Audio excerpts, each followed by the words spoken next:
to lead two witnesses. And our witnesses today will be on the theme of political interference. Our first witness is in the box, Major General Anthony Gopal.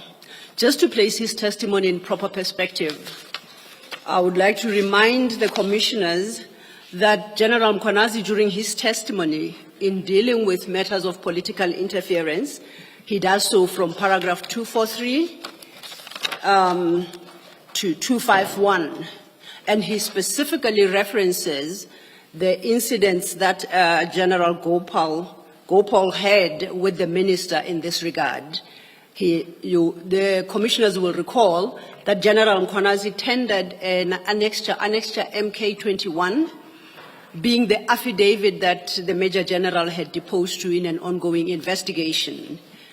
So he comes here today to confirm in part the contents of that affidavit and what General Mkhwanazi attributed to him at the time. Major General will be led by my learned friend, Ms. Mutlasedi. We are ready to proceed, and I believe that the witness is ready, Chair. Thank you. Thank you. Good morning, General. Good morning, Commissioner Chairperson. Thank you. Will you be swearing or affirming? I will take the oath, Commissioner. Thank you. Do you swear that the evidence you are going to give is the truth, the whole truth, nothing but the truth? If so, please raise your right hand and say, "So help me God." So help me God. Thank you, General. Thank you, Chair. Good morning, General. Good morning, Councillor. Good morning. Before we start, can I confirm that you have two white files in front of you? That is correct, Chair. That's correct. They should have your name on the spine. One file should contain your witness statement, and the second file should contain an annexure bundle. Do you have that? I confirm that, Commissioner. Thank you. Could I ask you please to go to the file containing your witness statement? I am there, Councillor. Thank you. And if you go to the last page of that file, that should be page 11. Can you confirm that that's your signature at the bottom right corner of that page? I confirm the Chairperson. Thank you. Please then confirm that this is your statement for purposes of the evidence you will give before the Commission today. I confirm that, Chair. And that you confirm the correctness of its contents and that you stand by them. I confirm that, Commissioners. Thank you, General. Remaining in that same file, could I ask you please to turn to page 1 of your witness statement? I am there, Councillor. Thank you. And we are then under the heading Introduction at paragraph 1. Could you please tell the Commission about your role in the SAPS with reference to the contents of paragraph 1? Thank you, Chair. Chair, I was appointed in 2022 as the District Commissioner of Ilembe at the rank of Major General, and at the time I served there as a District Commissioner until May of 2025, where I was requested by General Mkhwanazi to assist him at his office as the Deputy Provincial Commissioner for Crime Detection in an acting capacity, which I'm still currently assisting with. Thank you, General. If we then flip over the page, please, we go to page 2. There is a heading at the top of that page titled Background and Service History. Could you share with the Commission briefly your professional experience within law enforcement? Thank you, Chair. Chair, I currently am serving 35 years of service in the South African Police Service. Between 1990 up and until 1997, I was on the lower ranks of operational work at different police stations. But from the year 2001, specifically, I then joined what we would call the SMS level, which is not the SMS level, the national components of the organization, working in different environments at 2001. Some of them being the National Inspectorate here in Pretoria, then being Protection and Security Services, which deals with the protection of VIP and the likes. And then I moved on into border security, where I served much of my time providing leadership in the environment at a senior management level in the border security environment from 2007 at the level of brigadier until 2022. Thank you, General. Then, Please proceed. Chair, amongst the many courses that I had undertaken, I will just emphasize and focus on the senior management level, managerial, which is an important aspect of being able to be competent and a person that will be able to discharge his or her responsibilities. One being the Executive Development Management Program, which I had undertaken. I successfully undertook that program. And then I also did some courses here in Pretoria with the policy and efficacy inspections, development as well. And then I completed a course on public administration in the space of training within the context of the South African Police Service. In addition to that, Chair, my qualifications span over a few qualifications, one of it being an extracurricular diploma in forensic auditing, the second being a diploma in the National Diploma in Policing. Then I moved on to studying the bachelor's in policing and successfully undertook that. I then continued to diverse a little bit on my studies, and I went into the Master in Technology of Forensic Investigation. And I successfully completed that master's, and I'm currently undertaking my PhD in the criminal justice, focusing on cybercrime, which I am at an advanced stage. Chapters are submitted, and I'm working with my professor. That's about a background of my education and courses, Chair. Thank you. Thank you, General. Please then turn over the page to page 3.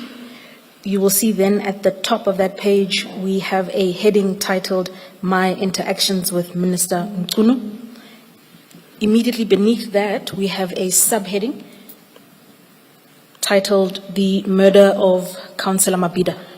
I'm going to ask you to start at paragraph 8 and to narrate your interaction with the Minister with reference to that subheading, please. Thank you, Chair. Chair, my interaction with Minister Mchunu was over two specific aspects. The first one, which I will deal with now, is in relation to the murder of Councillor Mabhida, who was a councillor in the municipality of Mandeni. Chair, I received a call from the Minister on the 5th of February, around 8:17, and at the time of receiving the caller was inquiring about, what transpired with the murder of this particular councillor. I did not recognize the voice at that time, nor did I have Minister Mchunu's number stored on my phone, so I didn't recognize this caller. And after the caller had outlined, what the call was about, I then politely asked the caller, can you please tell me to whom am I speaking? And it is when the minister said it's Minister Mchunu, and I then immediately placed that voice with Minister Mchunu, and then I said, Minister, I'm sorry, I do not have your number on my phone, and I did not recognize your voice, and I greeted the minister politely. Then, after that we started that conversation, I did brief the minister And I did say to the Minister what had transpired in the incident of the murder of Councillor Mabida.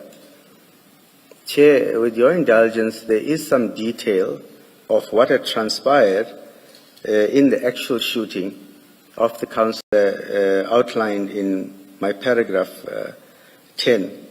If the Commissioner and the Chair will allow me, I would prefer not to narrate the details to cause some kind of secondary trauma to the family that might be listening to my testimony today, if that's in order. Ms. Mhlaseli, from where I'm sitting, that is in order. Do you? 100% Chair. Yes. The witness can continue without detailing the contents of paragraph 10. Thank you, Chairperson. Yes, thank Chair, you. after having given particular feedback of what had transpired and how the murder was undertaken to the Minister then told me that I must keep him abreast of the investigation. And I then said to the Minister that I'm not investigating the murder, although it happened in my district at the time, and that the murder was being investigated by the political task team. The Minister then asked me... You mean the political killings task team? Commissioner, maybe I'll put it to you this way, Chair. Yes. At the time, now for the sake of public record, everybody is calling it in its full the political killings task team. At that time, it was just referred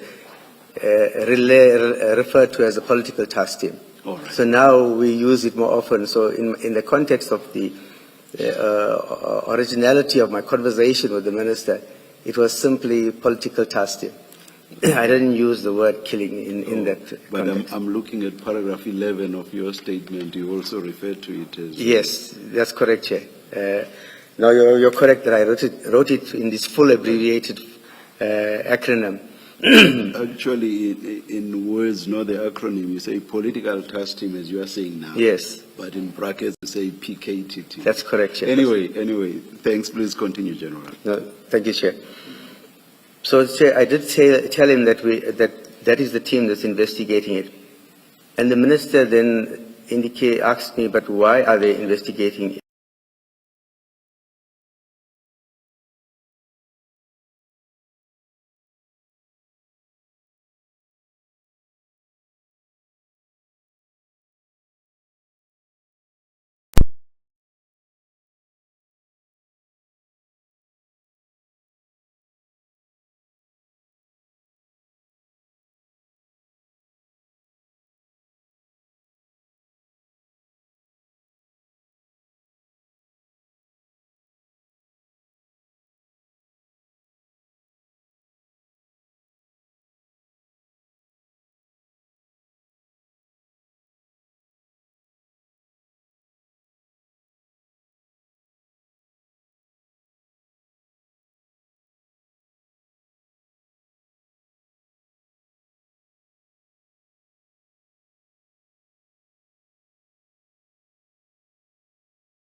investigators at the police station had picked up in the interviewing the suspect that he may be related to the murder of the councillor. I messaged the minister, but then I realized, okay, maybe we must see the investigation through before I could have given that as a possible suspect, and I then deleted those messages to the minister. So, General, the update, was it in what? Did it consist of 4 texts? Because I see 4 deletions. So I didn't get the question, Commissioner Chair. I'm saying in paragraph 14 you refer to an update, singular, but in AG3, page 10, I see 4 deletions. So did the update consist of 4 texts? That's correct, Chairperson. All right. Thank you, Chair. Thank you. General, following on from the Chairperson's question, please then continue from paragraph 15. Thank you, Chair. So, Chair, on the 5th of February, after I had spoken to the Minister, I then called General Mkonazi to give him an indication. Our protocol, Chair, is that within the South African Police Service, in the context, is that no man is unto himself. You have a chain of command, and you follow that chain of command. You're appointed in the context of the chain of command. So when somebody out of your protocol contacts you, communicates with you, you will have to inform your principal that I have been communicated by a particular individual, and this is the context of the conversation. In this instant, I then, in due respect to that protocol, called my principal, who is Lieutenant General Mkonazi, and I praised him of the telephone conversation between myself and the Minister Nkunu. Chair, it is similar to the very same question that Commissioner Kumalo had raised earlier on, where General Mkonazi asked me, but why will the Minister be calling you? Do you know the Minister? Have you met him before? How does the Minister have your number? And my answers to him was similar to the earlier, that I don't have a personal relationship with the Minister. I don't know him. I don't know where he got my number from. It's the first time I've received a call from a minister, not just from a Minister Nkunu, from any minister in the South African government that calls me directly and speaks to me. So I've never had a conversation with the minister before. Then that conversation, after outlining that to General Mkonazi, I then updated him also with what was transpiring in the meantime with regards to the suspect, and I then indicated to him that I have communicated with the investigating officer of the task team that we may have a possible suspect that they may want to come and interview in the case that they are carrying, because the one we are having is just for unlicensed possession of firearm.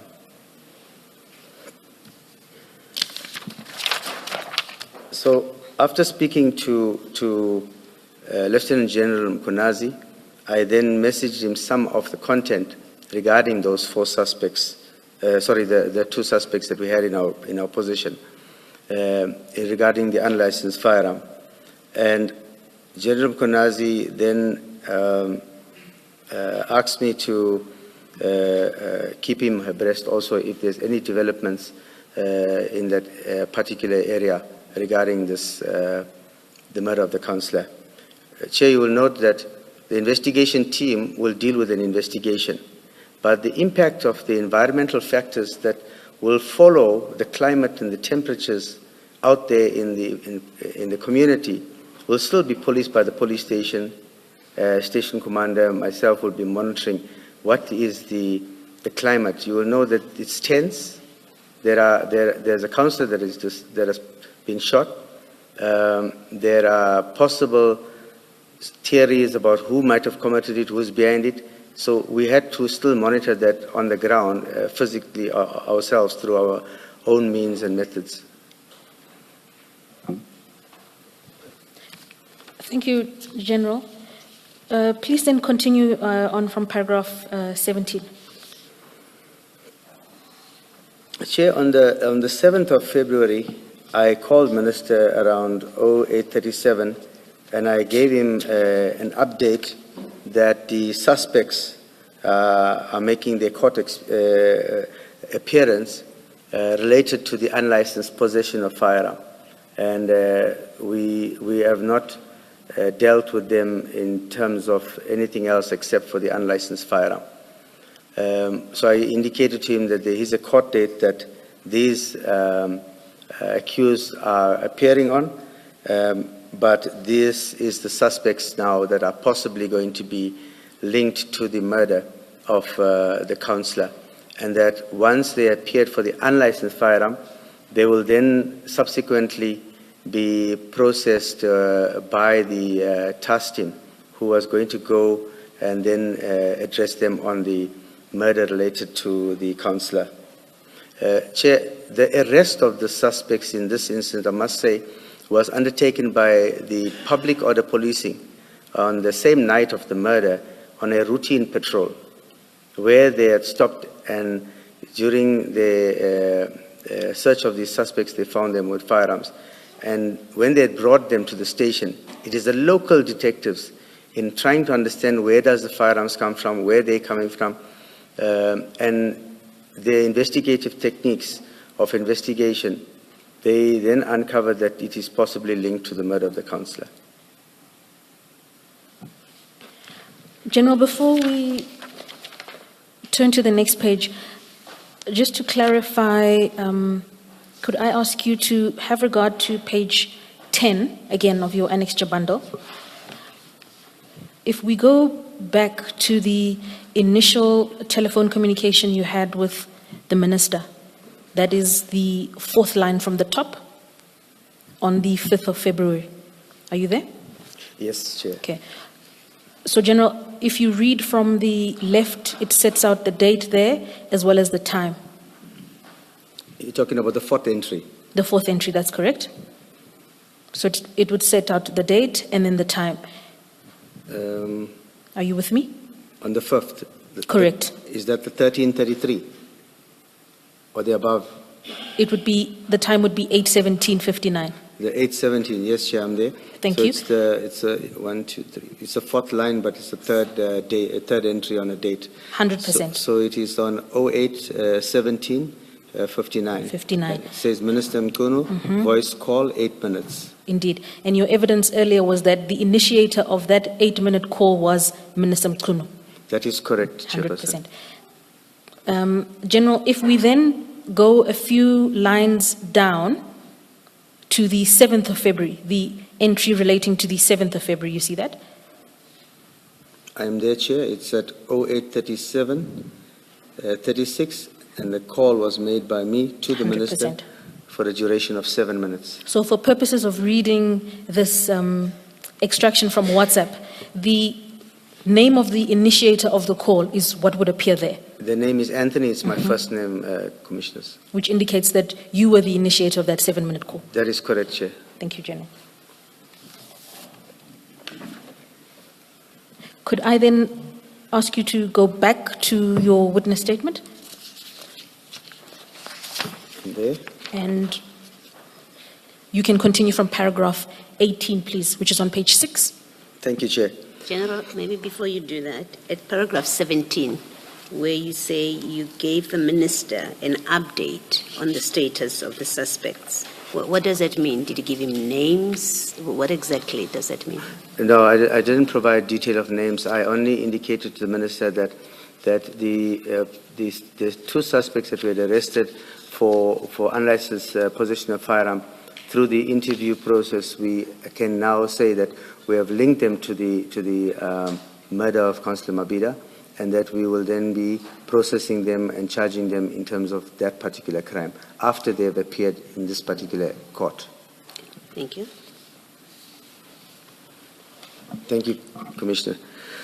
Chair, that I will then indicate that in my next conversation, well, not conversation, let's put it interaction with the Minister was on the 15th of February. On the 15th of February, it was a Saturday, and I was in a part of a panel with the a senior management panel where we were interviewing candidates for senior management positions. And during that particular time of the interviews, we were in the process, so I wasn't paying attention to my phone. And at some point, when I looked at my phone, I realized that there is three missed calls from the minister, Minister Mkono, on my phone, WhatsApp calls. I looked at it and I saw that it was, the first one was at 0923, second missed call was 0924, and the third one was at 1050. So then at that time when I paid attention to it, we were with the candidates that I saw these missed calls. And so I waited for the candidate to finish, and then before the next candidate, I then decided to, I messaged the minister at the time to say that I'm in a panel and that I'll call him, when the candidate was done. But then when I tried to call the minister at 10:55, I did not reach him. And the minister messaged me to say that he's at the funeral of Councillor Mabhida. So he wanted then an update on the suspects of this particular, the murder of the councillor.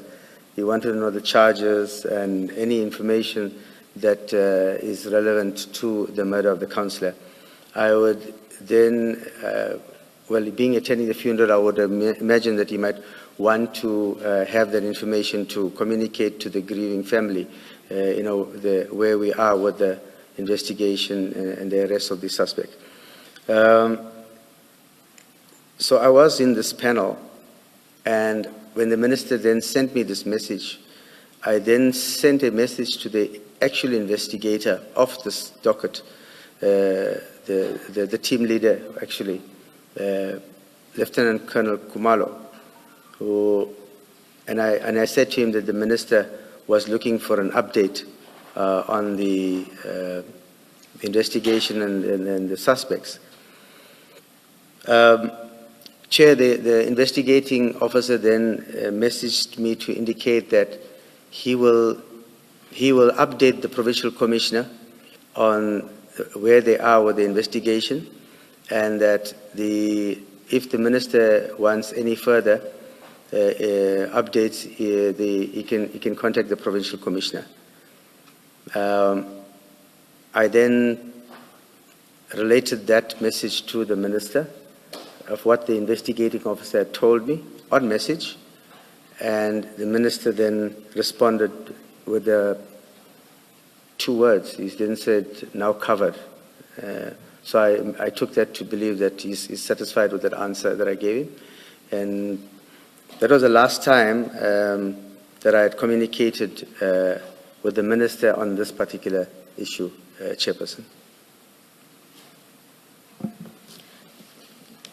General, with reference to paragraph 19, previously upon receipt of queries from the minister, you'd agree that you'd responded to his request for information or updates, is that so? Sorry, Councillor, I didn't get the question. Previously, when you would receive requests for information concerning the Mabhida murder from the minister, you'd agree that you would respond and provide an update or information. Is that? That is correct, Councillor. Mm-hmm. From the last brief I had given the Commissioner of the possible link of the suspects, and that we did eventually link them, there was nothing more I knew about the case. Hence, I needed to establish from the investigator what other development. Sometimes, for example, you may find that the investigator will tell you, okay, the following evidence was analyzed and the following suspect was linked, the firearm belongs to somebody, they acquired the firearm from whom, which other murders they're linked to. So I didn't have anything more than what I had on the previous occasion. So I inquired with the investigator if there's any developments that have taken place so that I could appraise the minister. And so the your decision to reach out to the investigating officer in respect of this murder was because at that point you had no further updates to provide the minister? That is correct, Chairperson. Chairperson, I must also add that in as much as no matter which unit is investigating a murder or any crime, if a citizen or a community member in my district has suffered a trauma or a crime, I have a responsibility to make contact with the various teams to see where they are with matters and how I could assist them, because sometimes logistically we support certain operations in the area. So it is the community that will ask me the question, what am I doing about this and what am I doing about that? So I usually try to keep abreast, but there are some sensitive units that we do not get the full explanations of the stages of investigation or where they are. For example, GPCI, political task teams sometimes will withhold certain parts of the investigation so that they don't compromise the investigations. But we do interact with them. General, still discussing the contents of paragraph 19. General, still discussing the contents of paragraph 19. There you indicate that the investigating officer explained that he would update the provincial commissioner, who would then update the minister. Is that the ordinary protocol that is followed? Is that the procedure that must be followed in this context, or was that something unique to the circumstance? Chair, usually when it comes to political principles, unless we're in an imbizo and we are together somewhere as part of a community outreach program, there will be that interaction with politicians. Other than that, when it comes to the normal protocol of chain of command, politicians will talk to our principals, and same way if you go to just take a local level, you will find that the mayor will communicate with the station commander, because that's the level on which they are in the local area. In myself, I have lots of interaction with the district mayor, because I'm a district commissioner. So I have a lot of interaction with the district mayor and the mayors, because in terms of the levels that we are on protocols, I'm allowed to do that interaction.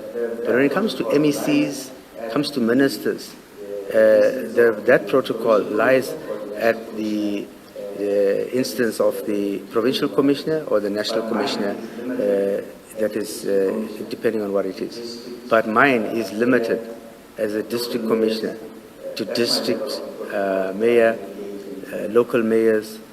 That's my level of protocol that I can engage and interact with. You indicated in the course of... Thank you, General. You indicated in the course of going through your statement that this was the first time that a minister had contacted you. That is correct, Chair. In particular concerning the murder, for example, of a councillor, of a ward councillor. That is correct, Chair. 100%. And you also now explained that in ordinary circumstances, politicians would typically talk to your principal, would talk to your superior.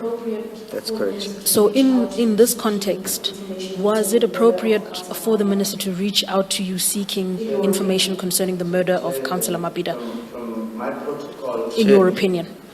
Chair, from my protocol training, it is not appropriate. But I can't say from Minister Mkunu's protocol, as a politician, what training they receive and how to communicate and with whom and to what boundaries they cross and allowed to cross.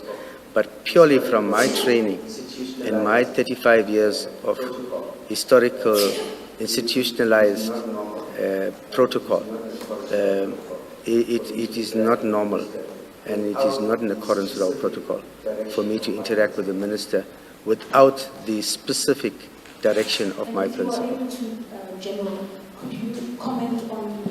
And if you are able to, General, could you comment on why that is perhaps not normal, or why that would go against your training? For example, what is attempted to be prevented in context where a minister directly engages an officer of your station? Chair, this comes out of experience, my own personal experience in the history that I've served the organization. In any province, the provincial government interacts completely with the provincial commissioner. In fact, the provincial commissioner exercises and invokes his authority in the province in consultation with the executive of that particular province. When a minister interacts with a national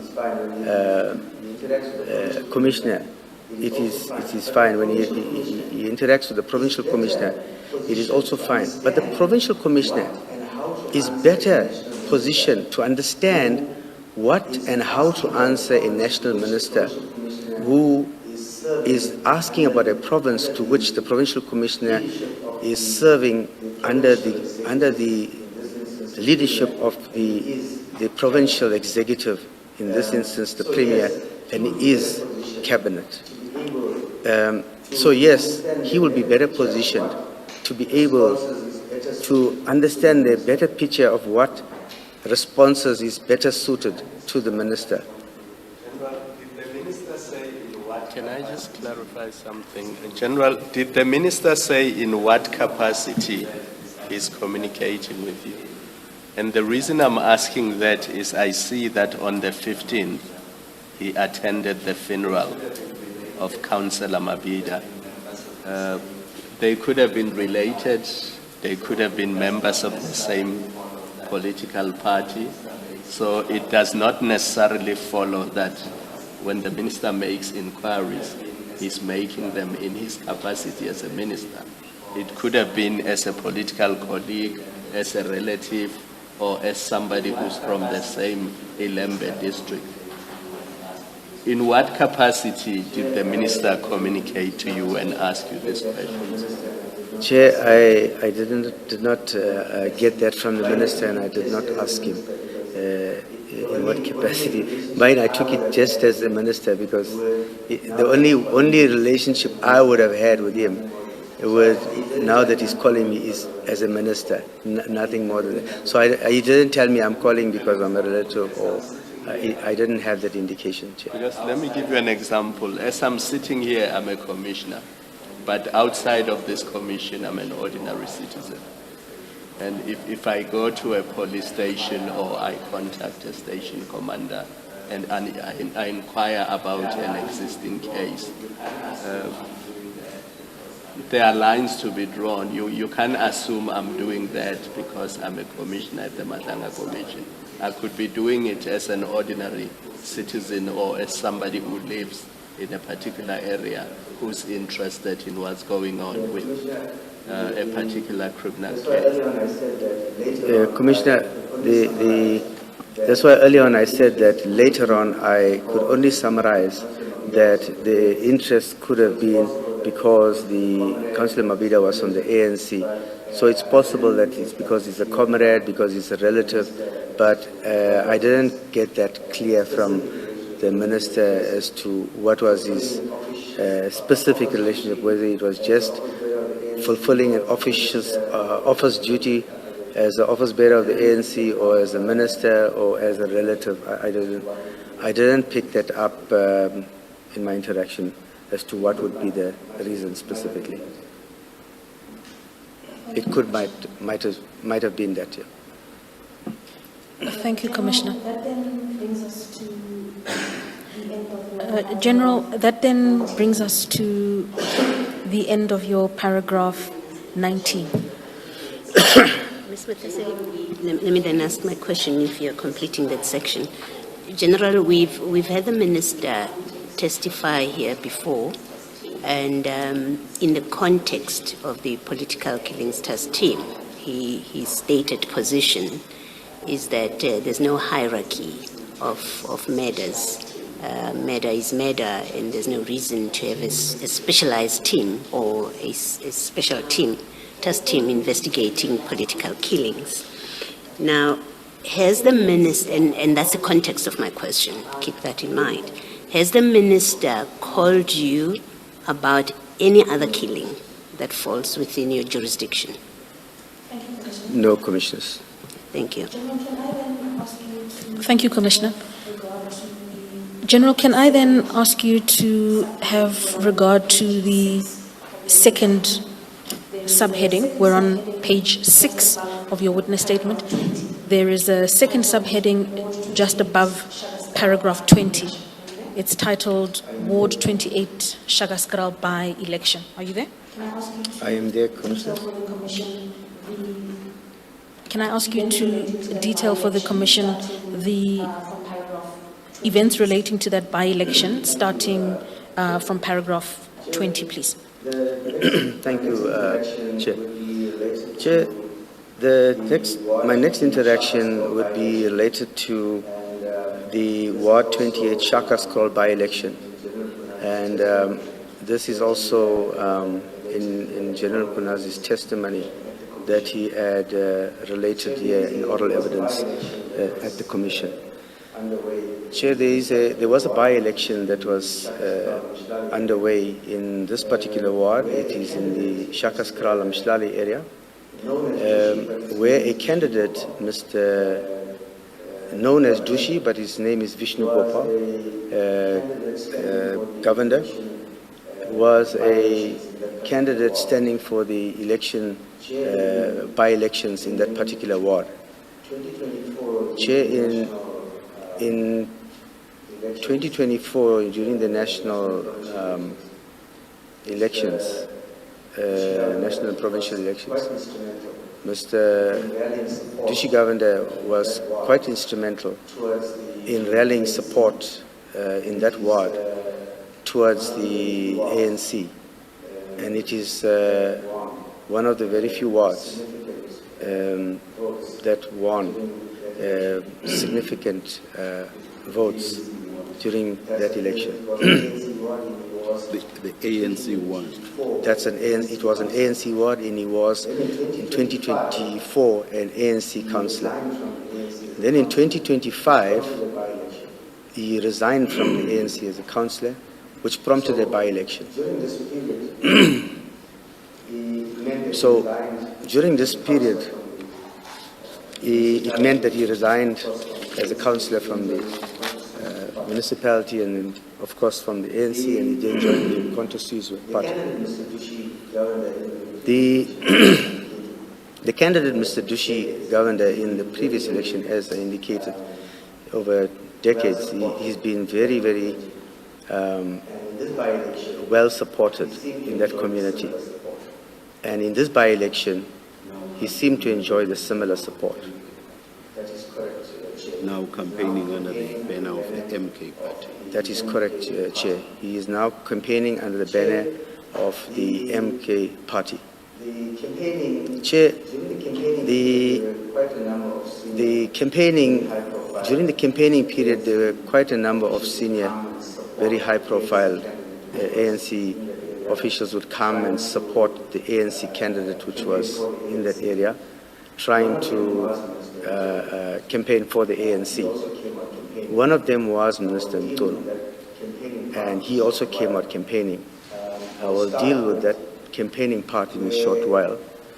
I will start with where he, on the 31st of March 2025, after campaigning on the previous days, on the weekend, on the 31st of March, Minister Mtono went to the police station of SAPS Mshlali, and he then indicated to the station commander, Lieutenant Colonel Naika, that while he was on his campaign trail, he was taken to some people who complained extensively about the MK party candidate, Mr. Dushi Governor. And the complaints he had received from them was that the police is doing nothing and they are under the control of Mr. Dushi Governor, and that Mr. Dushi Governor and his family get away with committing any kind of atrocity they feel like, or crime. specific reference generally is made to case CAS 61/06/2021. That is, Yes, what was that case about? that was a case of an housebreaking and theft case where he specifically told the station commander that he'll be returning to the police station in the afternoon at 1500 hours, and he wants the management to bring that docket and explain to him why Mr. Dushi Govender has not been arrested. Who had laid a charge in respect of this matter, and who was the suspect? Chair, in this particular case docket, a complainant was, it's in my notes, and I didn't put it in the statement. The notes are made of the meeting. And the suspect in this particular case docket was a member of the son of Mr. Dushi Govender. The suspect in this particular case docket was the son of Mr. Dushi Govender. So that was a housebreaking and theft case. Himself. So in the morning, basically, he tells the station commander, theft case. Minister says to the station commander, I'm coming back at 3 o'clock. He tells the station, have your management ready, bring this docket to the station commander. I'm going to interview more people. Have your management ready, bring this docket. I'm going to interview more people to explain why complaints. You are doing nothing about these cases. I will want you to explain why you are doing nothing about these cases. Lieutenant Colonel, I do realize, of course, that's in the morning. Did you ever get to understand why the minister was making all these inquiries? Understand why the minister Commissioner, I'm was coming making to all that these part of my inquiries? statement where, after that conversation, Colonel Naike, where called me after that conversation, what had transpired. Colonel Naike also sent me, called me a message indicating what had transpired, and then I was at that time in a meeting that. An accountability session, and then I was at that time in a meeting with General Konazi session, and as the normal protocol again, I informed General Konazi and provincial commissioner. As the normal protocol again, I informed commander, the provincial commissioner of Abslali has called me to station commander the minister's visit of conversation and is intended. The minister's revisit at 1500 hours. Conversation and is intended. My discussion with the revisit at General 1500 hours concluded was that I should go there. My discussion to the police station. General Konazi meeting concluded and not leave. I should go there junior level police station to be interacting with the minister. Not leave the junior level, which I did interacting with the minister. I then proceeded to the police station, which I did, and it's where then I found proceeded to the police station. The minister. And it's where then I found with a few of the ANC officials in the office of the station commander. All of them were clad in the office of the station commander. ANC regalia. All of them were clad. They were clad in ANC regalia, and they were in the office of the station commander. They were clad. I greeted the minister regalia, and they were in the office of the station his colleagues that were with him. I greeted the minister. I greeted the station commander and the management that was there, and I took a seat at that table. I greeted the station commander and the management indicated to the minister at that table that. And then when you say they were, I indicated to the minister that when you say they were, that includes the minister chair for ease of reference. In my minister chair, there is a picture that was taken. Ease of reference with the minister on that day. There is a picture outside the police station with the minister on that day outside the police station. To assist you, General, that picture is on page 6 of your annexure bundle. It's AG2. That picture is Thank you, Chair. on Chair, this page picture, I 6 must of your annexure contextualize bundle. It's AG2. It wasn't a thank you, Chair. Chair, this picture I must taken out of official. It was a request of the CPF chairperson that wanted the picture with the minister. It was a request and then the minister didn't want to be alone. Picture with the minister. Joined the minister. And then the minister didn't want to be alone with that particular CPF. Joined the minister in that photo. Deputy chairperson of the CPF. With that particular CPF. Deputy chairperson of the CPF in that picture. Thank you, General. General, can I ask you to please continue? Thank you, General. General, can I ask you to please paragraph 25? At this point, you evidence explain to the Commission that the Minister had 25. At this point, for a meeting at the station to the Commission that the Minister had asked for a requested meeting that at the station management 3 o'clock, explain to him and the ongoings requested with that reference to CAS station 61. Is that management right? That's Explain to correct. him the ongoings Chair, with reference to CAS in- 61. Is When that I had right? arrived, as That's I correct. indicated, I did see when I had arrived as a minister, and I did now introduce to the minister that one will recall that my previous interaction with the minister that was one will recall that my previous interaction with the minister was with was as a district commissioner of Ilembe on the previous incident. Now I had to introduce myself to the minister as the acting deputy provincial commissioner for crime detection. So I didn't introduce myself in my new acting the station commander was the acting station commander Colonel was also in the room. Because the station commander was also in the room. Also, then the acting district commissioner was also present in. Also, then the acting district commissioner was also present in, or joined us a little later, actually. So in the session, Minister Mkono then indicated that. Minister Mkono just waiting for one gentleman to join them that before they can start. They are just waiting for one gentleman, and that gentleman.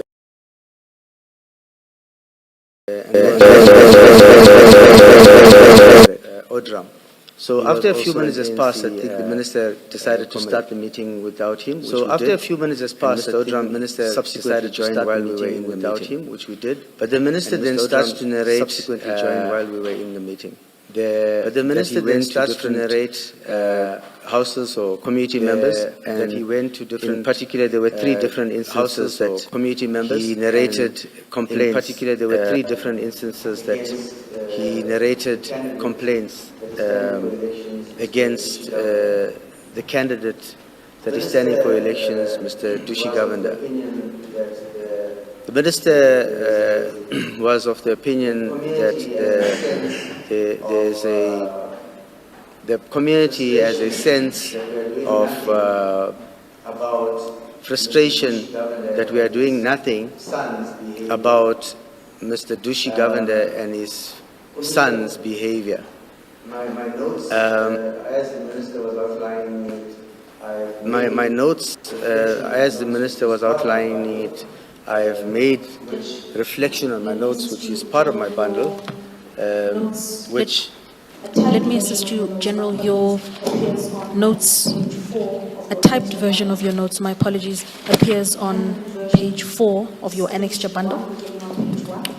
The handwritten version is AG1, beginning on page 1, but the typed version of that meeting would be on page 4. Yes, sure. So my handwritten version and my typed notes are there. So there was, I will not mention the names in my notes for the sake of protection of those complainants in those matters, but they were persons that the minister referred to that were complaining about Mr. Dushi Govender, and they narrated certain cases also. Chair, at the end of this entire session with the minister and Mr. Sandeep were also narrating certain frustrations against this candidate,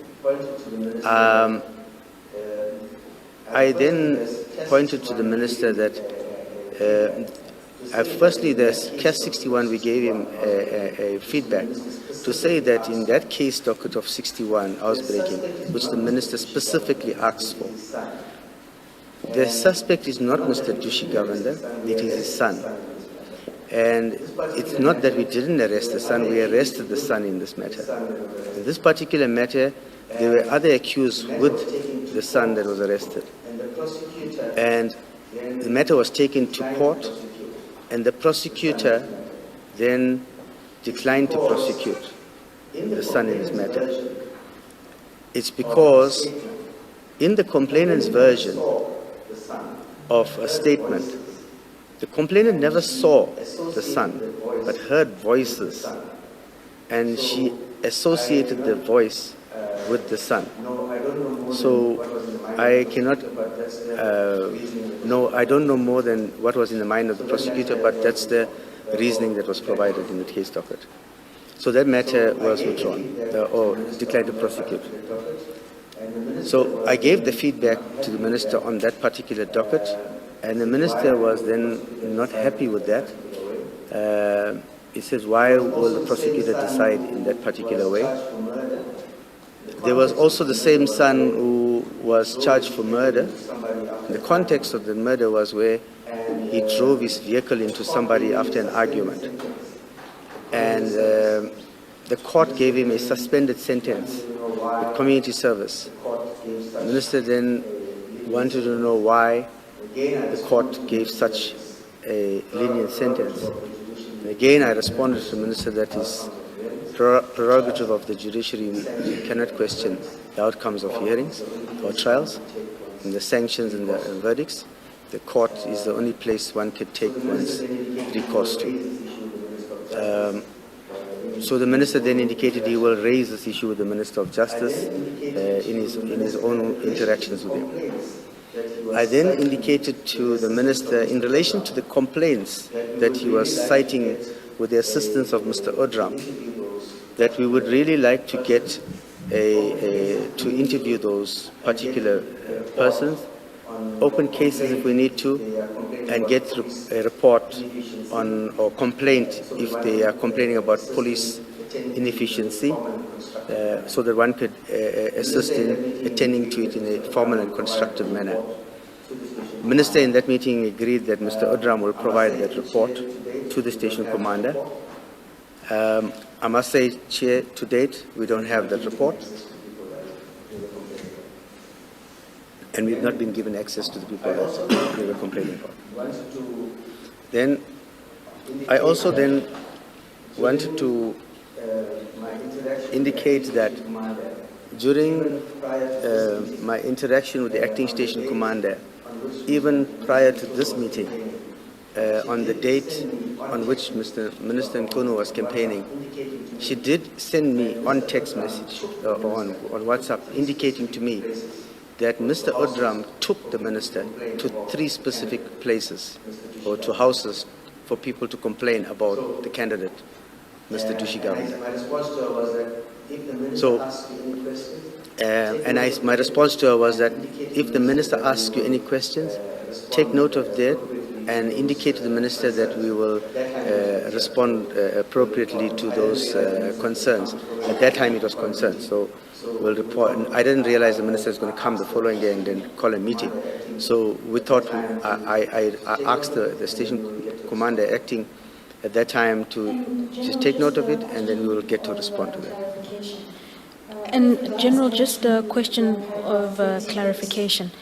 If regard is had to your paragraph 28 of the witness statement, at the bottom of page 8. Yes. That reference there to he in the first sentence. The minister inquired why he was given a suspended sentence for murder. That's a reference to who exactly? I think, Chair, the minister was given an impression by Mr. Odram and the colleagues that were here with him that it was Mr. Dushi Governor that was charged for murder. And then I had to indicate to the minister that it was not Mr. Dushi Governor, it was the son. So the he I'm saying is, when I referred to this paragraph, by then I had already clarified to the minister, so I was just referring to the son at this point. And so just to be clear, those complaints that you recorded in your notes at page 4 of your annexure bundle, those complaints in fact were related to alleged criminal conduct on the part of Governor Junior and not on the part of Dushi Governor. As the Chair, yes, the complaints, to their understanding, it was against Dushi Governor and the sons, but when you go into it, you then realize it's not Mr. Dushi Governor, the candidate that was standing at the by-elections, it was against the sons. Thank you, General. Am I hearing you to refer to sons, plural? Mr. Dushi Governor has a few sons. Oh, all right. I'm asking specifically because I thought throughout you were referring to just one son. Now No, he has quite a few sons, problematic sons, Chair, very problematic sons. He has 3. Yeah, very, very problematic. I can say to you that because whilst Mr. Dushi Governor is not... We should not get to any, personal, yeah, and I'm not any going to... detail with regard to them being problematic. Well, Chair, I say that with no contradiction simply because Mr. Governor himself calls me.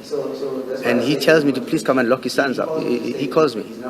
So that's why I say it with no contradiction. He calls me to say he's now fed up of this one and it's fed up of that one. Please come and arrest him. So that's why I say it without contradiction. And did you arrest them, General? Chair, we did. Yes, we did. I sent a police van and we arrested his son. I did. General, I'm trying to make sense of your paragraph 23 read with 26. You say in 23, the reason for the minister going to the police station was to inquire about the case involving Mr. Governor. And in 26, you say, in summary, the minister highlighted that he was on a campaign trail at Umhlali in Ward 28. So I just need to understand, what was the reason for the minister coming to the police station? And maybe if you can also explain for us the photo on page 7. You only referred to us to the one on page 6 of AG2. What is happening on the photo on page 7 of AG2? The photo on the page 7 is a photo that was provided... Chair, the photo on the page 7 is a photo that was provided to me by Lieutenant Colonel Naika. She was physically shadowing the entourage with the SEPS members during that campaign trail on the roads. And this is a photograph where the minister was on a campaign trail. So this was on the weekend prior to this meeting where the minister was campaigning, where she sent me the photo to say the minister she was giving me updates operationally on what was happening in the area. Just pause there. These people were not at the police station on the 31st of March? No, Chair. This one was on campaigning. The other picture is on the police station itself. And the minister came specifically to inquire why the minister came specifically to inquire why the station management is not taking decisive action against Mr. Dushi Govender and his family for criminal activities that they are committing in the area. And he's doing this while he's on a campaign trail? That is correct, Chairperson. Chair, interestingly enough, the one thing experience has taught me is that whether you say you're from the EFF or whether you say you're from the MK party, all of them are starting at the ANC. So when we had finished that meeting, the very same colleagues that was with the minister on the day in the room, I don't know what conversation and who, but the candidate himself, Mr. Dushi Governor, called me after that meeting and the minister had left. He said, I believe you have now been given instructions to arrest me. This is the candidate, Mr. Dushi Governor. I believe the minister has now given you an instruction to arrest me. And I indicated, no, I did not receive such an instruction to arrest you. We were having discussions about you and your family and your criminal behaviors and cases that might be here, but no instruction to arrest you at that meeting. And I said to Mr. Governor, and he said, well, are you going to be arresting me in any event? I said to him, no, I don't have a warrant of arrest for you. But if you commit a crime in the presence of a police officer, and if there's a case that you commit a crime now and there's evidence, I will come and arrest you. But for now, I don't have anything to arrest you for. So somebody told Mr. Governor that the minister had instructed us in the meeting to And then he tells me, no, but the colleagues in that meeting, the comrades from there, told me that the minister told you. I said, no, look, you're not getting the right information. Yes, there was question about why you were not, you and your family have cases that are not being investigated, you are not arrested for those cases, but not to say we must come now and arrest you. So I didn't have an instruction like that. Could we turn to paragraphs 29? General, and could 30 of your witness we statement? turn to paragraphs 29 and 30 of your witness statement? Perhaps before 30, Ms. Musasedi, let me just take you to paragraph 29, General. You say while the meeting was in session, Mr. Sorry, Chair, which paragraph? 29. 29, okay. Yes. While the meeting was in session, Mr. Odram did join the meeting. I explained to the minister that whilst we wanted to assist him, the difficulty was that it was unclear in what capacity he approached us. Did the minister respond to this comment? He didn't respond directly to that because the way I put it to the minister was that he was in regalia, he was in ANC shirts, and his colleagues are now taking him to places, and people are complaining to him because of his position as a minister. And now as a minister, he has that role and title that nobody can take from him. And I think his comrades have now put him in a predicament where he is now, they want to see him basically how he uses that position to unpack what they are getting complaints about. So he didn't respond to me directly on this particular matter, but it was a subtle way of me bringing it to the attention that it is a bit of a difficulty in the case, in this instance, as to having a sitting minister in an ANC regalia. Even ourselves, Chairperson and the police, we, despite what preference you might have of a political party, because we are voters. Bottom line is we are voters. We go to vote. Whether you can say anything, we go vote. But in the fairness of exercising our duty, we do not put on shirts and show our interest and favor to a particular party, despite going to the ballot station, to the ballot paper and putting a cross next to a political party. But in discharging our duties and undertaking any authority given to us, we do not put regalia. So it was a bit a tricky situation for all of us, and I'm glad I was there to support the station commander on the day. Thank you, Chair. You took one of Back my to paragraph 30. Thank you, Chair. You took one of my questions, so I'll ask the second one.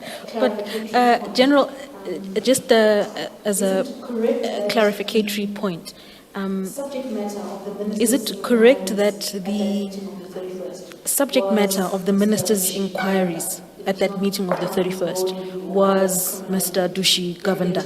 It was not crime broadly or other criminal activities. It related primarily to Mr. Dushi Govender. It related primarily to the candidate, and I have to say it without any contradiction. It related to the candidate, that Mr. Dushi Govender and his family, but specifically focused on Mr. Dushi Govender. And perhaps, Chair, it was a bit odd that one would take that extent of intervention at the police station. I said earlier on that Mr. Dushi Govender in that particular community enjoyed huge support from that community, and that reflected in the polls. So it was slightly just uncomfortable that somebody who had won the previous landslide elections, that the entire community is suddenly angry against him, that 3 people in the entire community go to their houses and be interviewed to make a complaint about this candidate and talk about this candidate. And the cases that even with the candidate himself, what is reflected on record is that not a single case was after 2024. So meaning the candidate was up and firm and standing and correct and upright according to everybody's eyes up until 25 when he changed floors, when he crossed the floor to another party. All this time, his record was clean as far as anybody was concerned. So 3 people for Well, me. according to the minister, that was because the police were doing nothing. That is correct, Chair. According to the minister, that the police officers were doing nothing until we unpacked each and every case that the particular candidate was charged for previously and the outcomes of those cases. And there's no new cases. There was not a single new case that we had since the previous election against the candidate. So I felt it was a bit odd and mischievous that you would go to 3 people's houses. Well, perhaps not the minister did it on his own. He was taken to those houses by his colleagues, his comrades. And then from there, you then say that there's a problem with this candidate. And of course, again, in the by-election, it played out and it made... It came clear that the community is not angry with this person. They voted for him again, in a landslide victory again. So it was a bit of uncomfortable, and even as I sit here, it's extremely uncomfortable for me to give evidence of this nature against the minister in such a way, because one would have expected not to have had that meeting at the police station, irrespective of what pressure came from the colleagues from the ANC. It does seem odd, though, that in 2025 March, the minister would go to a police station and ask why somebody has not been arrested for cases from 2016 and 2021. That is correct. I mean, why in 2025? Why did he not ask that in 2024 or 2023? That is correct, Chair. I think it's just an open book that everybody's asking the same questions, and the assumptions are as good as mine.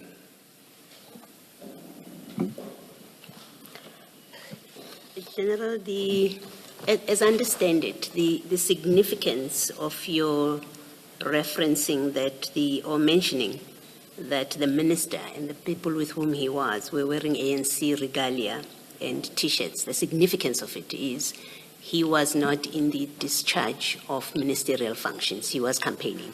He was on the campaign trail. That is correct, Commissioner. And I think am I correct in that understanding? It's something that becomes difficult for us as officials. And I think to navigate. It's something that becomes I'm a general, for us as and I had to navigate through that. I had to go to the assistance of a station commander. Now, I'm a general, and I had to navigate through that. I had to go to the assistance of a station commander. A constable would not navigate, he will comply.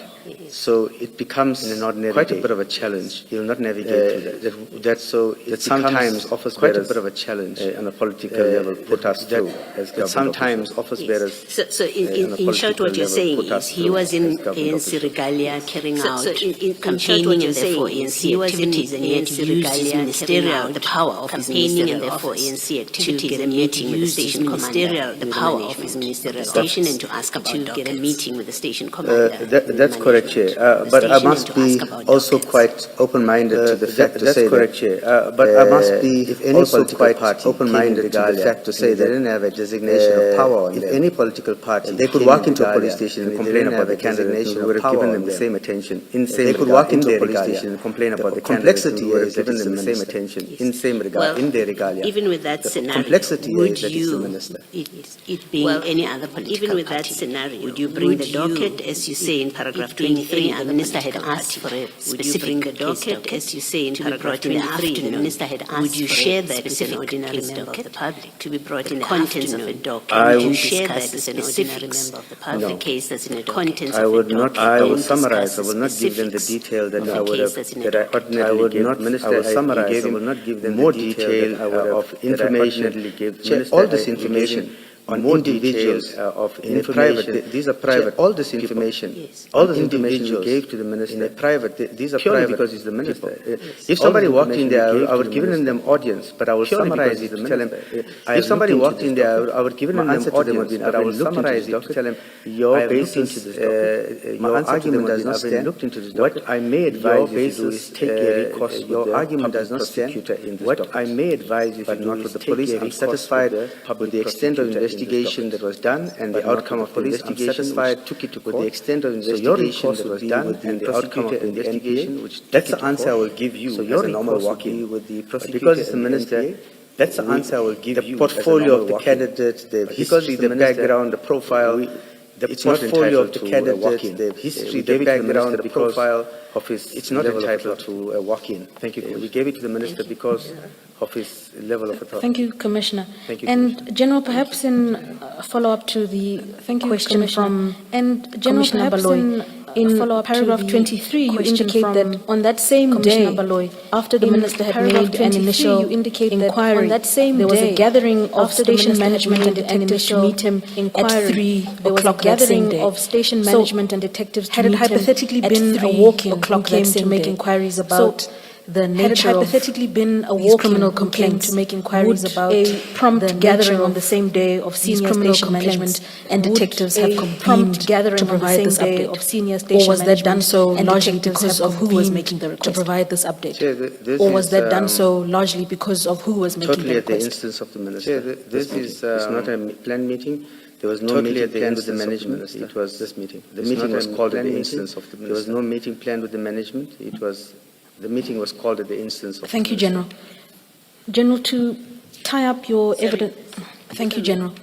General, to tie up your evidence. Just in the light of this last conversation that you and I had, General, just in the light of this last conversation that you and I had, just to be clear of the public, can a member, because it's humanly possible to do, but I'm just trying to understand about how things work. I walk into a station to do, but I'm just trying to understand about how things work. I walk into a station and would you concede to that if I ask for that? Would you concede to that? Let's put it in this context here. If you want a meeting of that nature from a walk-in from the public where you want all the old management, you will not get that. If you want a meeting of that nature from a walk-in from the public where you want all the old management, you will not get that case. But you may get to have the ability to order of the particular case. A meeting with the entire management have the ability to order just about your case. The entire management. But you may get a feedback on your case about what you are inquiring about. But you may get a feedback on your case that you are inquiring General, about. You were at paragraph 30.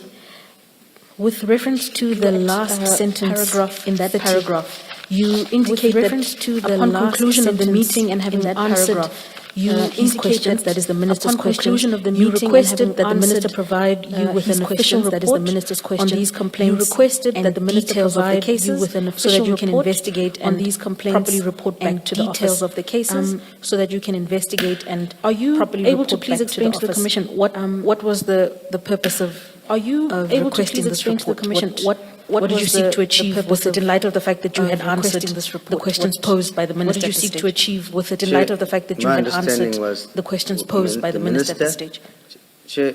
My understanding was that the minister was a third party. They were relating versions was narrating stories. They were for us to establish whether the complainant is actually a complainant and the person is actually complaining. To establish whether the complainant is actually a complainant and the person is actually complaining. So we wanted the report with the full details, contact details, and names of the person. So and I even suggested to them that they could even go with us, take us to the person. And I even suggested to them that they could even go with us, take us to those people. So that was the purpose of our requesting the report. Thank you, General. If you Thank you. General, then turn to paragraph 33 of your statement. Then turn to paragraph 33. That's a reference to the picture statement attached as Annex to AG2. We've already gone That's there. A reference to the picture attached as Annex to AG2. We've paragraph 34, you detail an interaction you had with Mr. Udram. Paragraph 34, on the 27th of March, you had, you see that? With Mr. Udram. Can you speak briefly to that 27th of March? Chair, you see that? This was prior to the campaign trail of the minister. Chair, the minister's meeting on the 31st, prior to the campaign trail of the minister. Prior to that on the 27th, And then I received a call from that very same Mr. Udram, 27, that came later on into the meeting. I received a call from that very same Mr. Udram called me to say to me that there was an ANC later on into the meeting where Mr. Udram called me to say to me that there was an ANC candidate himself, where Mr. Dushi Govender, the caucus had taken a decision that they will lay a complaint with the minister when he's coming to do his campaign trail, and that they will indicate to the minister that Dushi Govender is a problem in that community, and that the police is doing nothing about arresting Dushi Govender. So he said he's just giving me a heads up, and I must prepare myself that the minister might ask me questions about why we're not arresting Dushi Govender. Thank you, yeah. My apologies, General. Chair, just to note that it's now 11 o'clock. Let us continue to the end of the witness's testimony. Thank you, Chair. Please continue, General. My apologies. So he gave me the heads up, and that's what led me to then proactively asking one of the captains, the detectives in the station, to draw a profile for me for Mr. Dushi Govender, and we did that. And that particular profile outlines these previous cases, and it then clarifies that there's no fresh in that report. There's no new cases that we have against Mr. Dushi Govender. So having received that report, and on the day of the campaign trail, Chair, ordinarily if there's activities in my district, even when the president was there, I was there, and I was walking around when they did the visit. So when there's a senior person visiting the district, we would normally make ourselves available for those kind of operations. But on that particular day, I was unfortunately committed to a personal prior commitment, so I could not go to those operations that was taking place during the campaign trails.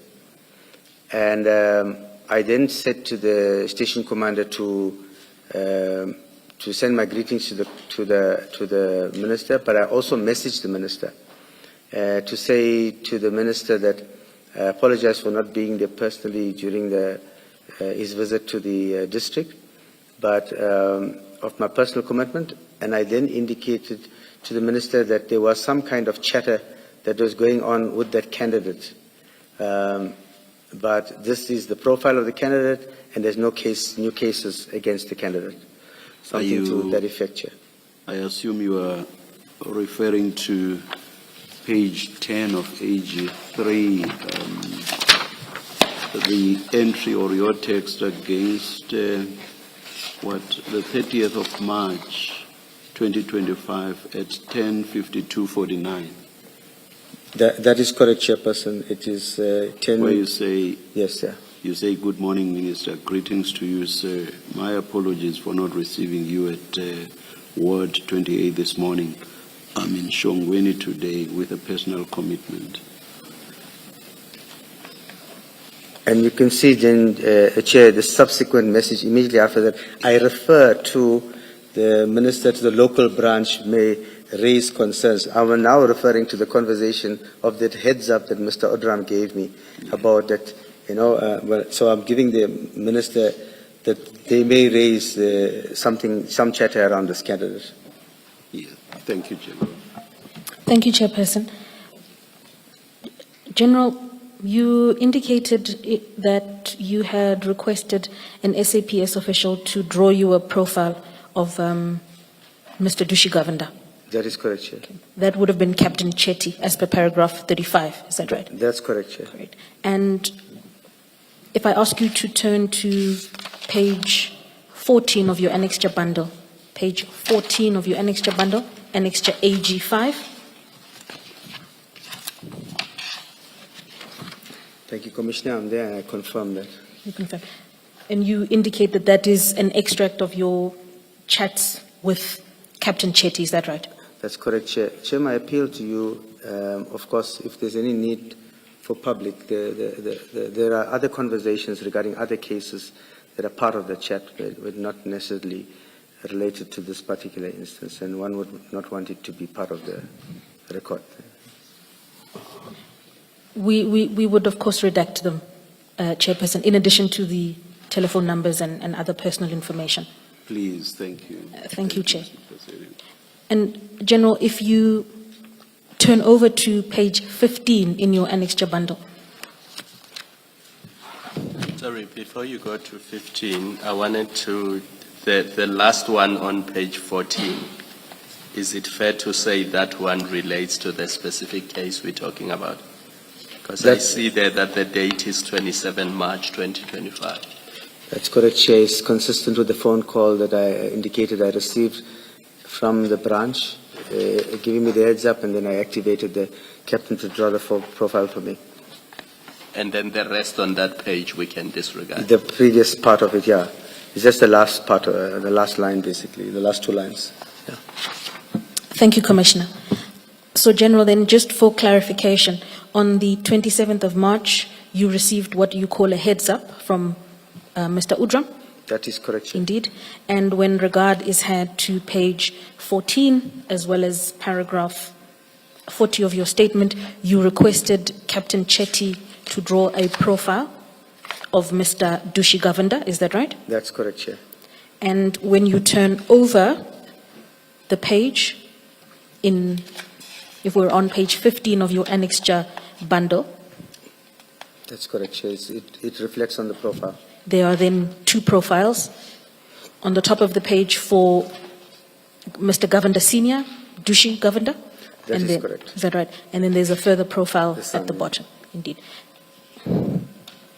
And if we are to turn back to page 10 of your annexure bundle, if we go back to page 10 of your annexure bundle.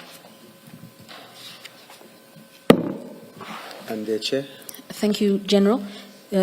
Just to remind you, this is annexure AG3, which is your communication with the Minister. That is correct, Chair. At the bottom of that page, The profile is reflected that I supplied, yeah. and is that the profile provided to you by Captain Chetty? That is correct, Chair. Thank you. Thank you, General.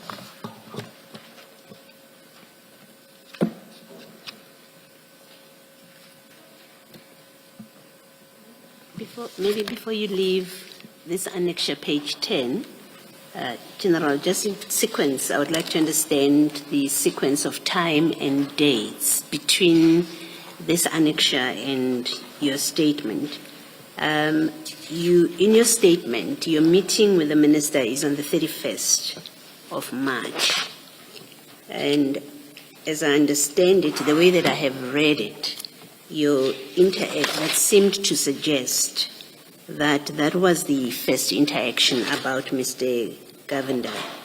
At the 31st of March, first you get a report from Colonel Naika that the Minister was present and the Minister wants a meeting, and then you attend a meeting in the afternoon on the same day.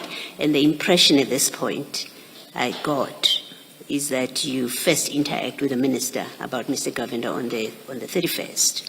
But if you look at page 10 of your annexures, you already on the 30th of March are speaking to the Minister about the local branch having raised concern on a candidate.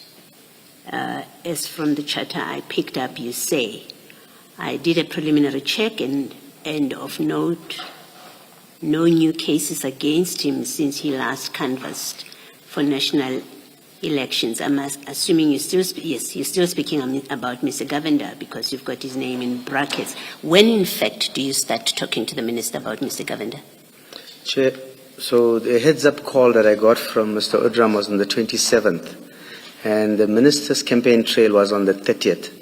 So on the 30th, so on the 27th, when I got the heads-up, it's the same 27th that you see is consistent with the chats with Captain Chetty, where I actioned him to draw me the profile, which he then supplied to me.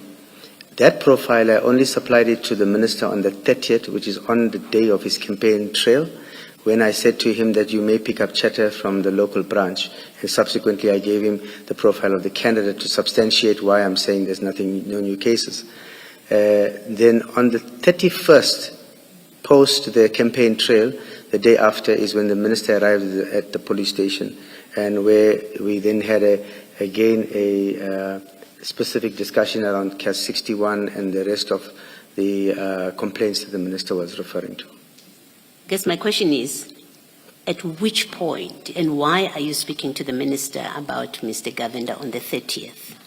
At which point did the minister raise Mr. Govender with you? If he did, at which point?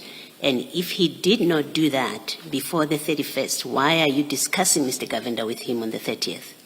Chair, that was out of the conversation that Mr. Odram had with me on the 27th. So I remember I said I wasn't going to the campaign trail. Now, already in my mind, the minister is going to be given a narrative that the police is doing nothing about somebody in that particular campaign, and that particular station falls under my span of control. So meaning that if the station is doing nothing, it means the district commissioner is also doing nothing. So to preempt or to how do I put it, to say to the minister, we are aware that the local branch will raise the issue of this candidate, and this is our understanding of the candidate, proactively so. He never asked for it at that point.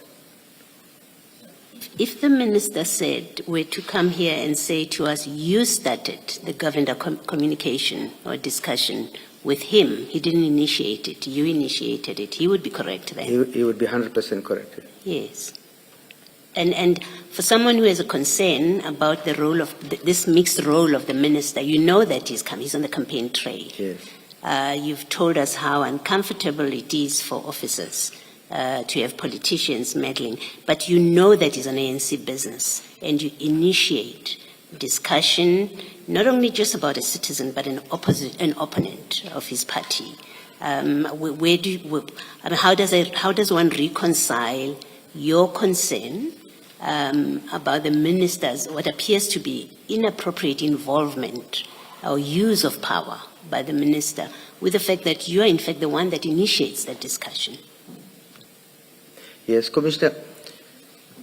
When I provided that information to the minister, and like the fact that I ended up in the meeting, in both instances, it was my way of saying, Minister, this is what you may receive.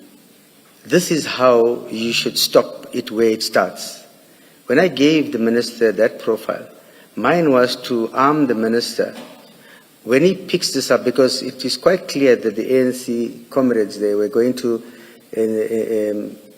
initiate the conversation to taking the minister into something that will create this blurred line. And in my mind, it was to say to the minister, there's how you should answer the ANC colleagues, that there's this matter with this candidate, there's nothing new, let's leave this thing alone. That's how I understood my providing that detail to the minister, was almost like an early warning to say, don't get into that conversation. And you were speaking to him on the 30th, in what capacity? As minister or as a minister, or campaigning member of the ANC? As a minister. So you were also conflating his roles then? Sorry, Commissioner? You were also conflating his roles, because on the 30th you speak to him as a minister, and then in the meeting of the 31st you say, we don't know what capacity you are in here, when in fact on the 30th you are communicating with him as a minister. Well, I'm just confused, but I think more seriously concerned that you seem also to be confused about how to use your role. You use your role to provide information about a candidate, opposing candidate, to the minister, and then you say, but the minister is misusing his role, his power of office by seeking information about a candidate, when in fact you gave him information about a candidate in exactly that capacity. Yes, Chair. Well, my conversation with the minister at all given times will always be with the minister, it will be with nobody else. It wouldn't be in his capacity as anyone else other than the minister. That's the only relationship I can have. Other than that, I wouldn't have a relationship with the minister. And when you speak to him on the 30th, so that when his comrades or his branch raises these issues, he can deal with it, you expect that discussion would be happening within the political context, right? In the course of campaigning. That's correct. Yes. And you see nothing wrong with saying to him, you as an ANC member, I'm the police, when you as an ANC member, when you speak to your comrades, this is the information about the candidate. And I'm sorry, I'm just confused about your own position here. You see, Commissioner, I think that's why I said earlier on, as an official, the conversations one would have, one would try to not be overly expressive of what wants to say, especially with the minister, because you don't want to overstep at the same time, but you also don't want to find yourself in a space where you are party to something that you ordinarily should not be part of, in the sense of when you look at that particular meeting, that meeting should not have taken place. It wasn't supposed to have taken place. Ordinarily, if a minister visits the station, we will have a notice. It comes from his office even to the National Commissioner or to the Provincial Commissioner.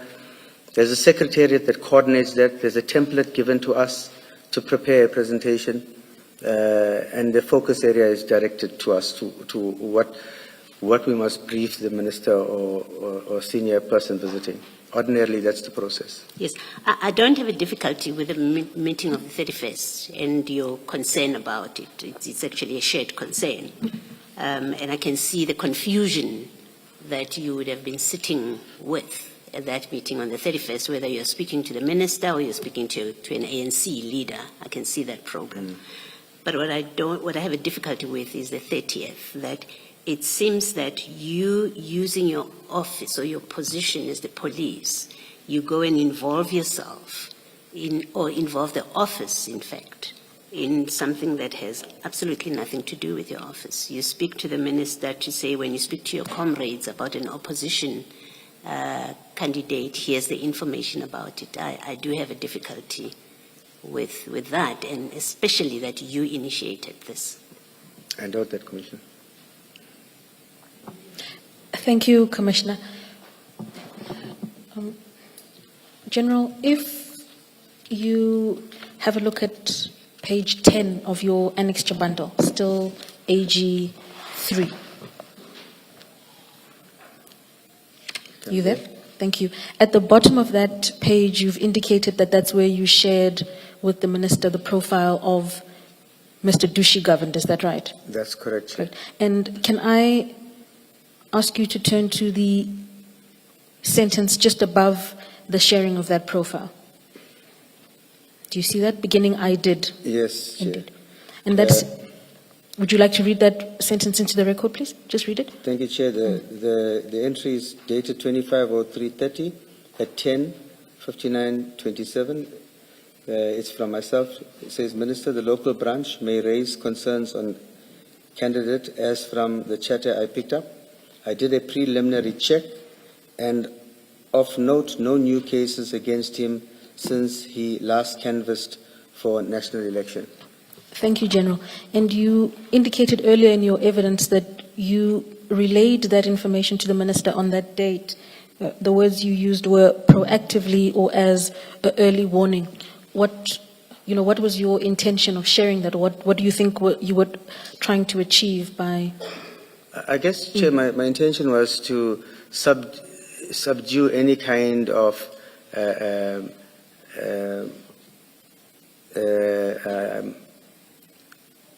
misinformation that might come out from the other colleagues about this particular person.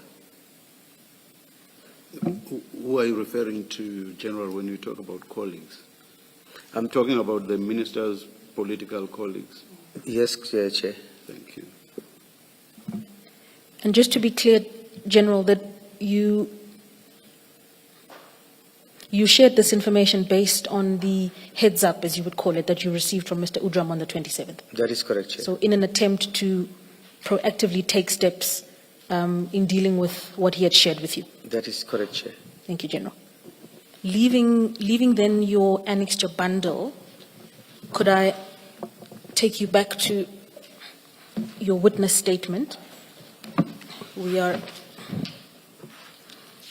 still on page 9, where you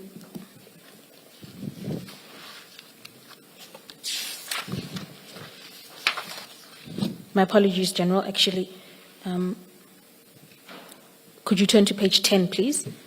Okay, I'm there. Thank you. You've taken the commission through paragraph 35 that relates to your interactions with Captain Chetty. Do you see that? Yes. Thank you. And earlier on, you also shared with the commissioners your telephone call with Mr. Dushi after the meeting. That's correct. Is that right? Could I ask you to just briefly relay the contents of paragraph 37 to the commission? All these engagements prompted me to attend the by-elections, Commissioner. So, meaning that actually, because I could see this, what has been transpiring around the concern in this particular by-election, I then decided that I will have an operational commander at the by-elections. But I decided, let me go there and also be proactive to make sure that there's no unnecessarily conflicts taking place on the by-election day itself. And I spent the entire day at that by-election voting station where I waited right up until the votes were the polling station was closed and counting had commenced. Thank you, General. So in your capacity as District Commissioner, in light of the concerns you had witnessed, concerning this by-election, you decided to go and observe the That's events correct, for Chair. yourself. And what were your observations at the end of that election? Chair, the observation at the end of the elections, yes, the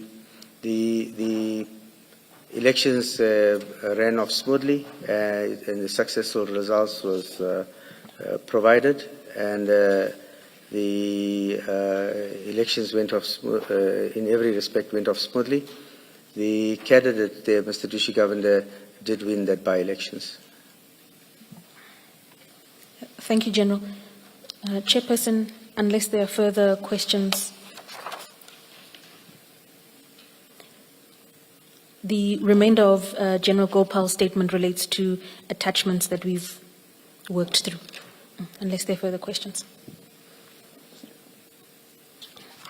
General, can I take you back to paragraph 24 of your statement? My co-commissioner, Commissioner Baloyi, asked a question, but in a slightly different context. Paragraph 24 says, Lieutenant Colonel Naika indicated that Minister Mkunu asked her to gather station management and detectives to meet with him at the station at 1500 hours. Now, can an ordinary citizen or a member of a political party ask a lieutenant general to gather station management and detectives and set a time when they should meet with him at a station? No, Commissioner Kumalo. A normal political party representative or even member of the public cannot summon the entire management to a meeting. They would say no. They would say no, yes. So the only reason they could have acceded to this request is because it was the minister asking. That is correct. And they regard the minister as their boss. That is correct, Chair. And if they said no, they were worried that there would be consequences. Yes, Chair, of course. And just remind me, in this station, there are 3 photos usually. In every police station, there are 3 photos hung up. Who are the people in those photos? Chair, the first photo will be for the minister. The President of the Republic. President? President. General Masemola? Then you get the National Commissioner. Yes. and then you'll get the minister, Yeah. and then you will get his deputy minister, and that's it. We don't even have the provincial commissioner's photo in the police station. So it stops there. So when a minister says, gather station management and meet me at 3 o'clock at the station, it's a minister giving an instruction. That is correct, Chair.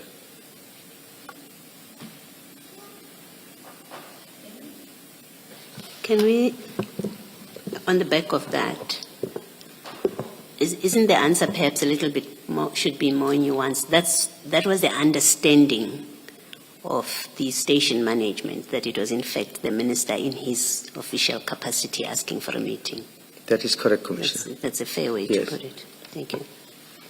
Chair, Commissioner, I think that's why I was saying earlier on, in any police official, if you come in, whether it's you in a suit or in a regalia, the fact that we know you as a minister, that's the only thing we know you as. We know you as a minister, and that's the only level of interaction that we would have with you. We wouldn't see you in any other way.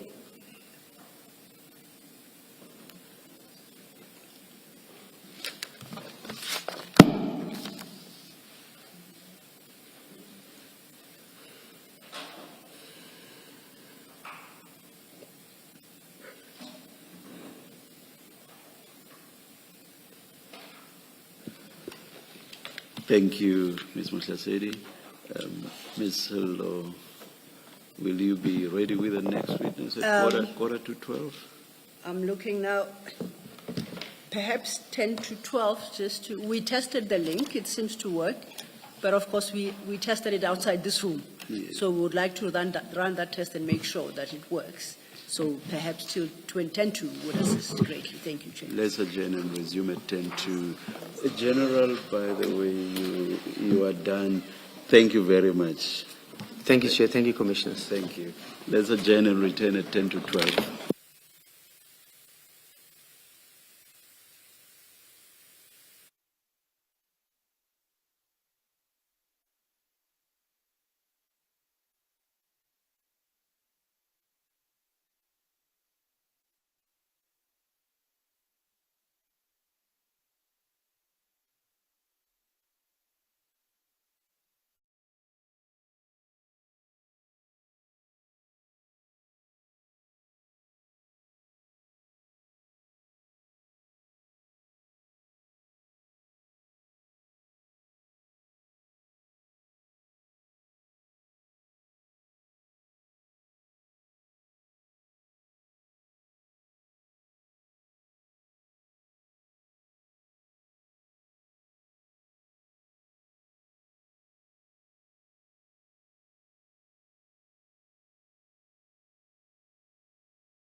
previously been subjected to harassment, we request that his name be fully withheld from the public. The statements that the commissioners have before them reveal the name and everything else, but that we, for purposes of his testimony, we assign a number or an alphabet to him, and we propose, if we are following the format of witnesses A, B, C, and D, that for that purpose then he be referred to as witness E, with your leave, Chair.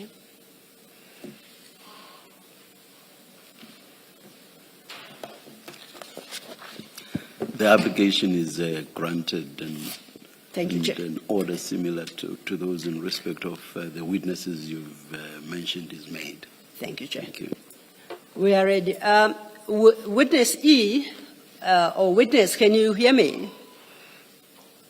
Please unmute yourself.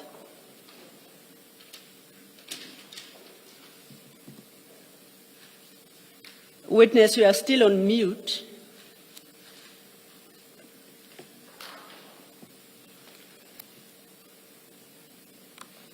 He was able to unmute himself during the test. I don't know if he's experiencing new technical challenges. Witness, can you hear me from the auditorium? If you can, please unmute yourself and confirm you can hear me and see me on your screen.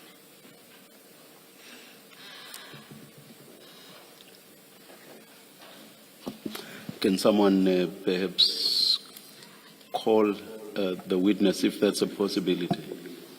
We'll try that, Chair. Oh.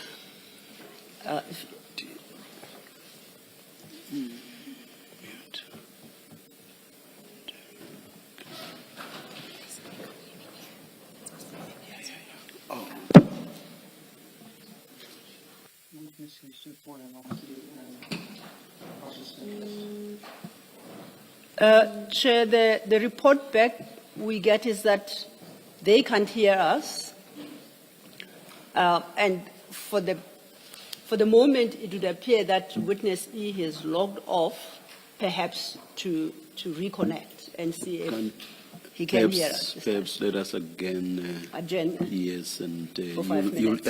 let me not indicate a time. Let me not commit myself to it, yes. You'll just let us. Indeed, we shall. Apologies Thank you. for this. Thank you, Chair.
Are you going to swear or affirm?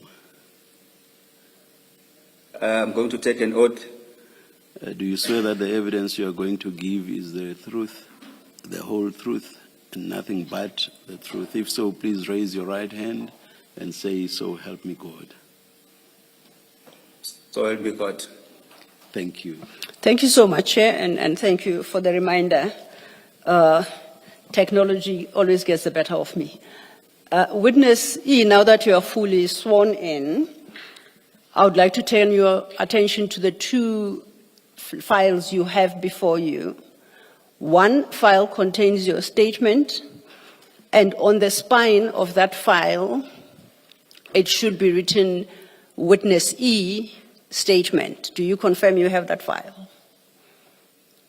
Yes, I do.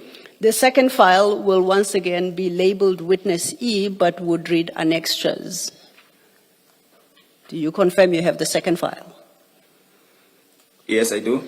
Okay. I would like then for us to turn to your statement file. In the file marked statement is one document, and it is described as the witness statement of Witness E. Do you confirm that you have provided a statement to this commission for purposes of the evidence you are about to tender? Yes, I do, Chair. In the file marked statement, is that the statement that you have prepared for the commission? It is a Yes, it is, Chair. It's 19 pages. And if you go to the last page, the 19th page, midway through that page is your name, and above it, your signature, and it's dated the 23rd of January 2026. Do you so confirm? That's correct, Chair. Do you confirm that's your signature there to attach? That is my signature, Chair. And lastly, do you stand by the contents of this statement that you are tendering to the Commission? I fully stand by it, Chair. Thank you, Witness E. Now, if we could then go back to page 1. At paragraph 1, perhaps, if you could read that into the record. And once again, to remind you, please don't read out your name and don't read out your personal number or member number. Thank you. Paragraph 1 reads as follows. I am an adult male constable in the South African Police Service attached to crime intelligence in KwaZulu-Natal. Thank you. And just to confirm that your paragraphs 2 and 3, your paragraph 2 confirms that to the best of your knowledge, the facts you deposed to in this statement are true and correct. Is that so? Yes, that's correct, Chair. Your statement has only one significant heading besides the introductions, which is what we have just read through. And that heading is cited as my interactions with Minister Mkunu. And that starts at page 1 of your statement. Is that correct? That's correct, Chair. Before we get to that part of your statement, I would like to refer you to your annexure file, and in particular to annexure WE2, which should start at page 4 of your annexure file.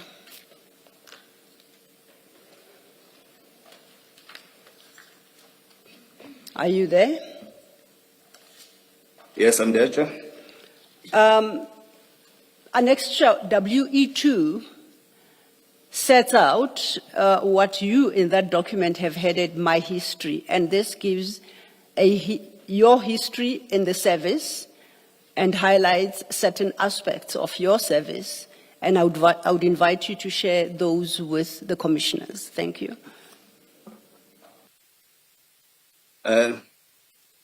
If I can go to my history, Chair. I am a seasoned undercover operative. I can say for 19 years, but in the SAPS for 14 years. I started my career in the SNDF, whereby I joined the SA Army Intelligence in the year 2007. In the year 2012, I then left the Army and I joined the SAPS in the year 2012. Since then, I joined the SAPS Crime Intelligence. Up until now, I'm still a member of Crime Intelligence. Thank you. If you could just highlight some of the projects you have been involved in as set out at page 4, in the period specifically, as you say, 2012 to 2019. Thank you. In 2012, I went to Oton College, whereby I did my basic training in the SAPS. And then after 10 months, we left college. We had to go back and work in the station. In December 2012, when I was back at the station, I was then approached by the members of Crime Intelligence in a unit called MDOC. In 2013, I then started to get involved in covert projects and covert operations of the Crime Intelligence. So in the year 2013, I did my first project, which was a drugs project. It was a project of cocaine that I did in 2013. Then in 2014, I did another drug project, which was a heroin project. In 2015, I did a stock theft project. In 2016, I did an ATM bombing project. 2017, I did a cash in transit project. And again, in 2018, up until 2019, where I was then enrolled in the program. Thank you. I note that with reference to the projects you undertook from 2013, in respect of each that, as you have read out, you note that most wanted suspects or all suspects, as the case may be, were arrested in the projects that you were involved with. Am I reading that document correctly? That's correct, Chair. Now, if we turn over, leaf to page 5, yes. Maybe before you do that, at item 6 in 2017 up to the year 2018, can you just confirm what you say there? I didn't hear you mention it.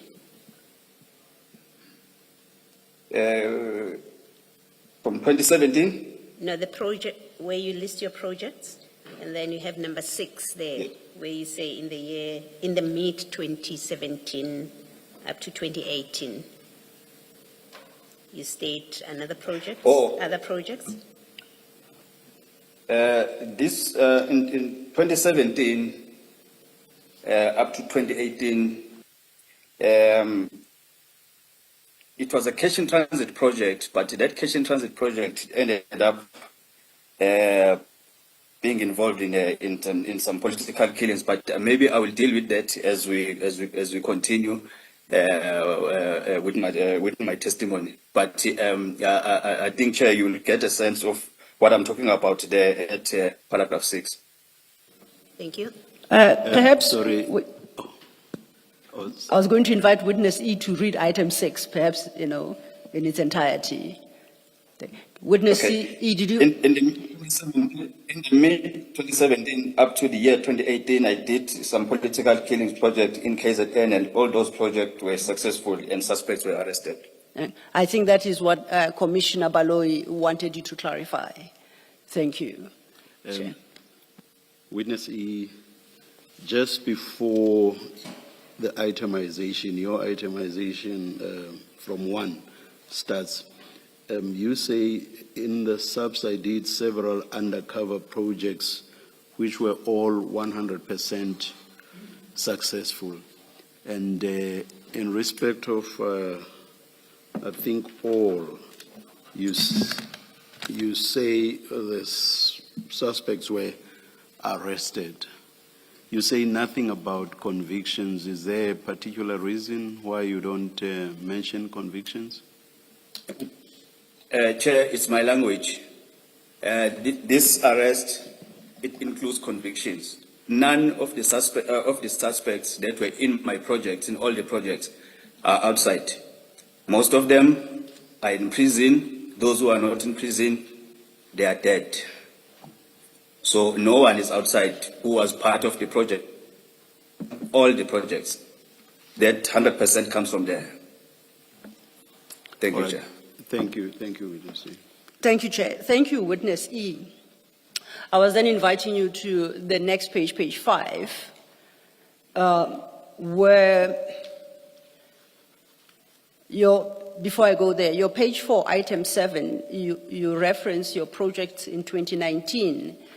And at page 5, the second paragraph, you then set out what has happened to you or where you've been since 2019. Would you care to read that statement into the record, please? If you can put up the number, Chair, I'm getting lost between 4 and 5. So page 5, my apologies. We are at page 5. At the top of page 5 is the last end of the sentence that starts at the bottom of page 4. You see that? Yes, I can see, Chair. Then immediately thereafter, there's a paragraph that says, I have been. Oh, I've been to the program since 2019 as I'm a compelled state witness in a high profile political matter case. I was once investigating in 2017. So if then we understand you correctly, since 2019 you've been in a witness protection program because you are a witness in that particular case. That's correct, Chair. Thank you. With that background then, can we turn to your statement starting at page 1? Under that main heading you have as my interactions with Minister Mchunu. If you could perhaps deal with paragraphs 4 and 5 for the commissioners. Thank you. Paragraph 4 of my statement, Chair? Yes, of your statement, Witness E. Oh, apologies, I forgot perhaps to tell you, let's go back to your statement file. Okay, thank you. Thank you. My interactions with the minister were initiated by him in the late December 2024. On paragraph 5, on Saturday 7 December 2024, I received a call from a cell phone number that I won't mention. I received this call on my cell phone that I won't mention as well. The phone number of the incoming call reflected on my phone in my Truecaller app. That is S. Mchunu Home. When I answered the call, the person on the other end of the call said to me, "Do you know who you are talking to?" My response was that I have no idea who it was. Then the person responded by saying, "This is your commander, Minister of Police, Senzo Mchunu." I was surprised to receive a call from the minister, but at the same time, I was shocked and also excited that I received a call from a minister of police. On this number, because my cell phone number was highly restricted. I'm saying this because outside of a closed cycle in the law enforcement, only few people have got my number, and the other people who might have my number or who does have my number is the Office of the Inspector General of Intelligence. Was this the same number you used before you went on witness protection? No, Chair. It's a new one. Oh, thank you. Thank you, Chair. And you say this number is highly restricted. You state that outside of a closed circle in law enforcement, only persons within the Office of the Inspector General of Intelligence had my number.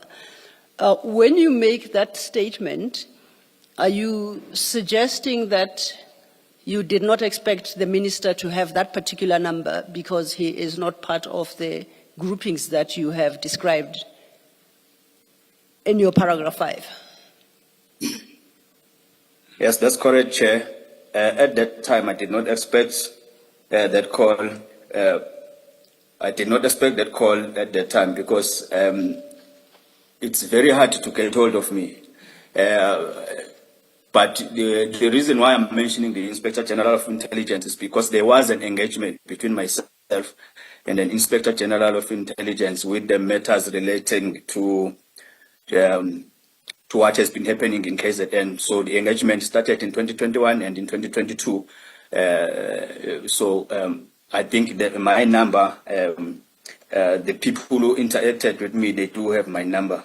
So that's why I thought to myself that it might be one of them. But I'm not saying it's them. But I thought to myself it might be one of them. Thank you. Thank you, witness. Understood.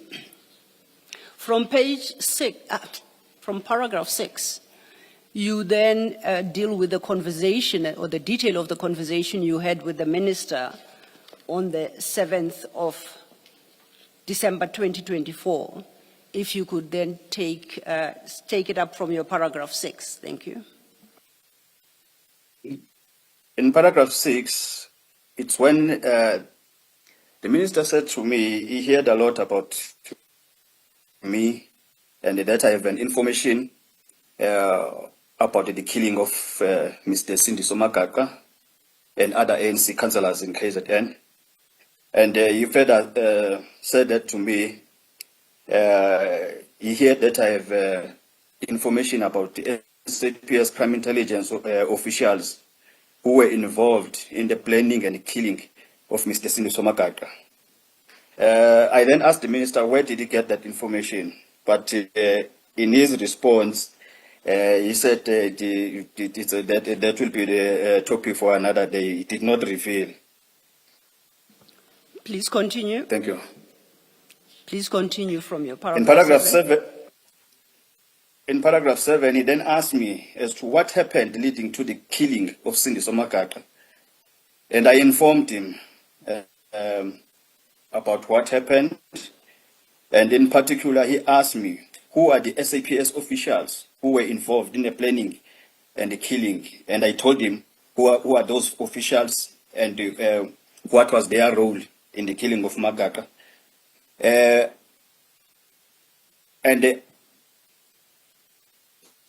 I did give him all the names of those officials, but even though legally I think I might not be at liberty to disclose them in a public platform, but or in this forum, but I did give him all the names and who played what role.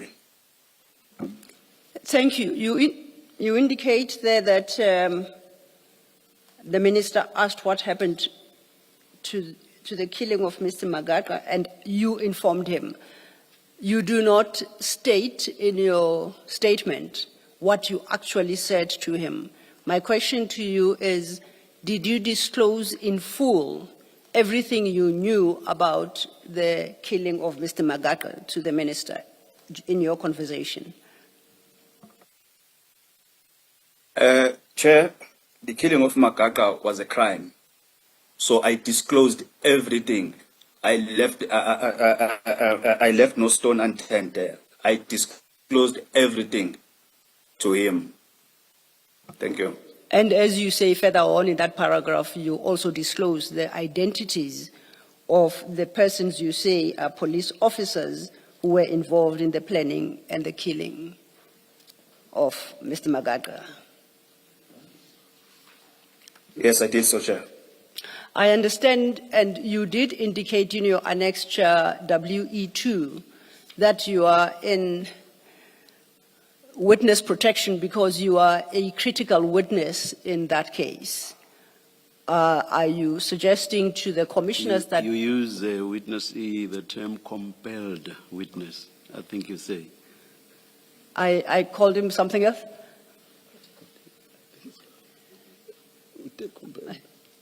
You. I must have forgotten within seconds. Mr. Law, my apologies. No, I think, is it critical that they? I think you said critical. Yes, and it's because in his Annex Yes. 2, Yes. WE2 at page 5, Okay. he says, I'm a compelled state critical witness. He called himself a critical witness. Okay. I guess my focus or interest was the compelled. But he also remembered to say Yes, he's a compelled witness. Why compelled witness E? I say this because, Chair, I was subpoenaed after I deposed my statement. I was also subpoenaed to testify. So it's not that. I was subpoenaed to testify. That's why I'm calling myself a compelled witness, because even if I don't want to continue to be a witness, but due to the information that I have to testify. Thank you, witness. You just give us a moment. Just yes, please. Thank you, Chair.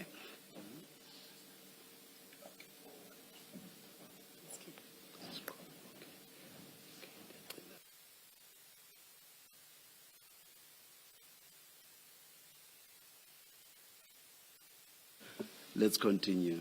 This meeting is being recorded. Thank you, Chair.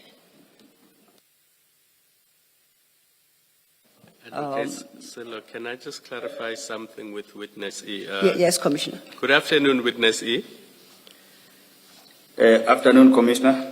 Without disclosing your identity, when the minister first contacted you on your cellular phone, did you get the impression that he knew who you were? In other words, he knew your name and your rank as a police officer and what you do? Commissioner, at the time I didn't know, but now I know, because I did my own investigation after that, and now I know that he knew.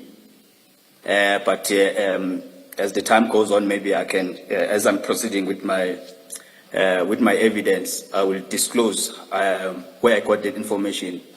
But he knew, and I think he knew starting from September 2024. Yes, and as you do so, please be mindful not to disclose your identity. Okay, thank you, Commissioner. Witness E, you might not see me because I don't have a machine in front of me. It's Commissioner Baloyi. You say in paragraph 5, in paragraph 6, he further, and this is what you say the minister says, he further said that he had learned that I have more information about SEP's crime intelligence officials who were involved in the planning and killing of Sindiso Makaka. Now keep that in mind. In paragraph 7, you then say, in particular, asked me who the SAPS officials were who were involved in the planning and killing, and I told him. I confirmed that all these individuals are indeed police officers. Does that mean, if you read 6 and 7 as I've read it now, did you confirm to him that these police officers indeed are crime intelligence officials? Yes, Chair. They are all crime intelligence officials. All right. Thank you. Thank you, Commissioners.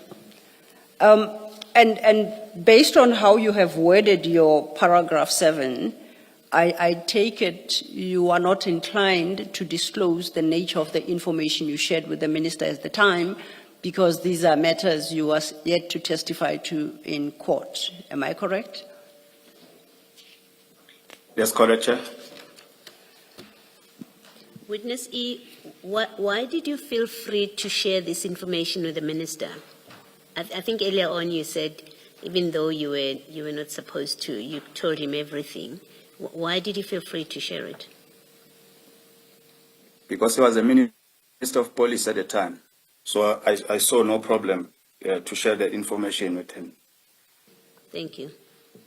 If then I may follow up on your response to Commissioner Baloi's question, is your logic that had the same person called you at the time, but he was not Minister of Police at the time, you would not have shared that information? Is that what you are communicating? I was not. I was not at all. Okay. But because he was in the leadership of the SAPS as a department, I felt it fit to tell him, because when he spoke to me, it's like he already had an information Okay.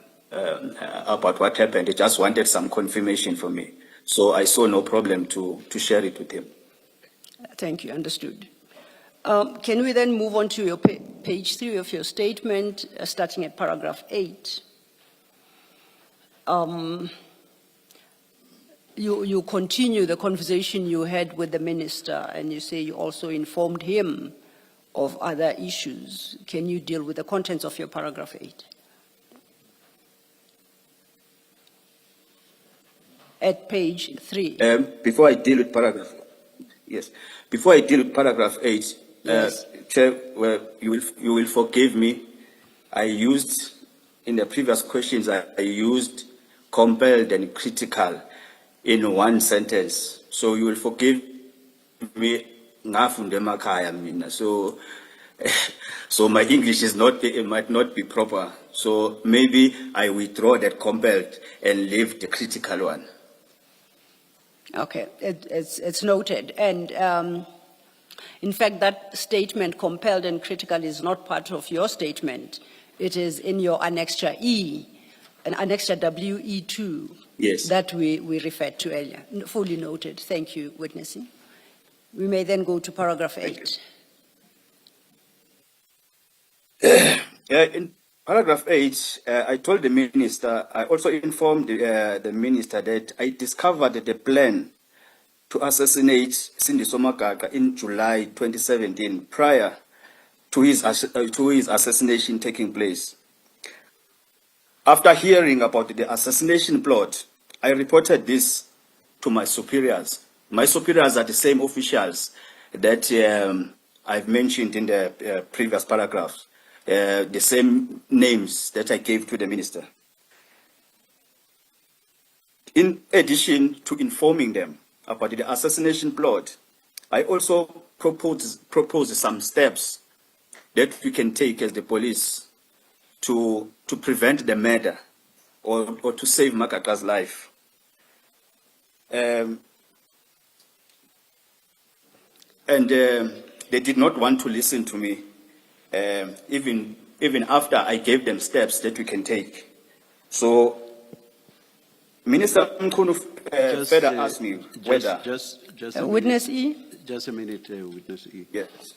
When you heard about the plot, were you also told who the people that would carry it out were? Chair, at that time, I was told by the killers, the shooters, the shooters, the ones that pulled the trigger. They are the ones who told me that in the next 2 weeks' time, we are being hired to kill Mr. Magak. So we had 2 weeks to stop the murder. Did But they the not tell you? officials- Did they not tell you who had instructed them or hired them to kill Mr. Magak? They did, Chair. And did they give you the same names of the people, or rather the same names you gave to the minister?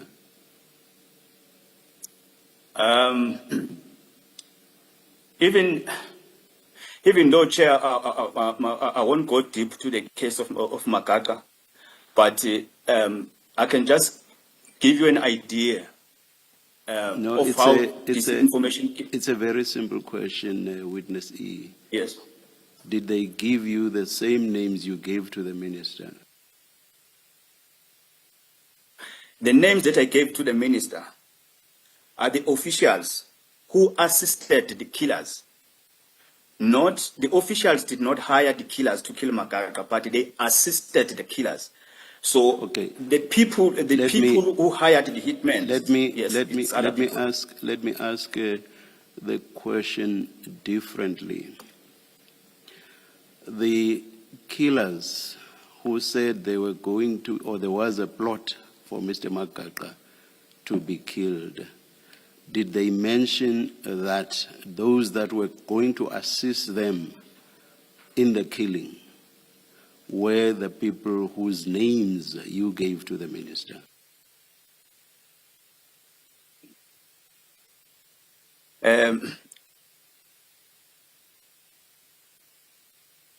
I hear your question, Chair, and I want to answer this question, but I want to answer this question in this fashion. One of the killers is late now. He was an informant handled by us, by our office. I saw that in your which is the Office of Counsel. Just a minute, Witness E. I saw that either in your statement or in one of your annexures. I saw that.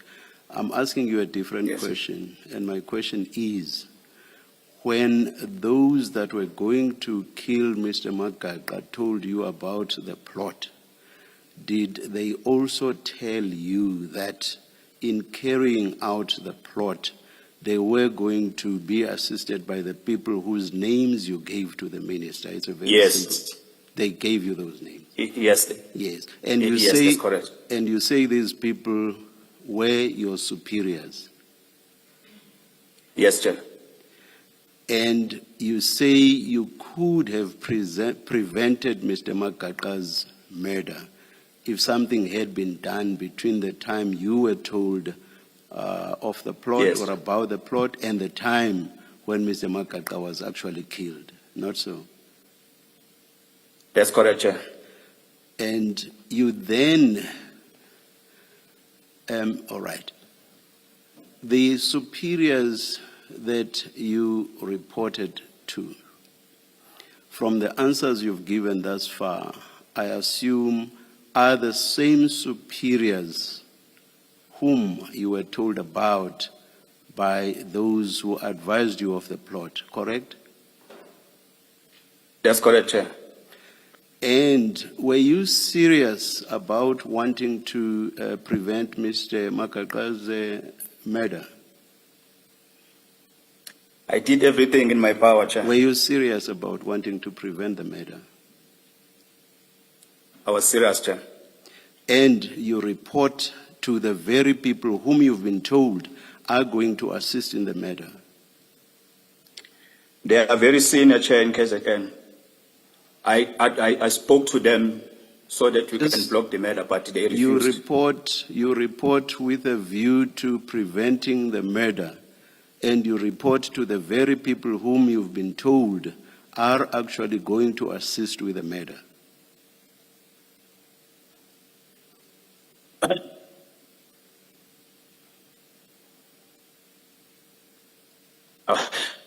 I want to answer this question, but the question is confusing. There's nothing confusing about the question. Nothing confusing at all. Please answer it. Okay. When I got the information,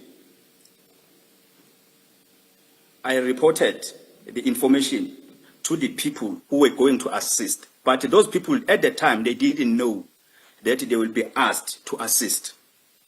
The informer spoke to me alone, and then I related the message to my commander, to my immediate commander, in a level of a captain. I won't mention the name. But then, at the time, my superiors didn't know that the hitmen will ask them for assistance. Number two, the equipment that was going to be used in the killing of Magaga came from the very same superiors. It was an equipment. How would the people that told you or informed you of the plot have known that they were going to be assisted by your superiors if at that stage the superiors did not even know that they were going to assist? Because the equipment that they were going to use which is the firearm and the car, came from the very same superiors. But that's after the event. They were going to ask. That's after the event, according to what you've just said now. My question is about the time you are being told that we are going to be assisted by senior police officials. How could that be said if the senior police officials themselves did not even know that they were going to assist? It may well have been the senior officials would have said, no, we are not willing to assist. Please make me understand. I don't understand. Okay.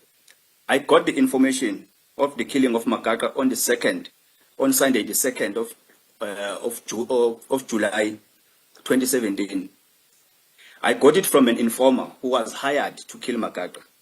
He then told me that he's going to ask the captain and the colonel to assist them in such a way that when they go to Mzimkhulu and come back from Mzimkhulu, they get a protection.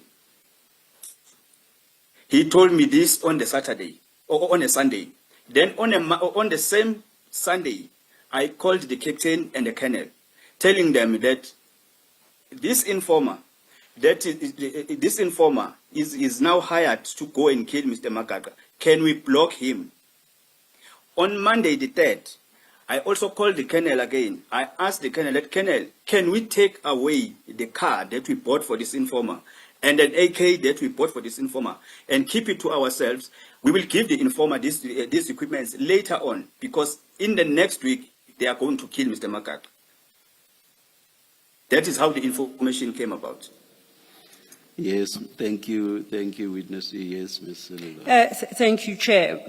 Perhaps while we are on that, let's just take a step back and to explain what your job at the time was when you had these interactions with the people you say subsequently assassinated Mr. Magaga. Can you just talk us through that very quickly? Chair, as I said, I've been an undercover operative since from 2013. I am currently a handler in the crime intelligence. But at that time, I was deployed undercover. I was deployed undercover to do undercover projects. It was a registered project, but it was a project for cash in transit. In this project of a cash in transit, I recruited the leader of the gang. It was a group of 25 suspects. I recruited the leader of this gang or of this group that is involved in cash in transit. This leader, who happened to be our informant, is the one who came with this information to us because he was hired by the people in the Mzimkhulu municipality. That's how I got to know this information. Okay. On top of that, this group of 25 suspects, I had to infiltrate the group. That's how I got to know these people. Okay, then if I understand you correctly, you say you had been deployed as an undercover agent and you had infiltrated this group out of which then came out the would-be assassins. Is that a fair summary? Yes, that's correct, sir. Now, you say you were deployed undercover.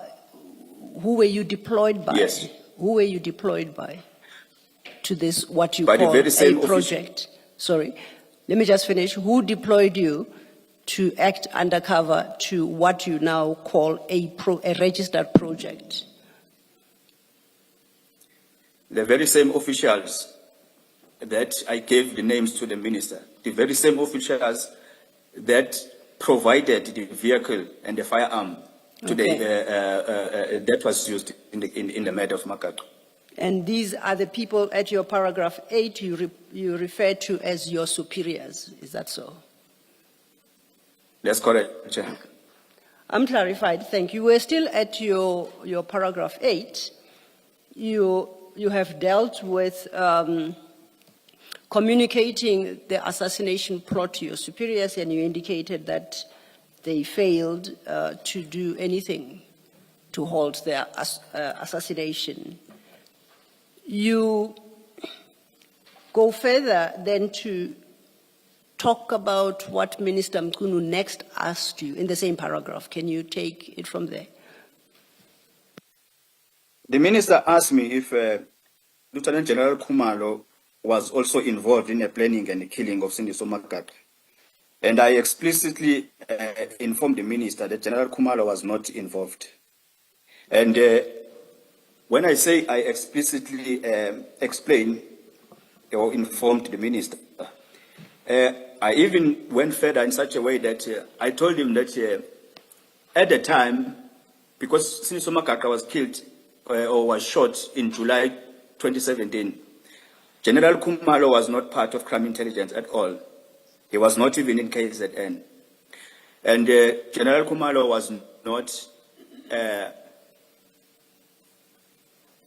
the division commander of crime intelligence. A person who was acting at that time, because we didn't have a permanent division commander, it was General Jacobs. And in KZN, the person who was a provincial commissioner, it was an acting provincial commissioner, which was General Langa. So General Khumalo was not involved at all when it comes to this plot and the killing of Makaka. Okay. Please proceed to your paragraph 9. I informed the minister that I only let off Lieutenant General Khumalo in 2018 after the establishment of the PKTT. But at that time, General Khumalo was still a brigadier. And then he was appointed as a leader of the PKTT. I informed the minister that in around 2018, I went to the office of the now retired General Chiga. General Chiga was the provincial head of crime intelligence in KwaZulu-Natal at the time. I then reported the matter to General Chiga of what happened to Mr. Makaka and the involvement of these officials. And then General Chiga then asked me if I can depose a statement. And I said, yes, I can do so. Then it's when he said he would speak to General Khumalo to arrange a team that will come and take a statement. And then after that, both of them, General Khumalo and General Chiga, they came to an agreement that I must be enrolled in the program. And in 2019, indeed, I went to the program. If I could just take a step back, where you talk about going to the office of the now retired General Chiga, you said it is 2018. In your statement, you've got a specific month. I think it's important you mention both the month and the year.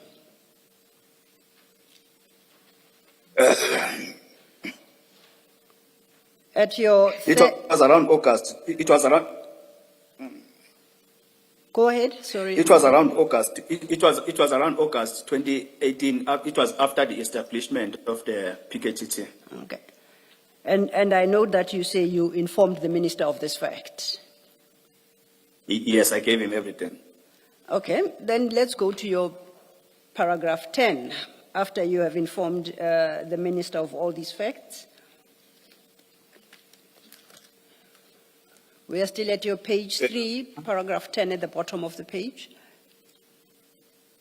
Yes, therefore I made it clear to the minister that not only was General Khumalo not involved in assassination, but that I only came to know of him later on. I only came to know of him later on.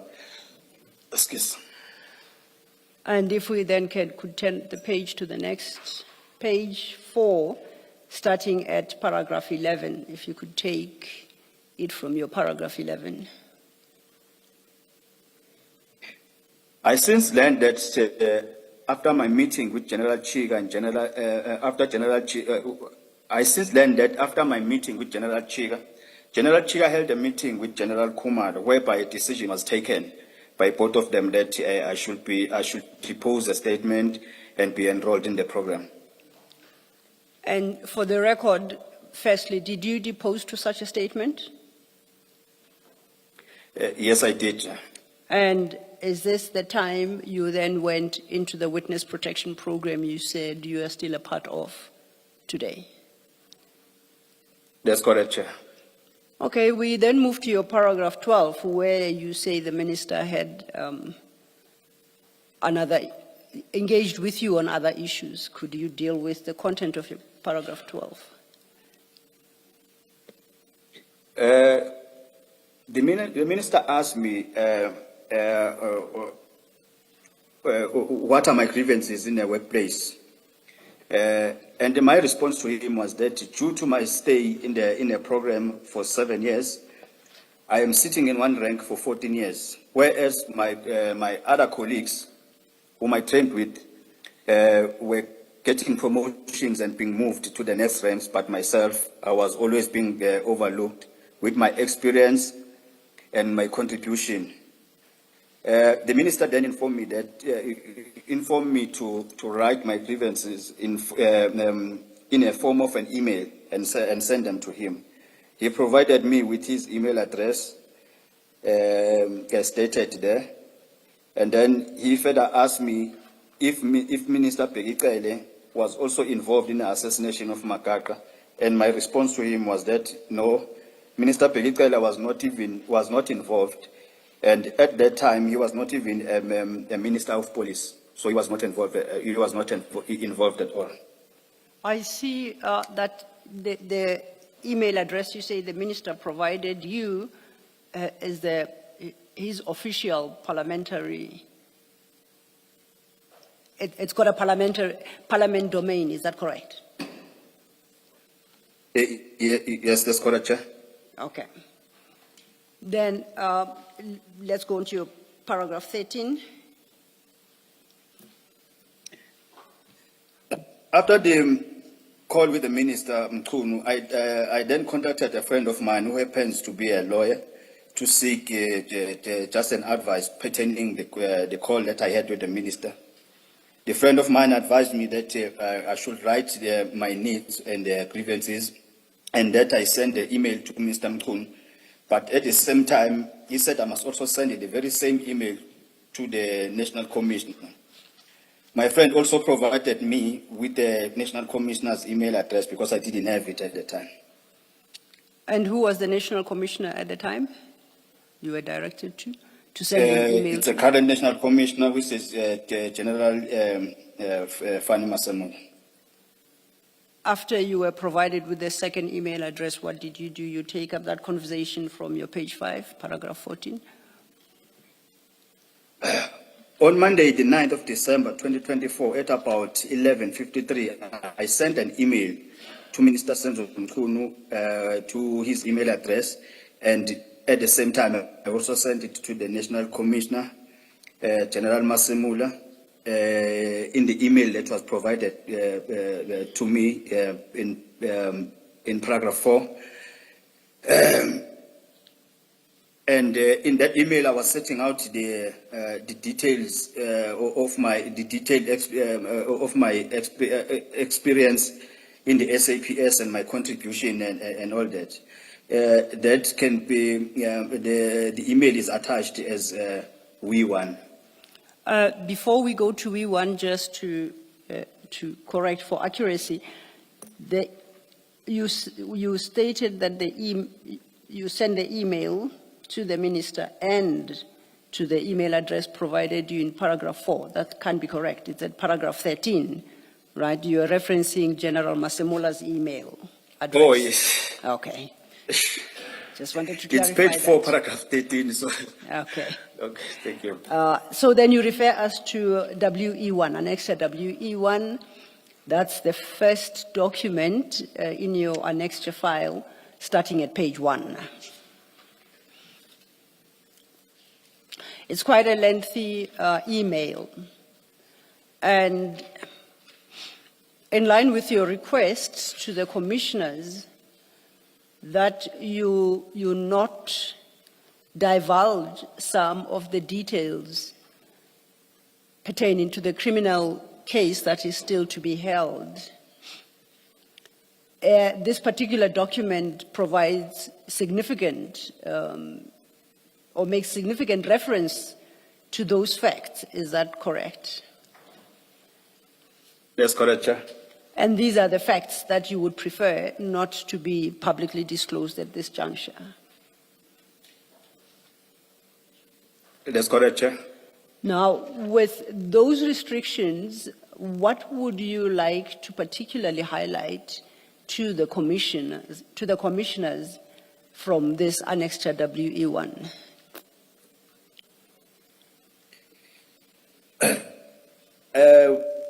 What I needed here was the request for an intervention by both the minister and the national commissioner pertaining my working condition, because after I had that fallout, there was that issue with my my superiors. They started to weaponize the working conditions. They started to weaponize promotions against me. They started to they started to abuse me at work. That is what was an intervention that I needed from them. Yes. And do you set out in this document what you required of the minister to assist you with, insofar as any grievances you may have at the workplace are concerned? Firstly, I started mentioning about my contribution starting from 2018 in all those drug projects, all those cash in transit projects, and all those ATM bombing projects. And then if I skip my history there, I will start whereby I said I need to emphasize that each project I've worked never had less than 20 most wanted suspects and dangerous suspects. And I must also state that in 2017 alone, I arrested over 100 dangerous suspects in KwaZulu-Natal with 100% convictions. Some are currently serving years in prison, and some were killed by the Special Task Force during the confrontation with the police, during our takedown operations. But not even a single suspect in our project or in the project where I was involved as an undercover operative is still outside, not even a single one. I also mentioned that the turning point of my career started in 2017 after I blew the whistle by exposing the rot and the corruption that was happening within Crime Intelligence KZN, especially in undercover unit, which is called MDOC. I also mentioned there, what does MDOC stand for? And then I reported what Crime Intelligence apologies, Office. witness E, what does MDOC stand for? MDOC is a crime intelligence unit, which it is called MDOC. MDOC means multi-dimension organized crime. Thank you. It's a yes. Thank you. No, please continue. Thank you, Yes, Chair. thank you. You may continue. Witness E, you were at annexure WE1, page 1 of thereof, and we had just dealt with the issues you had in relation to MDOC. What happened here? I reported the senior crime intelligence officers to former acting division commander, which were commissioner, which was General Jacobs. But with regards to General Jacobs, I must point it out that I didn't communicate with him directly, but I communicated with him via the provincial head. So I spoke to General Chiga in person, and then General Chiga said, because we are all under him and we're reporting to him, because MDOC reports directly to the provincial head. So he said that this matter needs to be investigated by the national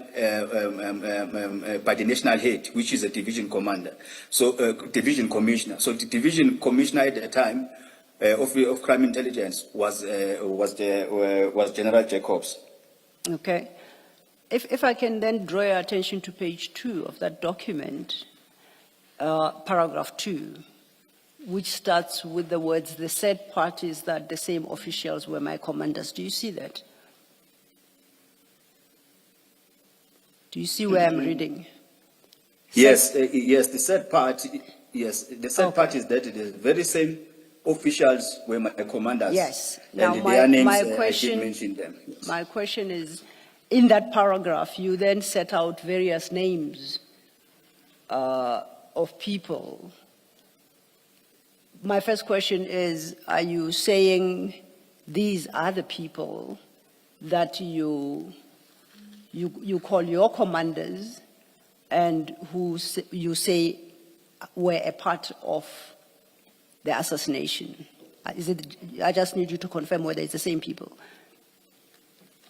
It's the same people, Chair. And secondly, are these the same people you stated at your paragraph 7 that you disclosed to the minister in your conversation of the 7th of December 2024? That's correct, Chair. Okay. Thank you, Witness E. Chair, I know we started later than we hoped with this witness. It is 1 o'clock. I'm in the commission center. We just must take the break. We'll take let's a lunch. adjourn and resume at 2 o'clock. Thank you, Chair.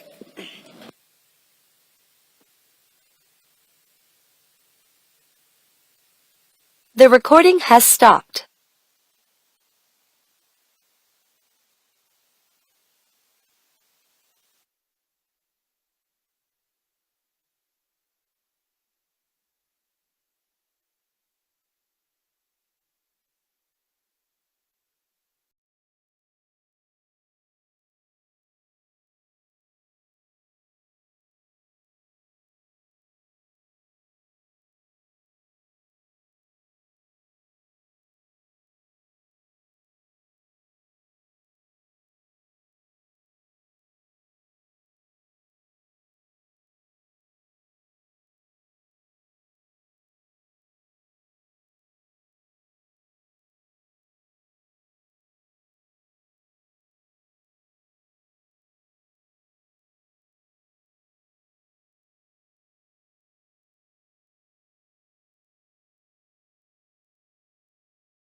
As you are working on a redacted version, I fully am appreciative to the chair for pointing it out. I think the first sentence of the previous paragraph is important. So if you could just read that sentence without reading the redacted part, then we can go to the paragraph I directed you to. Do you understand? Yes, Chair. I Please go said ahead. here, I must emphasize that this is not a hearsay evidence. And when you say that, is that in reference to the facts you have set out pertaining to Mr. Magaka's assassination as you set them out in that document? Is that what you say is not hearsay evidence? That's correct, Chair. Okay. Then if I can direct you to the next paragraph, that then starts with the words, they started to target me. They started to target me to be assassinated and even told me that they will never give me any promotion and they want me dead because I'm a threat into their career. I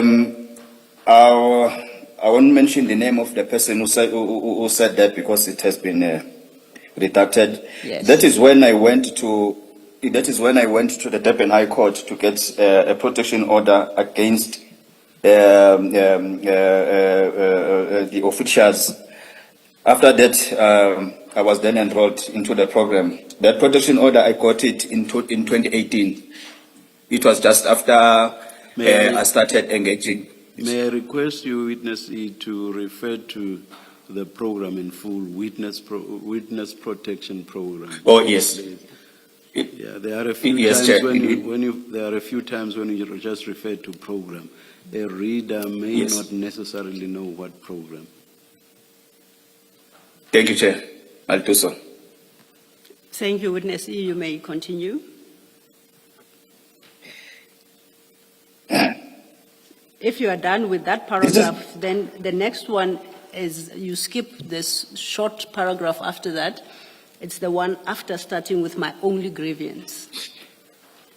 My only grievance to the national officials is that all my commanders in KZN are the officials mentioned above, and if ever I have to move to the next ranks, it's them who must process and facilitate it. But they don't do so because they told me that they'll never do it, and they want me dead than alive. Now, please proceed.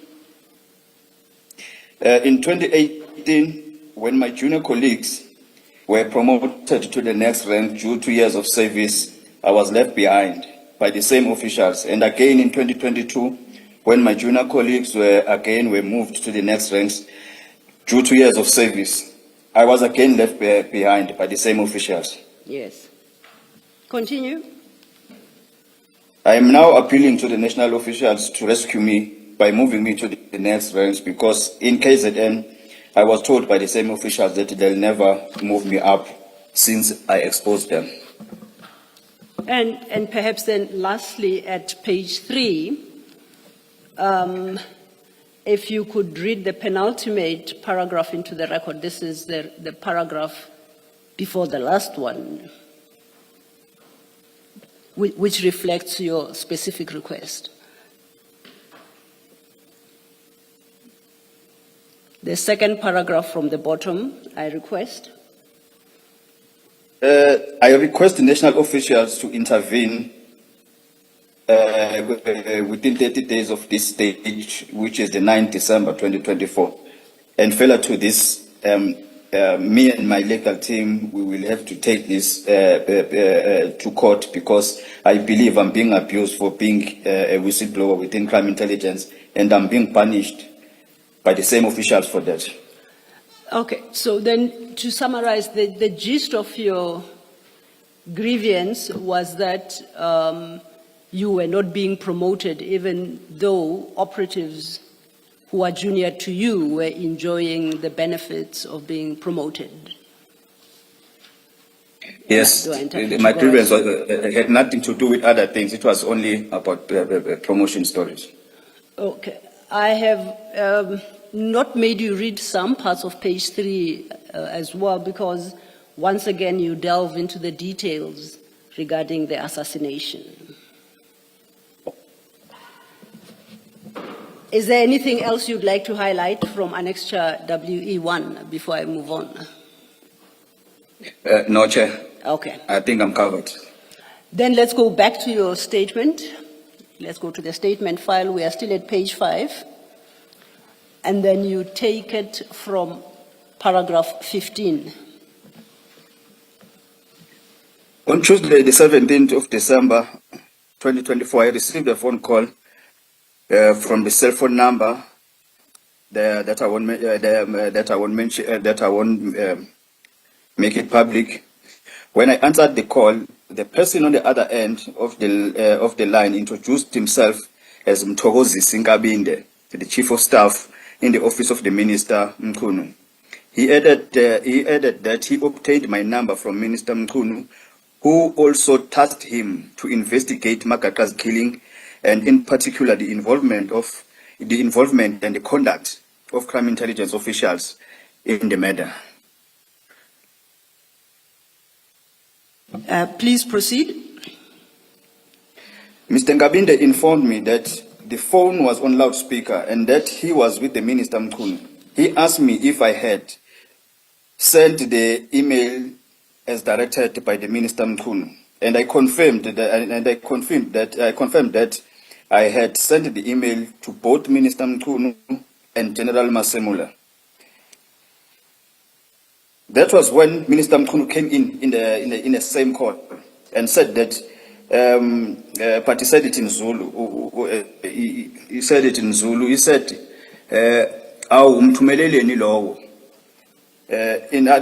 said I was not supposed to send it to the email to General Masemula because the National Commissioner, General Masemula, and the people involved in the assassination of Sindiso Magaka know each other. Therefore, my grievances will not be attended to. They asked me to forward screenshots of the email, and I had sent, which I did, to both their numbers, which means the numbers of the number of the minister and the number of Mr. Mthokozi Sinkabinde, the Chief of Staff. Yes.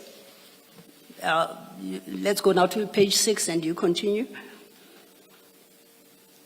Mr. Ngabinde further informed me that he was once in the employ of the IPID, which is Independent Police Investigative Directorate, and he once heard that former Minister Pegitele and the Lieutenant General Kumalo were also involved in the assassination of Sindiso Magaka. I informed him that the two were not involved. I was then instructed by Minister Mkhunu and Mr. Ngabinde to send the same email to Mr. Ngabinde. And Mr. Ngabinde gave me his email address as ngabindecm@saps.gov.za. Now, when you say the same email, is it the email that we went through that you've attached as WE1, which you say you had sent to the Minister and National Commissioner on the 9th of December 2024? Yes, that's correct, Chair. Okay. You may go to your paragraph 18. Sorry, can you just clarify On the same something? day, I forwarded... Witness E, just a moment. Witness E, is it your understanding that the minister did not receive the email you sent on the 9th of December? Why would he be asking that you send it again? He told me that he has not seen that email, so he asked me to make screenshots of that email and forward them via WhatsApp to him. Then I did so. Then after reading those screenshots, and then it's when he asked that the next emails I must not send them to him, but I must send them to the Chief of Staff. And the Chief of Staff gave me his email address. Then I started sending everything to the Chief of Staff. Thank you, Commissioner. Thank you, Witness E. You may continue. And there's something I forgot to mention. I think in paragraph 16, yes, whereby when the Chief of Staff called me, he said he has been tasked by the minister to investigate. So the issue of Magaqa and the involvement of crime intelligence officers, therefore I must cooperate with the investigation. Just for the record, at paragraph 15, which you read into the record, you did point out that Mr. Ngabinde said he had also been tasked to investigate the Magaqa killing, and in particular the involvement Yes. and conduct of crime intelligence officials in the matter. That's what you have at your paragraph 15. You wanted to add Yes, yes, to Chair. that. Is that he said I must cooperate with the investigation. And what did you understand the investigation to be? Is that cooperate with him for purpose of the investigation? What was your understanding? I didn't understand, Chair, because I didn't know that a chief of staff does a chief of staff can become an investigator at the same time. But during that confusion, it's when he started introducing that he was working for IPID. Then after he said he was working for IPID, it's when I got an understanding that he does have knowledge of investigation. Okay. Okay, we are now at your paragraph 18. On the same day, I forwarded the email to Mr. Ngabinde. After I sent the email, Apologies, thought witness. Apologies, witness. Please do not rush through and be accurate.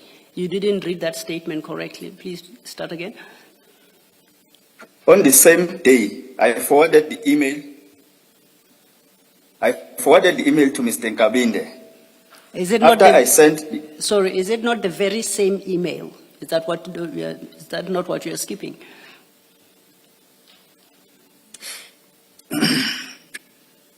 My copy of your statement reads, on the same day I forwarded the On the very same day. same email. no, it's not the very same. It's not the very same.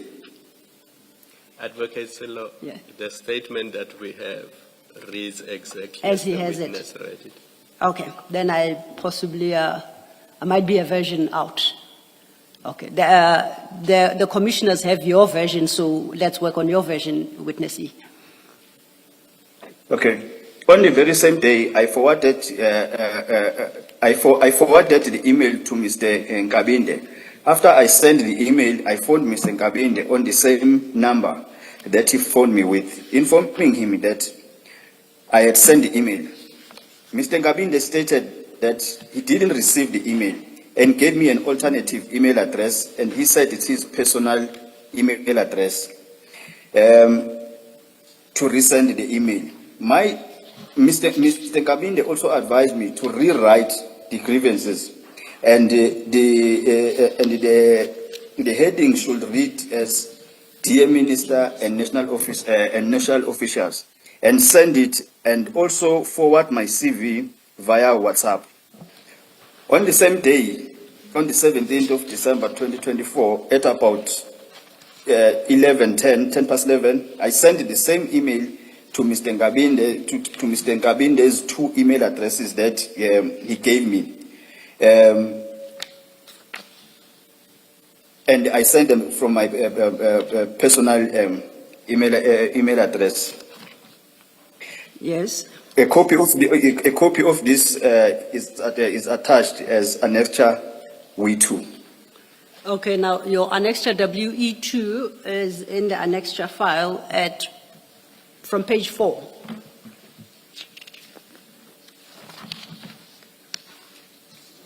Have you located it? Yes, Chair, I'm there. In dealing with this annexure, just remember that insofar as your history is concerned, that's what you read into the record when we started. So you can skip that part. Then you can speak to this annexure then, otherwise. In this annexure, you can see that there on top it's written as follows: Dear Minister and the national officials. So I did exactly as instructed by Mr. Ngabinde. Yes. Then let's go into the body of the email. You can skip the first paragraph, which sets out your employment details and I think your ID number. At the next paragraph after that, you then have you set out a specific request. Can you state it? He said, I said I request an intervention by the national officials and my employer in my work abuse and unfair treatment when it comes to promotions. Thereafter, you then deal with your history and you set it out there. As I say, we've dealt with that. Can I then invite you to the next page, at page 5, and we pick it up from the second paragraph at page 5, which says, my only complaint. The complaint is simple. In 2018, when my junior police officers were moved to the next ranks, due to years of service, even excluding successes, I was overlooked and sidelined by my employer. Again, in 2022, there was another national instruction for mass promotions for junior police officers to the next ranks due to their years of service, excluding successes, but I was once again overlooked and sidelined by my employer. These promotions... Go ahead. These promotions were for the motivation and the well-being of police officers so that they can perform well in their duties. Please proceed. I am on a witness protection program with full pay as a police officer. I get all benefits like all police officers in the country, including bonuses when due, and I get full medical aid services from Polmed. For the fact that I get these benefits mentioned above, it means I do qualify to be a police officer, and therefore I do qualify to receive all benefits of police officers, including being moved to the next ranks, like all my other colleagues at work. If you can read the first line of that, the next paragraph then. My only complaint is about the promotions, which are long overdue. So let me just test my understanding. If I understand you correctly, in this email, you made it clear that you accept that you, although you are on witness protection program, it's with full pay, you get all your benefits, including medical aid, and that your only complaint relates to your being overlooked for promotions. That was your sole complaint. Do I understand you correctly? That's all, Chair. Now, at the last paragraph of that email, it reads, with due respect and humbleness, I request my employer to attend to my grievance by moving me to the suitable rank and consider my experience, my contribution, my successes, and my years of service. End of quote. Did I read that correctly? That's correct, Chair.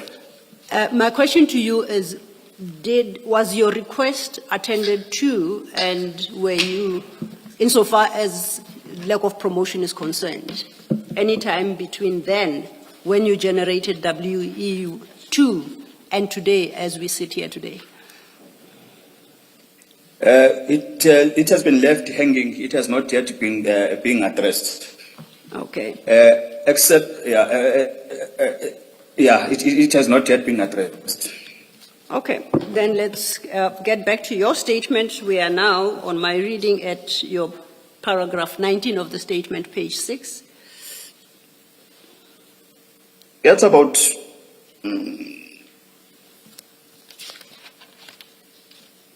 Yes, it's 19. It starts with the words at about. at about 2 o'clock, I contacted Mr. Nkabinde on his number with my cell phone number, asking him if he had received the email that I've sent. And indeed, Mr. Nkabinde confirmed that he did receive the email. Okay. And then let's continue to paragraph 20. Shortly after Mr. Nkabinde and the minister confirmed the receipt of the email, I saw an article in the Sunday World newspaper reflecting my conversation with the minister about Mr. Makaka murder, but with some facts distorted. This article is attached as WE1A, bracket A, in brackets. I noted that some facts were distorted because during May 2021, the Office of the Inspector General of Intelligence had initiated an investigation into the involvement of Crime Intelligence in the matter of Sindiso Makaka. During May 2022, I was interviewed extensively by the Office of Inspector General of Intelligence. The information I relayed to the Minister telephonically in 2024 was consistent with my disclosures to the OIGI in 2022. Now, that annexure WE1 bracket A is in your annexure file. Starts at page 3.1. Can you locate it? Yes, I'm there, Chair. And what about this article you say reflects your conversation with the minister? Are you able to highlight some aspects, of course, without providing any details pertaining to Mr. Magaga's assassination? If you can check the Chair at the second paragraph, Sunday World says, Sunday World can today exclusively reveal that an undercover operative who says he initially recruited Magaga's would-be hitman to be an informer has penned an explosive affidavit to the police minister. First of all, there's no affidavit that I've ever sent to the minister. It was an email and a conversation telephonically and those screenshots. There is no affidavit. Exposing how the then 35-year-old politician was ambushed and shot on July 13, 2017 with resources from Crime Intelligence. Now, I see this article is dated 13 January 2025, at the top there of the article above the picture. Do you see that? Yes, that's correct, Chair. Dated 13th January 2025. It then proceeds to give detail of what this supposed affidavit is supposed to have disclosed regarding the assassination, and that is at page 3.2. Do you see that?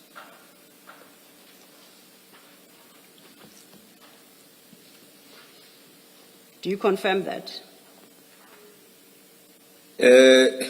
Sorry, Chair, in the annexure or in the annexure, page 3.2 of annexure WE1A.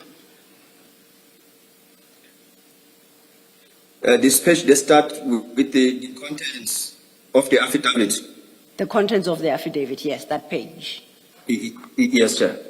So I'm saying, are you saying that what is set out on that page accords with what you told the minister, although it was not in an affidavit?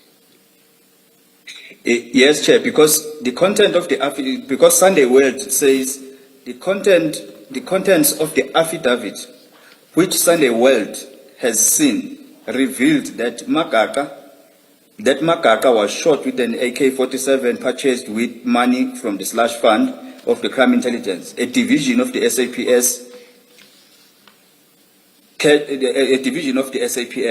Cash from the same slush fund also funded the purchase of the getaway vehicle, a Mercedes-Benz. Then it confirms, Chair. It provides further detail there. I see at what the copy you have must have quite a big space between the first paragraph and the next, and that's because on the actual article itself, it's an electronic advertisement in between the two paragraphs. Do you see where I am, witness E? Yes, Chair, I can see. So if you skip that whole wide open place, then there is the third. Skip those two paragraphs. They go into the detail. I'm interested in the third. Please read the third paragraph into the record. The operative said, the operative said he registered Mdunge as a police informer on May 10, 2017, after recruiting him. He then handed the hitman to his superiors, the one who later resigned. The operative said he has been part of the multi-dimension organized crime, a deep undercover unit since 2013. Now, looking at the facts as set out in that paragraph, do you know who this article is referring to? The said operative. Do you know who is the operative the article is referring to, considering what it is said the operative said? I lost, sorry, Chair, I lost you for about a few seconds. Would you please repeat the question, please? Oh, apologies. The paragraph you just read reads, the operative said he registered this person as a police informer. Earlier you had, in engagement with the chair, spoke of these issues, and then it gives some other facts and references multi-dimensions of organized crime, a deep undercover unit since 2013. Now I'm asking you, do you know the operative that is being referred to in that paragraph?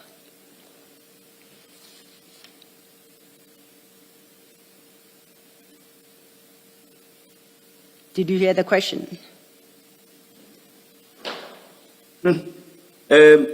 Chair, I lost you again. I think it's the network here, but can you just, I hear the other things, but the last question, if you can just repeat only the question itself.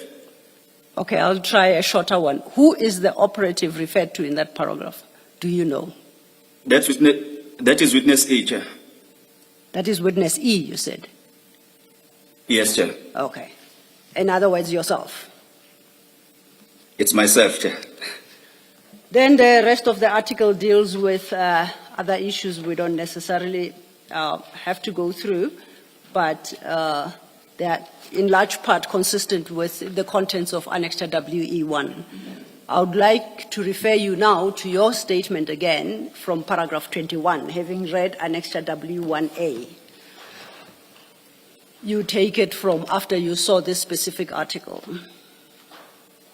After seeing the article, I then phoned Mr. Nkabinde and asked him why he leaked my email to the newspaper. And he said he didn't see the newspaper. He said he didn't see the newspaper article.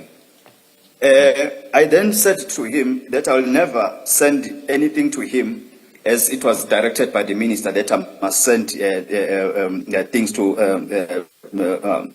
Nkabinde. After the call that I made to Mr. Nkabinde, I received a call from Minister Mchunu with his cell number. It was a WhatsApp call. It was a WhatsApp call. Minister Mchunu said to me that he had been informed by Mr. Nkabinde that I was accusing him of leaking my email to the newspaper. I indeed confirmed with the minister that I know for the fact that the only people I sent the email to, other than General Masemola, were Mr. Nkabinde and him, the minister. And as such, only the minister or Mr. Nkabinde who had acknowledged of my email. Minister Mchunu that indicated that he would speak to Mr. Nkabinde. Still on the call, Minister Mchunu was still insisting that General Khumalo was behind the assassination of Makaka. Just to confirm, in the article as you read it, is there any reference to General Khumalo and his involvement in that assassination? No, Chair, there was not. No, Chair, there was nothing. And in your Annexure WE1, you specifically stated that he was not involved. He was not involved. He was not even in KZN. Did you respond to the minister at this juncture when he insisted that General Khumalo was involved? And if so, what was the response? Firstly, before I answer that question, when he gave me the call that he has been informed by Mr. Nkabinde that I'm accusing him, he said to me he had reprimanded Mr. Nkabinde for leaking the information to the media. And he said he's still going to talk to him, not to do it again. But then when he insisted that, insisting that General Khumalo was behind the assassination, I I did explain to him exactly that whoever gave them that information, he gave them the wrong information. General Khumalo was not even in KZN, he was not even part of crime intelligence at the time. Okay. Then we- Sorry, Advocate Silo, Yes, just to Commissioner. get the chronology right, this is now in January 2025. It's after the Sunday World article. Yes, Chair. So what we are discussing in paragraph 21, where the minister still insists that General Khumalo was behind the assassination, this is after you had seen the 13 January 2025 article. That's correct, Chair. Thank you. Thank you, Commissioner Khumalo. Witness E, that takes us to your paragraph 22 at page 8. Maybe before that, Ms. Sip- Commissioner Baloyi has a question. Yes. Witness E, did the minister, maybe let me ask differently, did you ask the minister why he believed that General Khumalo was involved with the killing? I did not ask him because even in December, when he started saying General Khumalo and former Minister Kraal were involved, I said no, they were not involved. But it was Mr. Ngabinde that came in that same conversation that he was once at the IP and he heard that former Minister Kraal and General Khumalo were involved. So I think in my mind at the time, I had an impression that maybe Mr. Ngabinde got that information from IP, but that information was a false information. Thank you. Thank you, Commissioner Baloyi. Witness E, I was inviting you then to your paragraph 22 from page 8. Are you there? Every time before. Yes, please proceed. Every time before and after the court appearance of the court proceedings of the Makaka's case, the minister will call me and demand an update of the court proceedings. When I looked at the volume of calls that I was receiving from the minister, I felt that the pressure was too much to handle. Therefore, I contacted the investigating officer in the Makaka case, and I informed him that I informed him about the calls from the minister. I also informed the IO that the minister alleged that someone informed him that General Khumalo was involved in the assassination of Siniso Makaka. Furthermore, I requested the IO to discuss the situation with General Khumalo. The investigating officer also advised me not to block either the minister or Mr. Ngabinde, but to play along with them so that I will know what their aim was and or intentions. I further told the IO that Minister Mkhunu has too much interest on Sindiso Makaka's case because for every court appearance, Minister Mkhunu will phone me and ask me of the next court date and what had transpired at court. But he doesn't attend court hearings. I also informed the IO that I had also informed the IO that I had also informed the minister of the date that Mr. Ngengwa is the Mr. Ngengwa who has since been convicted for Makaka's murder and sentenced to 25 years imprisonment, was going to plead to the murder of Sindiso Makaka. I had requested the minister to be in court attendance for him to see the good work that the team and I had done. But to my surprise, the minister was never in attendance. Now, in addition to this, I can say that... Yes, please proceed. In addition to this, I can say that this was because the former minister, Kraal, he used to attend each and every... he used to attend each and every court proceedings if ever the case of Sindiso Makaka is going to court, and after that he will even engage with the media and give the updates and all that. But Minister Mkhunu, in all court appearances, he has never, I have never seen him attending the case, but he had so much interest. But that is why I advised him that can you go on the last day at least when the suspect or the accused is pleading guilty, and that is where we got a conviction. But Minister Mkhunu was never in attendance. Okay. We go on then to your paragraph 23. On Thursday, the 3rd of April 2025, at about 7:57, I sent an email to Mr. Nkabinde to his email address, the SAPS address, as to follow up on the initial email that I sent to the office of the minister on the 17th of December. This email is attached as annexure WE3. That annexure WE3 is in your annexure file from page 6. Have you located it?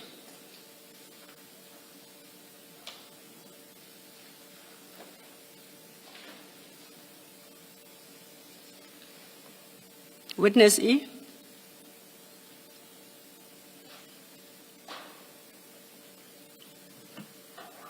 Witness E, can you still hear me?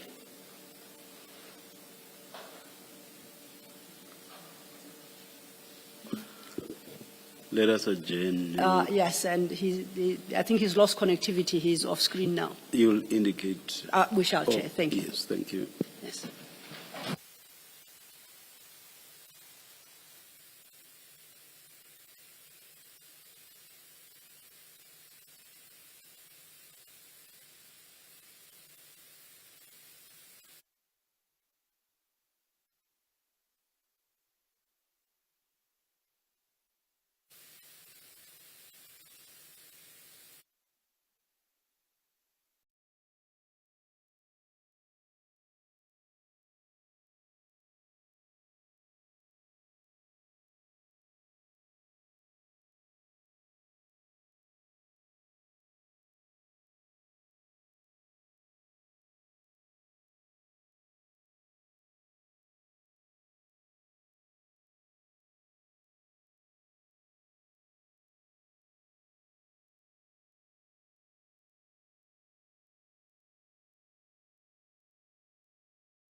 including the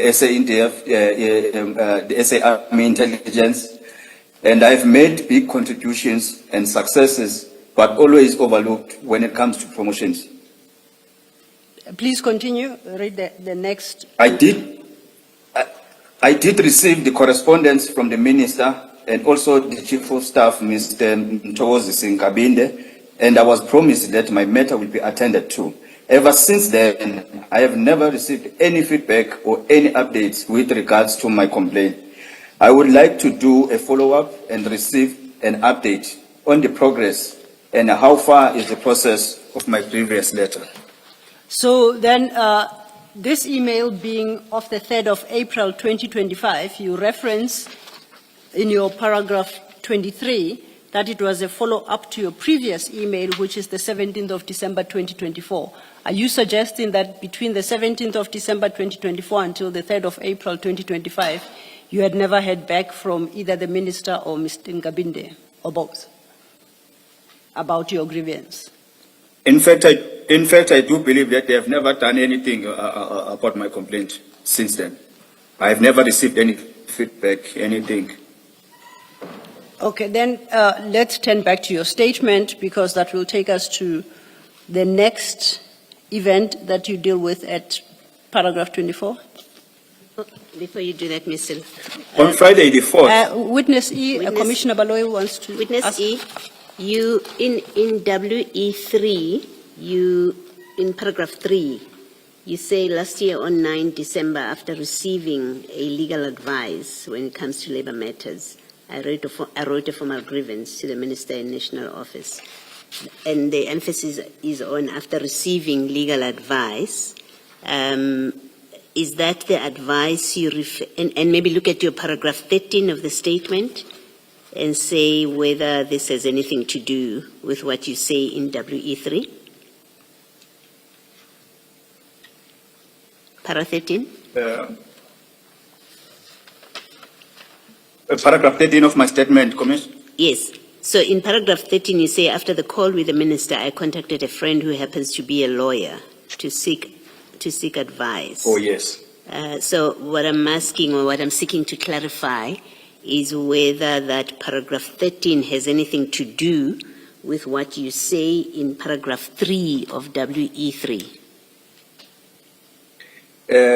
That's correct, Chair, because every time I need some advice, I always ask a friend of mine who happens to be a lawyer. He always gives me a friendly advice about the issues that pertaining the law, whether it's labor or civil or criminal. He always advises me. Well, I'm asking to clarify because I understood that you wrote the letter about your grievances, the email, because the minister asked you, what grievances do you have? Put it down in writing. I understood that to be why you wrote the email you wrote with your grievances. But then you speak here in WE3 as having put down these grievances on the basis of legal advice or after receiving legal advice. I just want you to clarify that.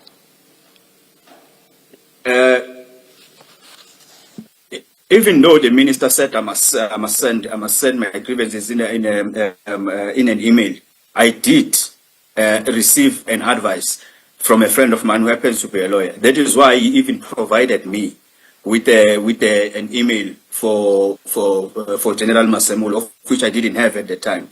So I can confirm that both the minister and a friend of mine who happens to be a lawyer, so both of them, they contributed to that email. You spoke to the friend who is a lawyer after speaking to the minister, and because the minister said you should put down your grievances. Is that the sequence? That is the sequence, Chair. All right, thank you. Thank you, Mr. Thank you, Commissioner Baloyi. We are now witness E back to your statement, witness statement at page 9 at paragraph 24. On Friday, the 4th of April, 2025, at about 9:34, I received an email from setati@saps.gov acknowledging receipt of my email that I have sent to Mr. Ngabinde. This is attached as WE4. And that annexure WE4 is at page 7 of your annexure file. If you could go there.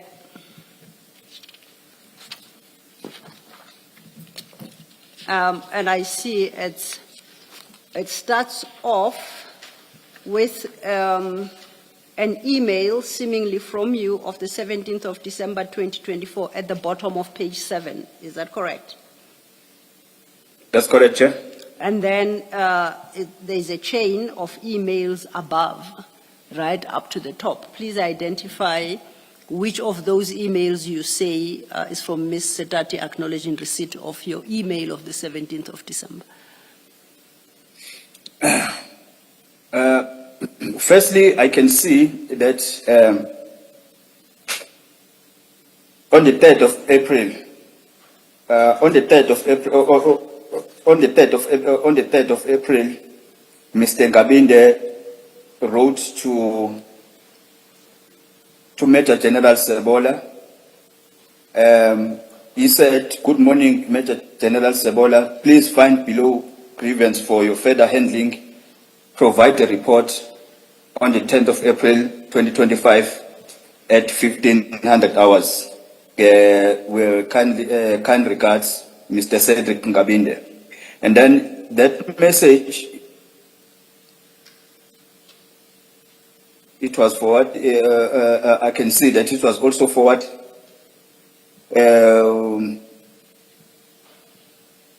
It was from it was Brigadier Letoko.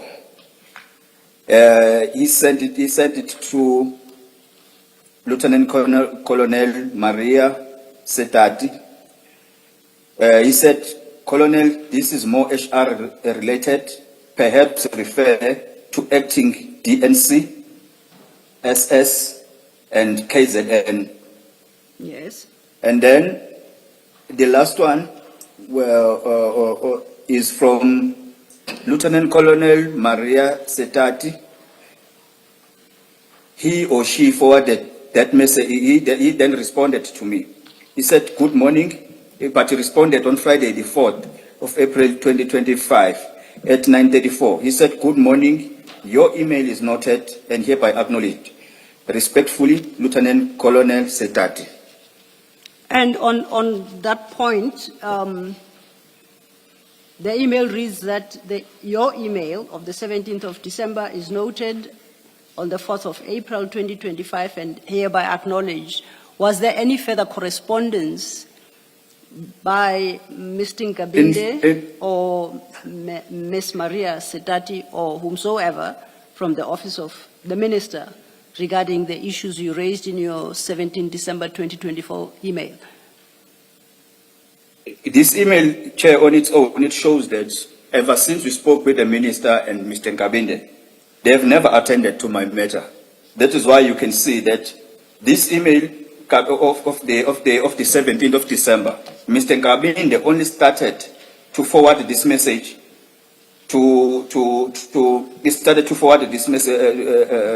this message to Major General Sebola on April.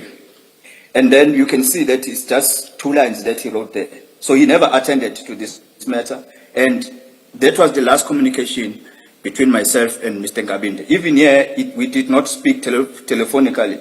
He just forwarded this message. I only received this email from Lieutenant Colonel Setati. It's when I saw that, okay, he or she was just responding to me because she received this message, this email that was coming from Mr. Ngabinde in April. Then I just left everything there. It was never attended. Okay.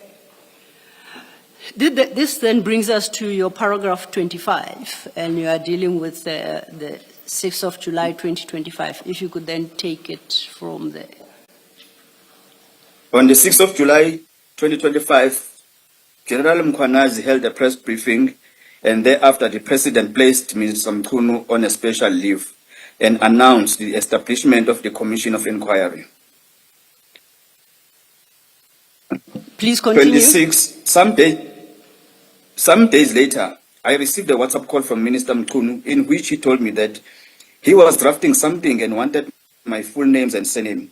And the full names of Mr. Nengwa, the convicted, the man who was convicted for the killing of Magaga.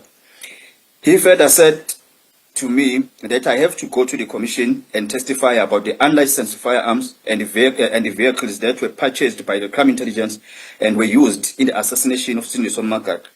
I responded to the Minister Mkhunu that I did not have a problem in testifying, but I cannot testify at the commission because the case is still ongoing.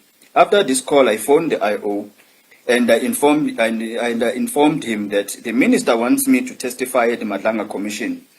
The IO informed me that since the case is ongoing, I cannot testify about it at the commission. Therefore, if the commission wants me to testify, they should liaise with his office first. Please proceed. In 27, my assessment of the minister's calls is that dating from the 7th of December, which was our first communication,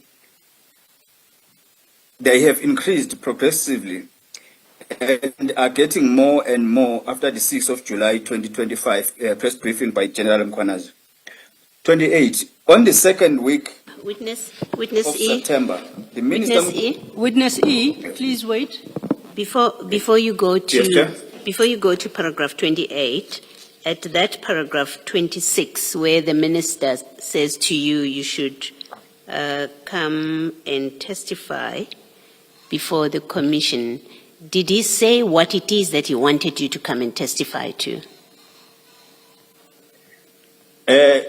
At that time, and in that call, he did not specify what is it, but later on, he did say that he wants me to come and testify about the unlicensed firearms and the stolen cars that were bought by crime intelligence that were used in the killing of Magaga and other ANC councillors.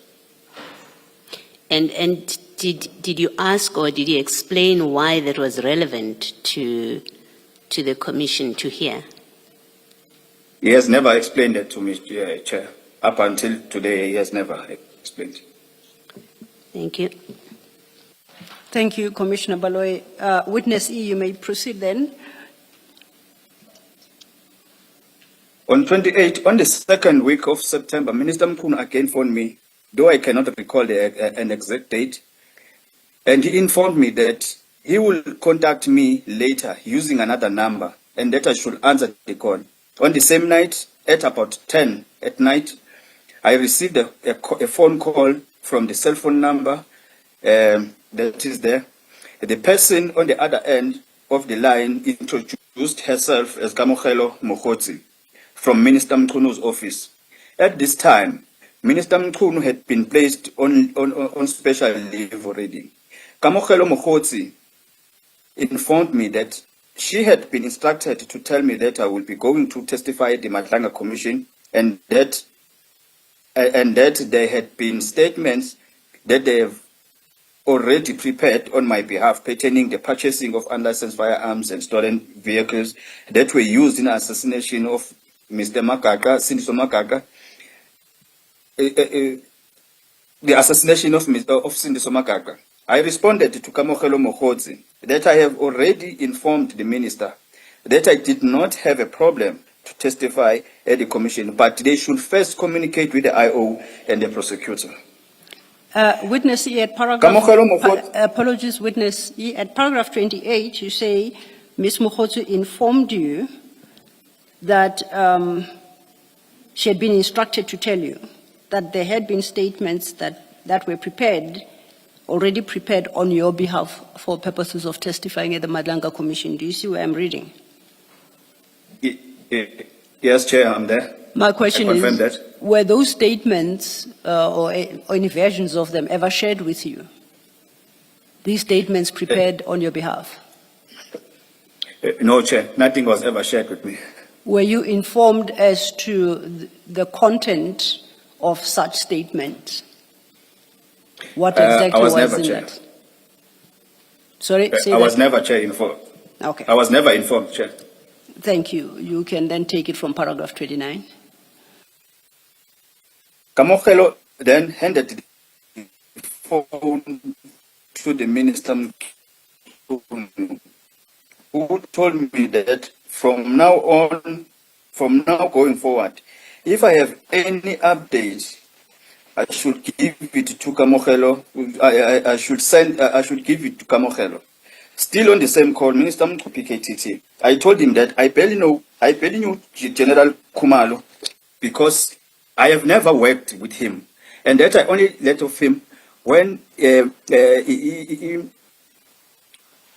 headed the PKTT. Beyond that, I knew him as one. I knew him as one who arranged for me to be enrolled in the witness protection program. Sorry, Advocate Silo, maybe witness should read that paragraph again. Witness E, there was a bit of distortion when you were reading that paragraph. It didn't come through as clearly. Commissioner Kumalo suggests that perhaps you reread paragraph 29. You might just come through clearer. Kamogelo then handed the phone to Minister Mchunu, who told me that from now going forward, if I have any update, I should give it to Kamogelo. Still on the same call, Minister Mchunu asked me if I had anything on General Kumalo and the PKTT. I told him that I barely knew General Kumalo because I had never worked with him, and that I only learned of him when he headed the PKTT, or when he was the head of PKTT. Beyond that, I knew him as the one who arranged for me to be enrolled into the witness protection program. Thank you. That was much clearer. You may proceed. The minister stated, the minister started pressurizing me regarding the PKTT. He asked me if I knew of any victims of the PKTT, or if I have any documents or reports that are damaging to the PKTT, and that if I have, I should send them to Kamogelo Mokhotsi. I informed him that I do not know of any victim of the PKTT because I have never worked with them. He then said I should look for the victims or evidence of people who were victimized by the PKTT, and should I find any, I should forward that information to Kamogelo Mokhotsi. Still in September 2025, I received further WhatsApp call from Kamogelo Mokhotsi on cell number that's mentioned there. Minister Mchunu asked as to what the rank and the names of the Dlamini who was arrested by the PKTT. So this, if I can state it in that call, the call came from Kamogelo Mokhotsi's number, but a person who spoke on the other side, it was the minister. I informed the minister that I did not know who Dlamini was, but I will get his name and the rank. Thereafter, I received a WhatsApp message from the same number of Kamogelo saying, "And the number, please." And my response was that I will ask Mr. Ngengwa, to forward me his phone number. I then did some research and I found him as Bonginkosi Dlamini, a former police officer who was then convicted, and he is currently in custody awaiting for sentencing for crimes unrelated to the Madlanga matter. Unrelated to the Madlanga matter. I then requested for Dlamini's phone numbers from Mr. Ngengwa, who gave me the phone numbers via WhatsApp, and I forwarded the numbers to Kamogelo Mokhotsi via WhatsApp. Just pause there for a moment. In 32, Minister Mchunu asked me how can he meet with the suspect. Witness E, please pause for a moment. Commissioner Baloyi. No, Commissioner. Chair. Witness E, You testified earlier that you were told that Kamokhelo Mokgotsi is in the minister's office. Do you know what her role is in the minister's office?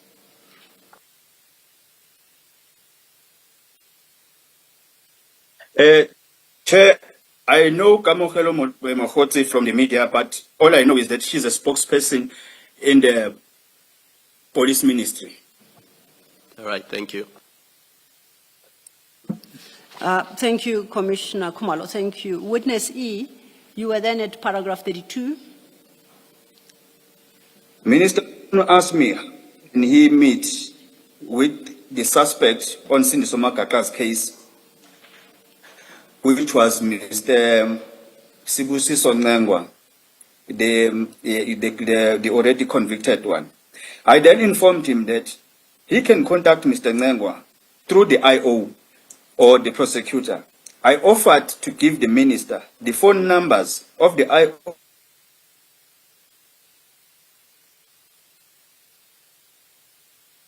and see Mr. Ngengwa. But I advised him that even if he went to the prison to see Mr. Ngengwa, the prison officials will notify the IO to be present during the interview, to be present during his interview with him, because he is now a state witness. The state witness is Mr. Ngengwa. The minister then asked if he arranged the meeting through the office of the National Commissioner of Correctional Services, Mr. Tobakhale. Will it work? I informed the minister that it will still be the same because the prison will inform the IO. Yes. 33. After all this, I then contacted the IO in the Makaka case and informed him that this was becoming too much for me because therefore I wanted him to talk to General Khumalo as the current divisional commissioner for crime intelligence. The IO then asked me if I could make a statement of what transpired between me and the minister, and I informed him that I was willing to depose of a statement. Before you... Yes, Commissioner. You can go ahead and ask your question. No, I was going to ask at 33, before you move to 34, did you in fact depose to such a statement? I did depose a statement and I gave it to the IO. Thank you. Commissioner Baloyi has a question for you. Thank you, Mr. Witness E, when the minister asks to be in touch with Mr. Ngengwa, does he know, or rather let me ask, is it your understanding that he knows and understands that at that time Mr. Ngengwa is a potential witness, is accused in the Makaka matter? He knew everything because every time there's any update with regards to the case of Sindiso Makaka, I used to update him before and after. Even after the conviction of Mr. Ngengwa, he knew everything about him. Even after Mr. Ngengwa, because during the time when Mr. Ngengwa was convicted, he made a Section 220 statement where he mentioned that he's willing to be a state witness in the ongoing matter of Makaka. So Mr. Mkhunu knew everything, that Mr. Ngengwa is now a state witness. And a related question, when the minister speaks to you, is engaging with you and asking for updates from you, does he know that you're a state witness, you're going to be a state witness, or you're a potential state witness? Did he know that? He knows everything about me. He knows that I'm a witness. Yes. He knows that, and he knows that I'm in a witness protection program. Thank you. Thank you, Commissioner Baloyi. Witness E, I think that now takes us to your paragraph 34 at page 13.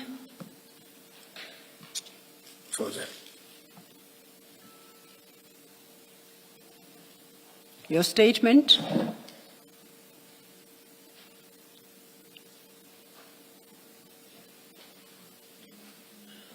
Witness E, can you still hear me?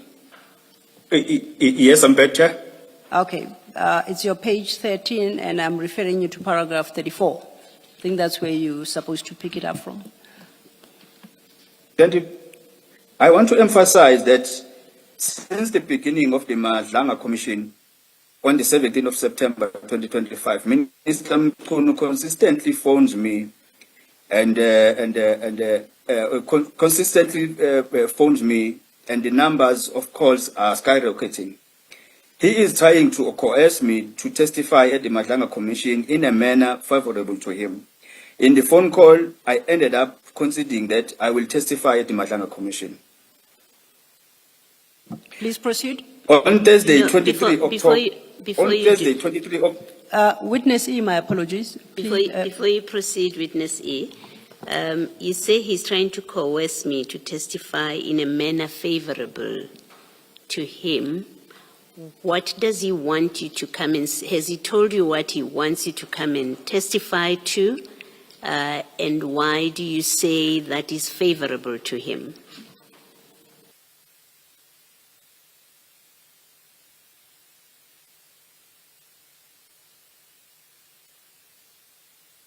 Witness E, you're on mute. Unmute yourself.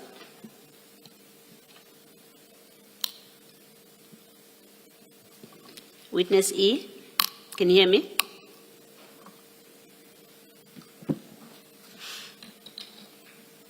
Unmute yourself if you can hear me.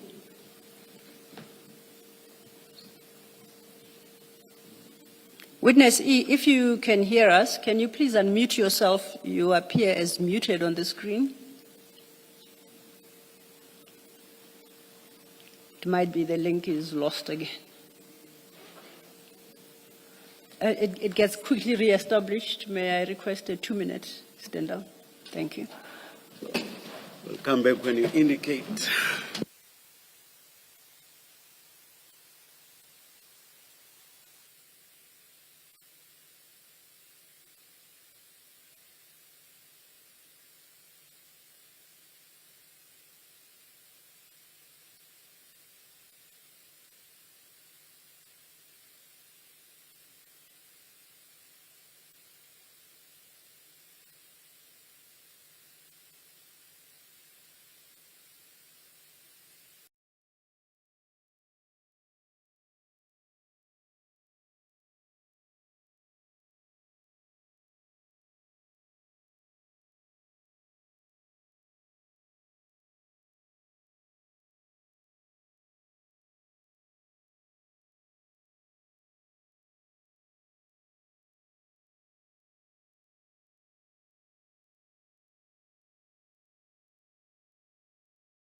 Disconnected and reconnected, and you could hear me. Can I just test witness E? Can you hear me still? Yes, I'm back, Chair. Thank you. Commissioner Baloyi had a question for you. Thank you.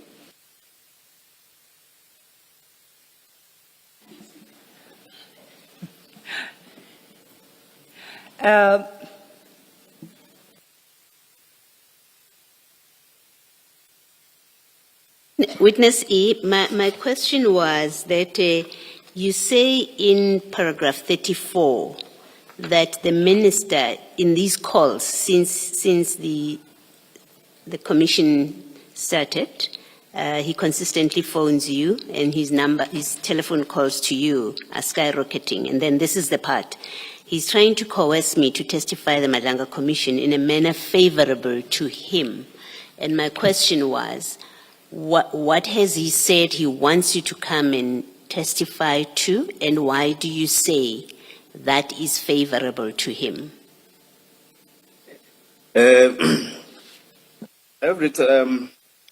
First of all, if I can remind the commission, there was that time when the same Mr. Ngengwa was convicted to 25 years for killing of Sindiso Makaka. What happened is that the SAPS National Office issued a statement that was giving credits to the PKTT, saying the PKTT, they have worked hard, congratulations and all that. The minister phoned me after that, immediately after receiving the statement. He even forwarded that police statement to me. He said, read that statement. Then I read the statement. He then called me back. He said, have you read the statement? I said, yes, I've read the statement. He said, you see, they are saying it's PKTT that achieved this conviction, but they are not mentioning you. He knew that I was part of the people who achieved that, or who was participating in that conviction. But he wanted to say, I must come to the commission and tell the commission that it's not the PKTT that achieved that conviction, but it was myself who achieved that conviction. That is why I say it is. This is why I say in that paragraph that he was trying to recruit me to testify in a manner that is favorable to him. And when I talk about the calls that are skyrocketing, it's because every time when there's a commission and then there's a witness that is testifying, sometimes he will call me maybe during tea time and say, hey, Wendot, we are Bugada. And then if I say, yes, I'm watching, he said, okay, Bugada. So he used to do that almost every day when there's a witness that is testifying with the matters that relates to case, and he used to call me and make those comments. So that is why I talk about skyrocketing. Thank you, Witness E.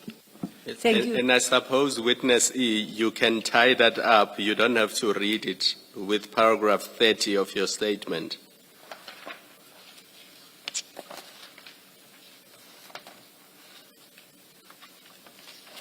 Yes, the minister started pressurizing me regarding the PKTT. He asked me if I knew of any victims of the PKTT or if I have any documents or reports that are damaging to the PKTT, and if I have them, I should send them to Kamogelo Mokgotsi. And I informed him that I do not know of any victims of the PKTT because I have never worked with them.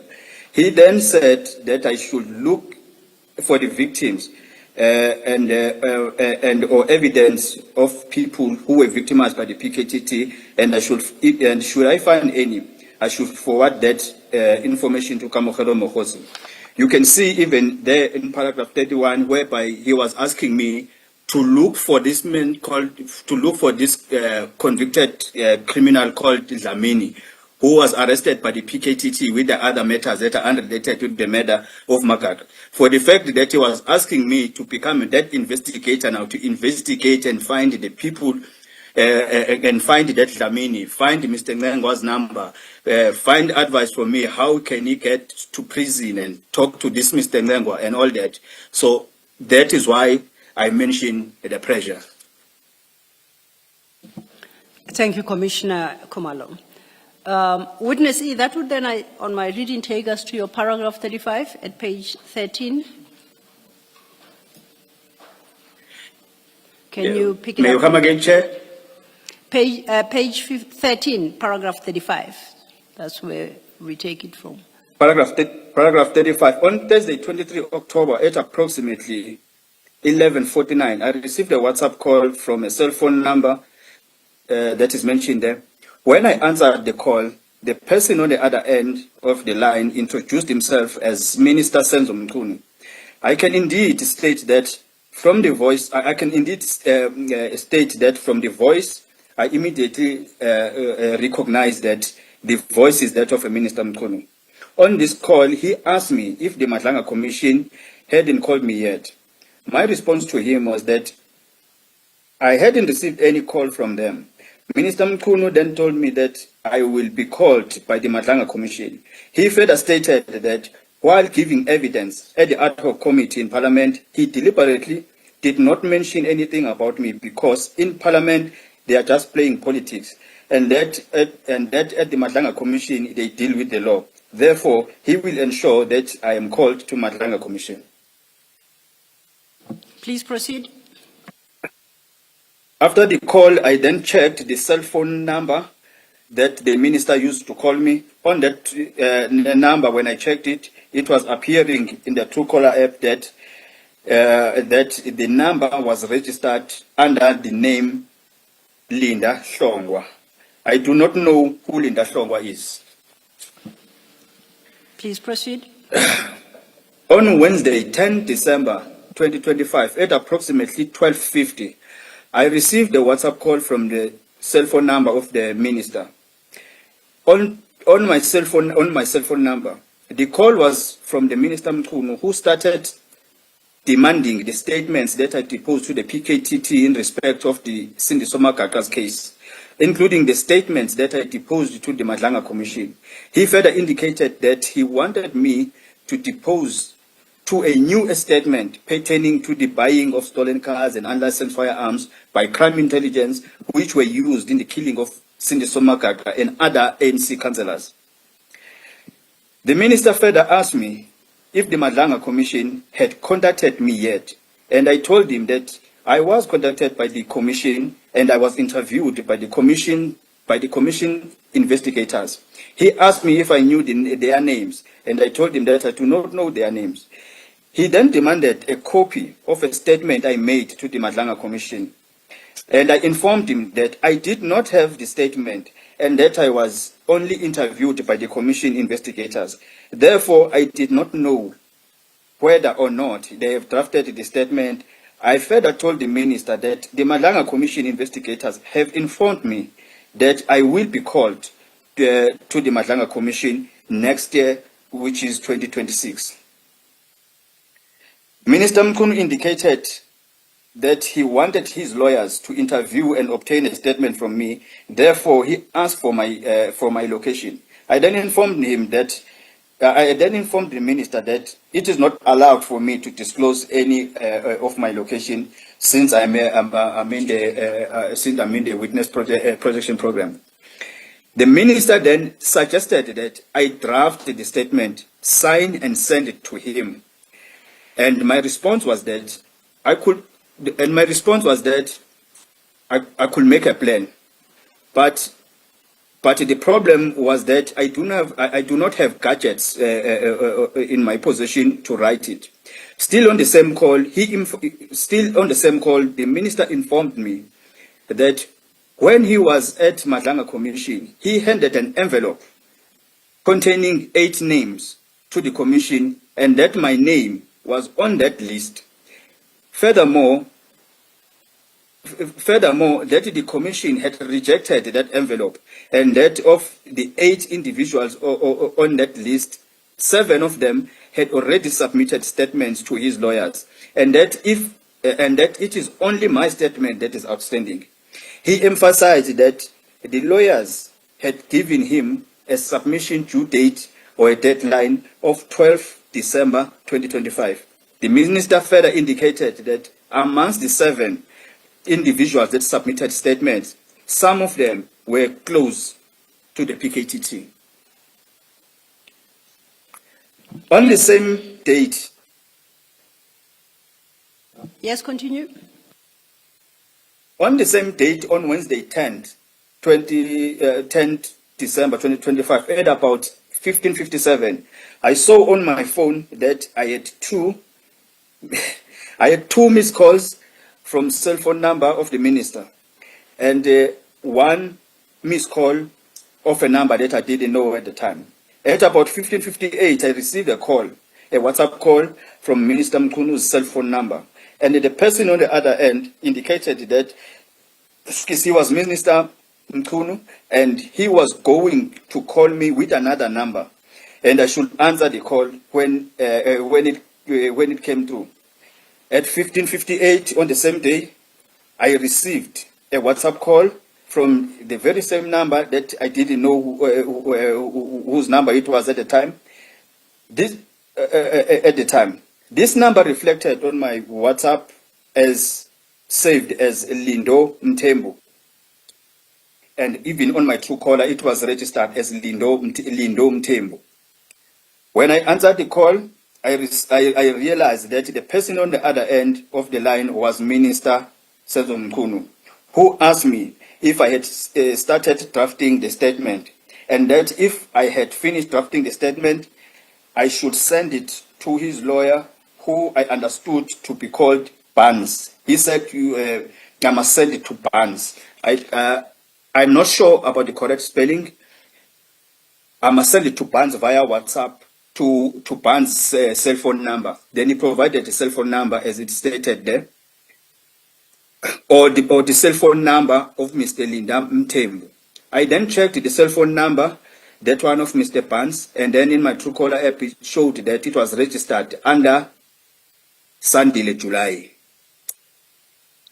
If I can just add something in that paragraph, paragraph 40, is that I did ask the minister on this day, because there was a media statement that the minister doesn't have his phones were taken. So I thought he doesn't have a phone all along, because he was very quiet. But on that day, on Wednesday, when he started calling me and then he started changing numbers, I asked him, why is he changing why is he calling me with different numbers?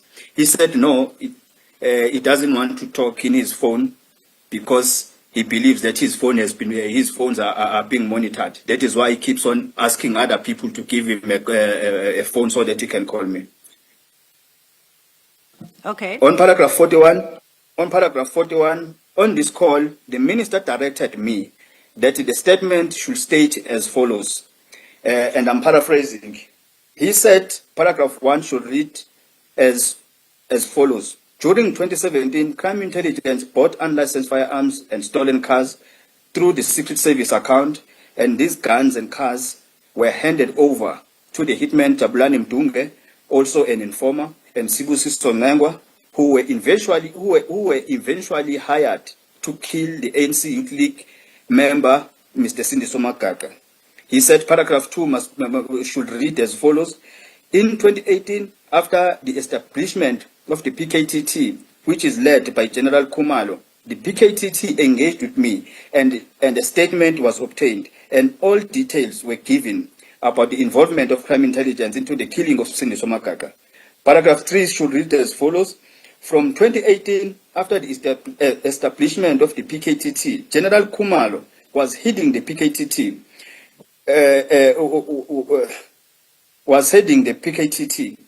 As from 2022, General Kumalo was appointed the head of crime intelligence. To date, General Kumalo has never done anything about the information that I have given him pertaining the involvement of crime intelligence members, even though he is the head of crime intelligence. Paragraph 4 should read as follows. Sometimes this year, 2025, Minister Mkunu and I spoke about my promotion issue, and that the minister promised that he will escalate the matter with the SAPS. In that paragraph, 2025 was not true, because the engagement with my grievances, they start from the 7th, and they start from the 7th up to the 9th, in 2024 December. So the conversation did not start in 2025, but he said I must put it this way. Paragraph 5 should read as follows. In August 2025, the investigating officer in the case of Sindiso Magaga informed me that the case is sub judice, and therefore I cannot make a statement or testify anywhere else without him being informed. Paragraph 6 should read as follows. In November 2025, the Madlanga Commission investigators consulted with me, but the commission is not calling me to testify.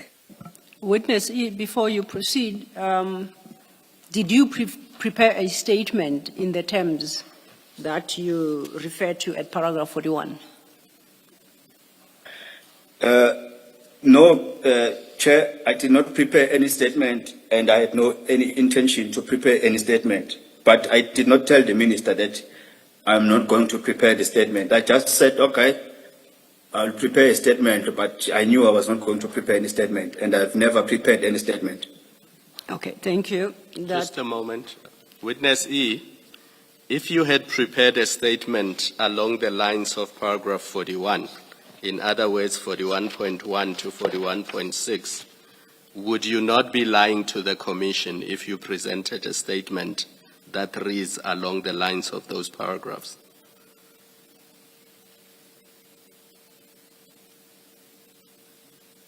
Can you repeat the question again, Commissioner Kumar? If you had prepared a statement for this Commission that reads along the lines of paragraph 41.1 to 41.6, and you presented it to this Commission, or it was used by somebody else before this Commission,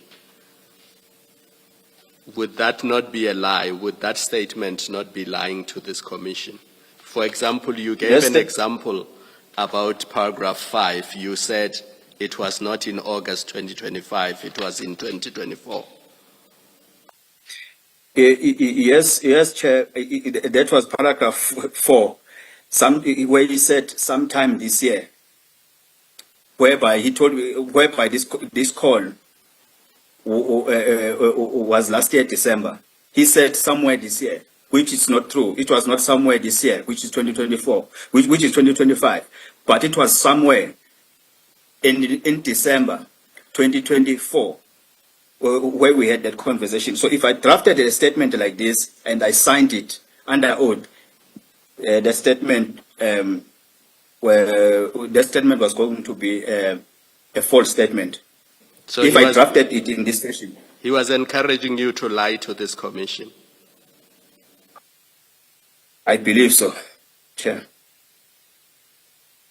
If I may follow up on those questions, Witness E, was it your belief that the minister, if he indeed so suggested, knew that what he wanted you to testify to, in the terms as set out in paragraph 41, constituted falsity? Are you convinced that he was aware that those statements would be false? He was aware, Chair. He was aware, Chair, because the emails, they speak for themselves in the annex charts. That on the 9th, I did send emails to Ngabinde.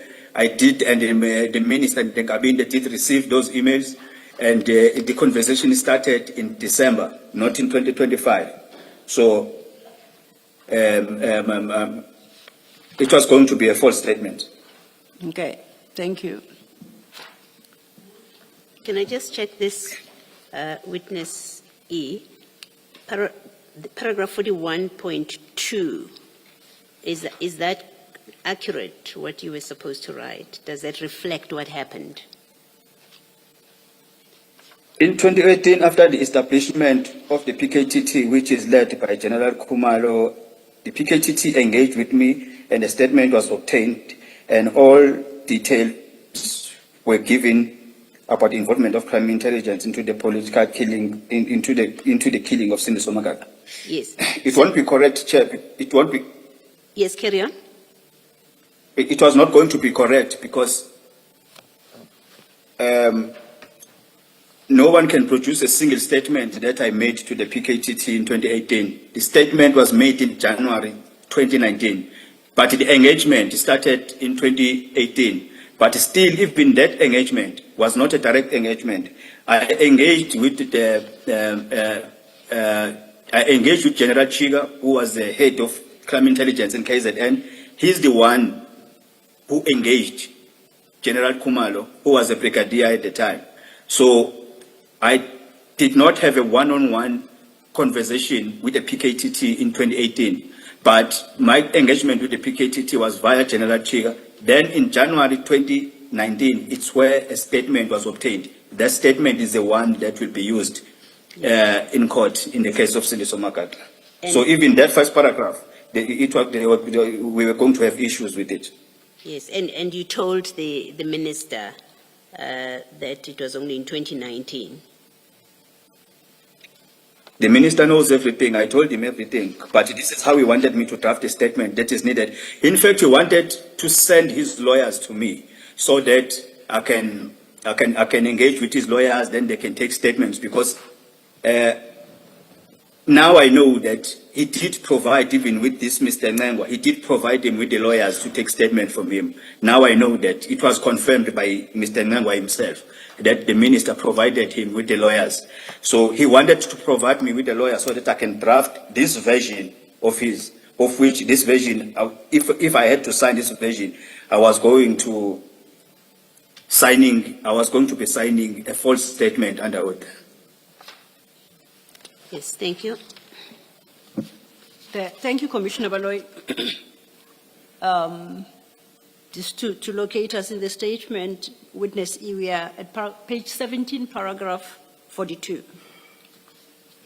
Still on the same day, on Wednesday, the 10th of December, 2025, at about 22:10 at night, but it was 21:39, Minister Mkunu called me again through a WhatsApp call with his cell phone number now. And he asked me if I have finished with the statement. Furthermore, the Minister Mkunu indicated that the due date or the deadline for the statement is now Thursday, 11 December 2025, which is the following day now. And he said it's no longer Friday, the 12th. And he even gave me the time that it must be submitted before 12. On this call, the minister indicated that should I finish writing the statement, I will be very free for the rest of my life. But he said it in Zulu. He said, one daughter, moke wanginika le statement uzoba happy impilo yakho yonke, uzojabula kakhulu impilo yakho yonke. That's how he said it. My response to the minister was that I have not yet finished this, with the statement. He then indicated that I should then draft the statement the following day, and that when I'm finished with the statement, I should discuss the statement with him so that he will tell me what to add or to remove before I can print, sign, and send. He further informed me that Lindom Tembo, with the cell phone number that he was using before, resides with him. They live together in one house. Therefore, I can call at any time, even at 12 midnight, if I want some comments in that statement. I can reach him through Lindom Tembo. Further to that, the minister indicated that the statement should be finalized before 12 midday on Thursday, 11 December 2025.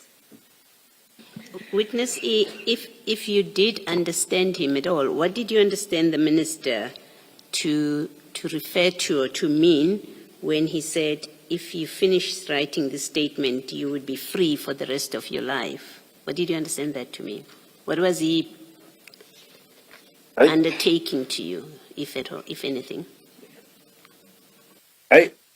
Chair, at the time, I didn't understand what he was meaning, but now, based on the information that I have and that I know, I think I have an idea what he was trying to mean, but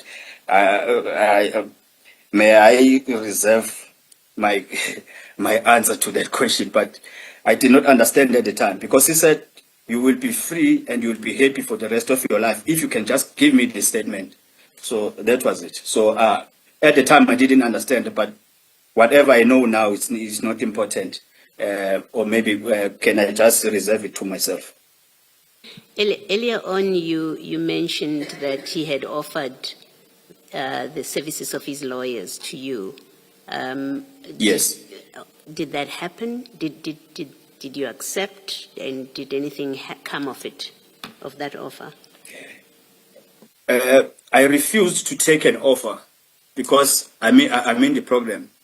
I refused to take an offer. But if I was not in the program, I was going to accept the offer, and I was going to start engaging the process of entrapments because I'm very good in entrapments. I was going to say that I was going to ask the lawyers to come, and then when they come, I will hear what they are up to, and then if there's any criminality, they were not going to leave that office. Thank you. Thank you, Mr. Thank you, Commissioner Baloyi. I think we are now at your paragraph 43 at page 18, witness E.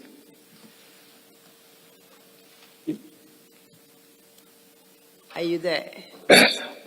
On Thursday, the 11th of December, now it's the following day, at about 8 a.m., 10 past 8 a.m., I received a WhatsApp call from cell phone number of Lindom Tembu, who resides with the minister.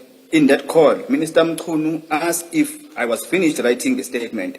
And when I said I was still busy writing the statement, he then said that he wanted to supply the statement to his lawyers before 12 midday. At about 13:15, I missed 3 WhatsApp calls from the cell phone number of Lindom Tembu. I attached the screen grab of the call log. It is attached as WE5. I wish to state that I deliberately missed those calls because I had not drafted any statement for the minister, and I had no intention to draft of any statement because I had no intention to draft any statement. But now I didn't know what to say to the minister at the time when he was calling me, because now there was no statement, the statement that I drafted, and he was busy calling, asking for a statement. So because it was after the deadline, I did not know what to tell the minister. Yes, your annexure WE5 is in the annexure bundle at page 10. If you could turn to that annexure. And you say that's the call log. Yes, Chair, that's true. That's a call log. And if I read it correctly, the earliest call is at the bottom of the sheet and the latest call is at the top of the sheet. Am I reading it correctly? That's correct, Chair. And I see that whereas when we set out a date here in South Africa, we start with the day and the month and the year. This appears to be different because the first figure in all those calls is 12, then it goes /10/25. And what changes is the middle number. So am I reading it correctly that 12 here refers to the month and not the date? Yes, because WhatsApp is not is not program or it's not a South African app. So they start with a year. They start with a month. They start with a month, followed by a day, followed by a year.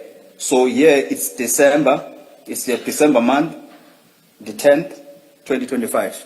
So it starts from there going up. So the American system. Now, yes, Chair. I see the first, then if we accept that the first call is the one at the bottom, right? 12, 10, 25, and 1557, and works all the way to 12, 11, 20, 25, and 13, 15, right? So this is over yes, a Chair. period of 2 days. Am I correct? Yes, Chair. So that first, that's correct, Chair. That first call at the bottom, is that the call you reference at paragraph 40 of your statement at page 15? Am I reading it correctly? That's correct, Chair. That's correct, Chair. And then from paragraph 40, all the other calls that you said you received from the various numbers will then be reflected in the rest of the document reading upwards. That's correct, Chair. With the last being the call you reference at paragraph 43. From that number you said is registered to Lindam Tembu, I think you said. Lindom Tembu. In paragraph 43, you said at 13:15, you had those 3 missed WhatsApp calls from that number. And I see the top entry on your annexure WE5 is that number. You cited paragraph 3, and it's in red, reflecting that it's 3 missed calls. Am I reading the annexure correctly? That's correct, Chair. Thank you, Witness E. You may then proceed to your paragraph 44.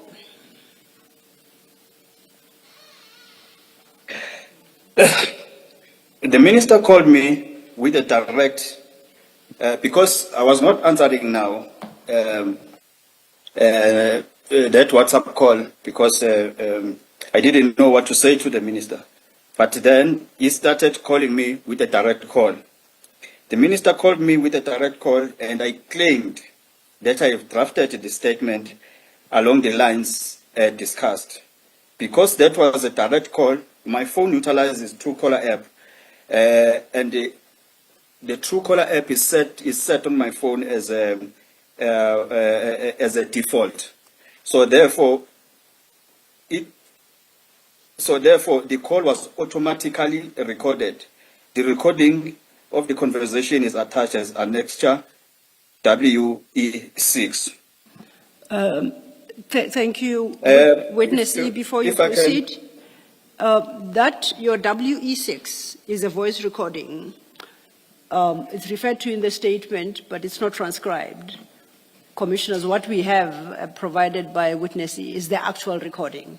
So we propose that perhaps we play the recording and then Witness E speaks to it, and then subsequently we'll attend to transcription of that recording. Thank you, Chair. Witness E, we are going to play a recording you provided, and we have marked annexure WE6. Please listen to it, and then you'll take some questions. Thank you.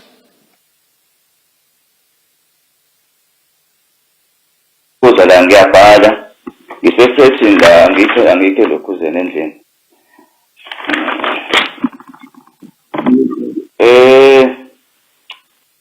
ngibhale izinto eziwu 1 2 3 4 ngibhale izinto eziwu 5 mengizokuthatha ekuqaleni ngibhale from igama isibongo address lezinto eziphezulu paragraph 1 ngabhala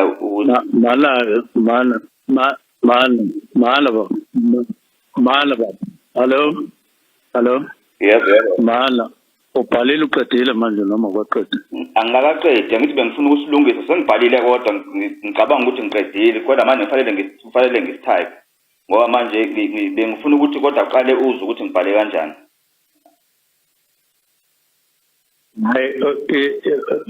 WhatsApp la kule ndoda lo soqedile singalo sikhuluma. Oh, okay.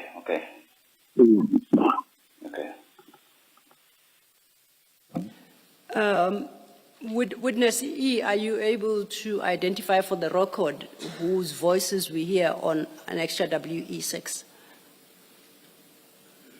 Chair, that was Minister Senzo Mkhunu. Talking to... And he was talking to me because he wanted that statement so badly. So since he wasn't getting hold of me on WhatsApp, he decided to use a normal call. And if I can explain to the commissioners, I did not deliberately record the minister. I was not in a process of entrapments. WhatsApp, the Minister Mkhunu told me in December 2024 that he doesn't want us to talk on a normal call because his phones might be monitored. He wants us to use a WhatsApp call because a WhatsApp call cannot be recorded. There's no option to record.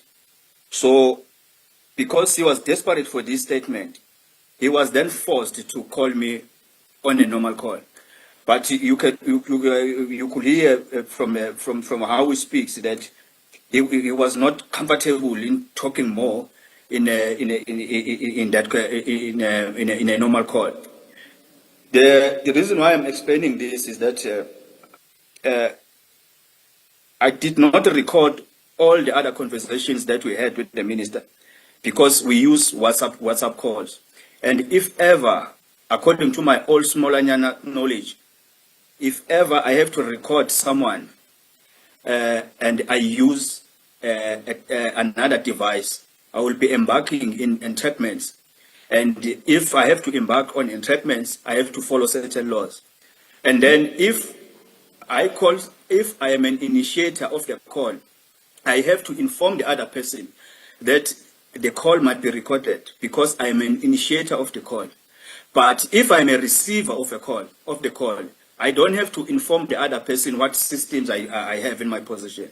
So when the minister, this call was not initiated by myself, it was initiated by the minister. Unfortunately, the Truecaller app is set on default on my phone. So therefore, it automatically recorded the minister. Okay. Thank you, Chair. Thank you for that explanation, Witness E. Now, could you perhaps do us a favor? The conversation sounds like it's in Zulu, it's in the vernacular. We've conducted these hearings, at least your testimony in English. Are you able to briefly summarize what you said in English and what the minister said for the record? Thank you. Chair, with my poor English. Witness E, just wait a second. Yes, perhaps before that, who is the first person speaking on the recording or in the recording? Is it?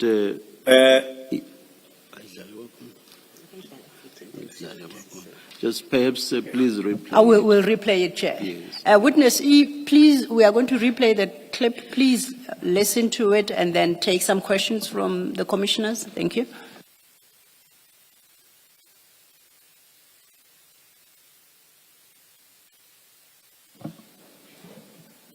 We'll try and slow it down a bit as well. No,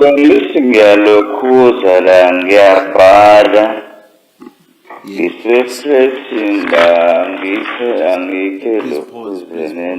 Please pause. Who is that witness E? That is Witness E, Chair. That's myself.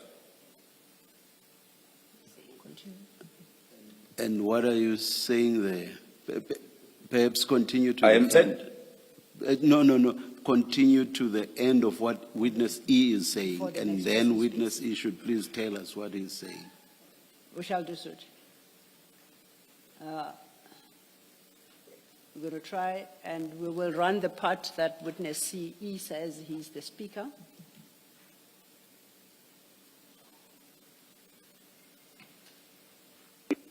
No, ngiyalokhuza la ngiyabhala ngisefreshini la angikhe lokhuze nendlini.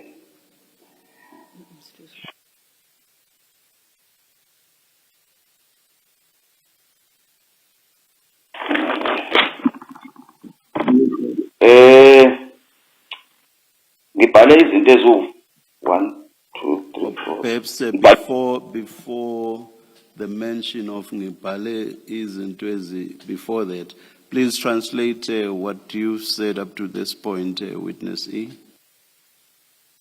After I saw the minister calling me on a normal call, I just took the call.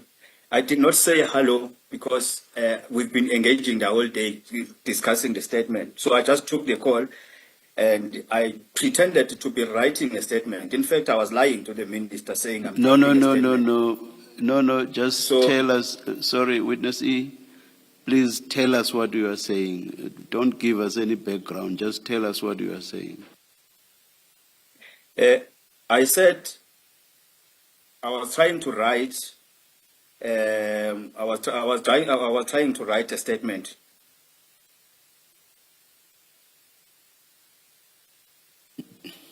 That's very short. I was just suggesting we are going to replay that part and try and stop before he gets to the second part. Okay. Thank you, thank you. We'll replay the first part. Please listen carefully, witness E, and translate for us. Thank you.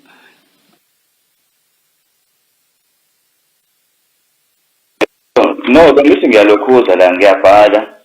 Ngisefreshini la angikho lokhuze nendlini. Okay, please translate that portion. I was trying. I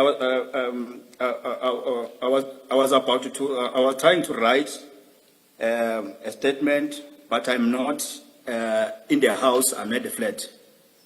Okay, we go to the next part. Ngibhale izinto eziwu 1, 2, 3, 4. Ngibhale izinto eziwu 5. Okay, can you translate that bit for us? I wrote 5. I wrote 5 things. 1, 2, 3, 4, 5. Thank you. Thatha ekuqaleni ngibhale from igama isibonge address lezinto eziphezulu. Paragraph 1 ngabhala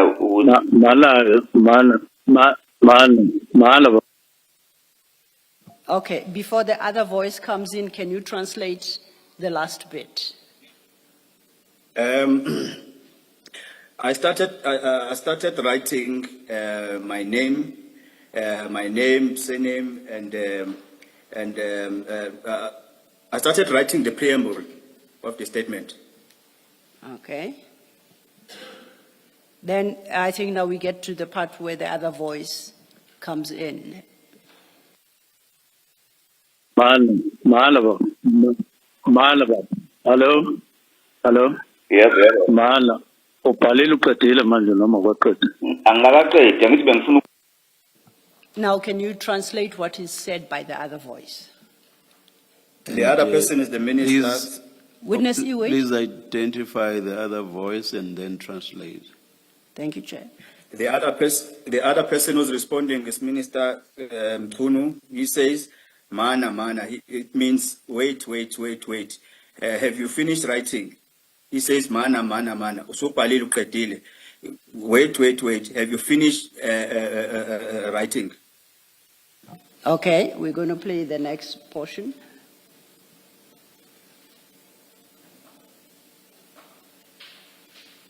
ngithi bengifuna usilungisa sengibhalile kodwa ngicabanga ukuthi ngiqedile kodwa manje kufanele ngistype ngoba manje bengifuna ukuthi kodwa aqale uzwe ukuthi ngibhale kanjani.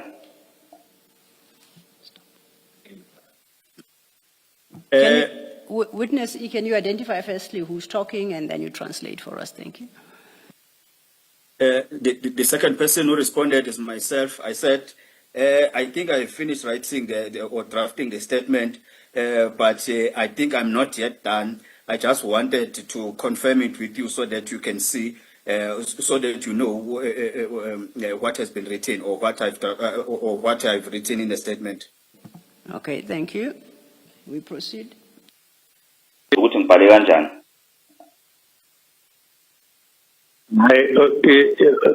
WhatsApp la kule ndoda lo suqedile singalo sikhuluma. Oh, okay. Okay, then can you translate the last bit? The last person is Minister. The second last person. The second last person was Mr. The Minister Kunu. He said, no, I must send it via WhatsApp, Kulendota, to this man. This man is Lindom Tembo, the one who stays with him in the house, and he was using his number. He said, just WhatsApp it, just draft a statement and finish and send it on WhatsApp to this man, Lindom Tembo. We must not keep on talking. And then I said, okay. Then that was the end of the call. Thank you.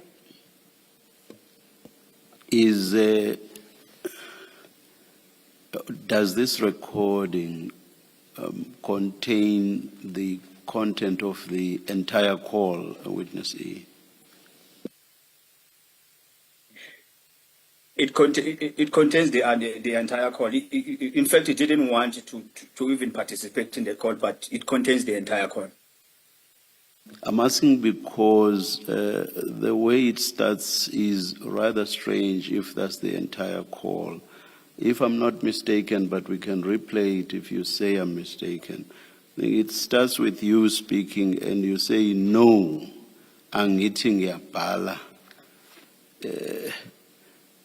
That to me sounds a rather strange way of a call, or rather, it's a very strange start of a call that has not been initiated by you. No, angithi ngiyabhala, which you translated as you are writing, and of course you start with a no. No, angithi ngiyabhala. I don't know. No to what? No responding to what? I don't know, Chair, but when we speak Just a minute. Can you just play that very first part, if indeed it does say no angithi ngiyabhala? Indeed, Chair.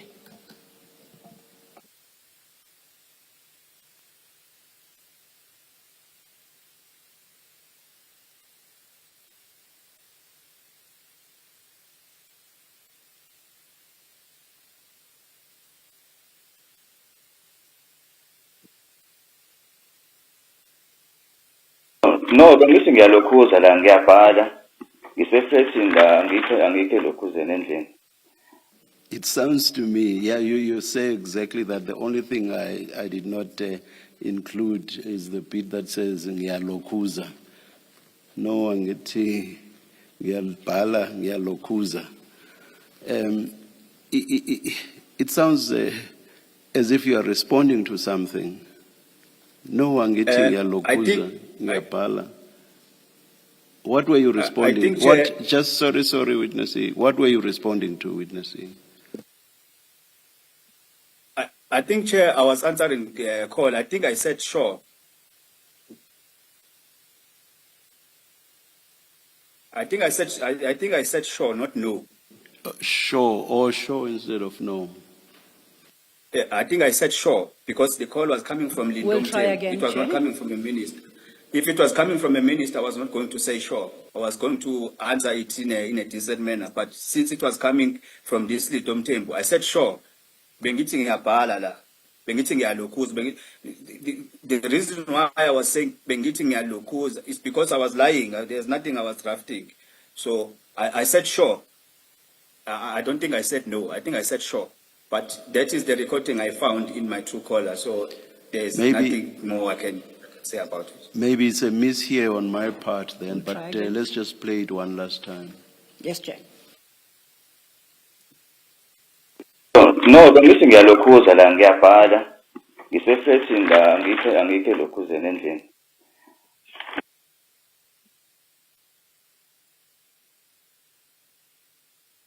I'll leave it, but to my ear, it still sounds like no, witness E.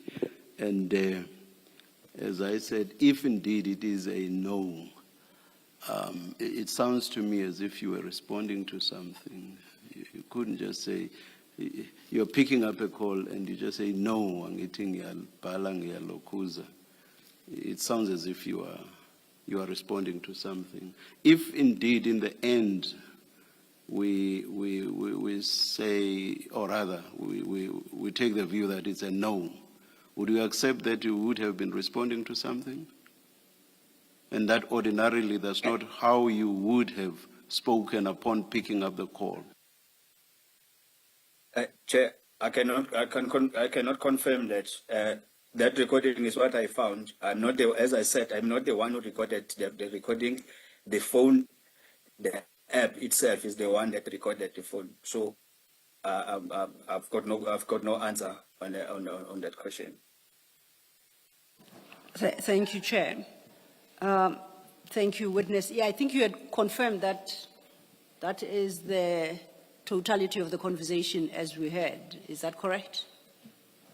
That's correct, Chair. Okay. That would then take us to your paragraph 45, still on page 18. On the same day, I received a WhatsApp call from cell phone number of Lindom Tembu, but it was a WhatsApp call now, this one. This time, it was Lindom Tembu who spoke to me. It was no longer the minister. It was Lindom Tembu who said to me that the minister had indicated that I should not send a statement anymore because I have missed the deadline of 12 o'clock. After this call, I then contacted the IO and I informed him of the phone calls, and he advised me to depose a statement in that regard. This I duly did. I wish to state that I have never deposed any statement on behalf of Minister Mkhunu, and I have never given him any statements that I've made to the PKTT, either in respect of the matter of Siniso Magaga or any other, or any statement I depose in respect of the Madlanga Commission. Thank you, Witness C. That brings us to the end of your statement, your written statement, as you have tendered to the Commission. Is there anything else you would like to bring to the Commissioner's attention before I declare your testimony complete? No, there's nothing, Chair. Okay. Commissioner Baloyi has got some questions for you then. Witness E, your first encounter in your statement, the first encounter is with the minister is the 7th of December 2024, and you say that in paragraph 5 of your statement. Now, and then we know, and you mentioned this in paragraph 25, that General Mkhwanazi held that press briefing on the 6th of July, and then subsequently the minister was placed on leave.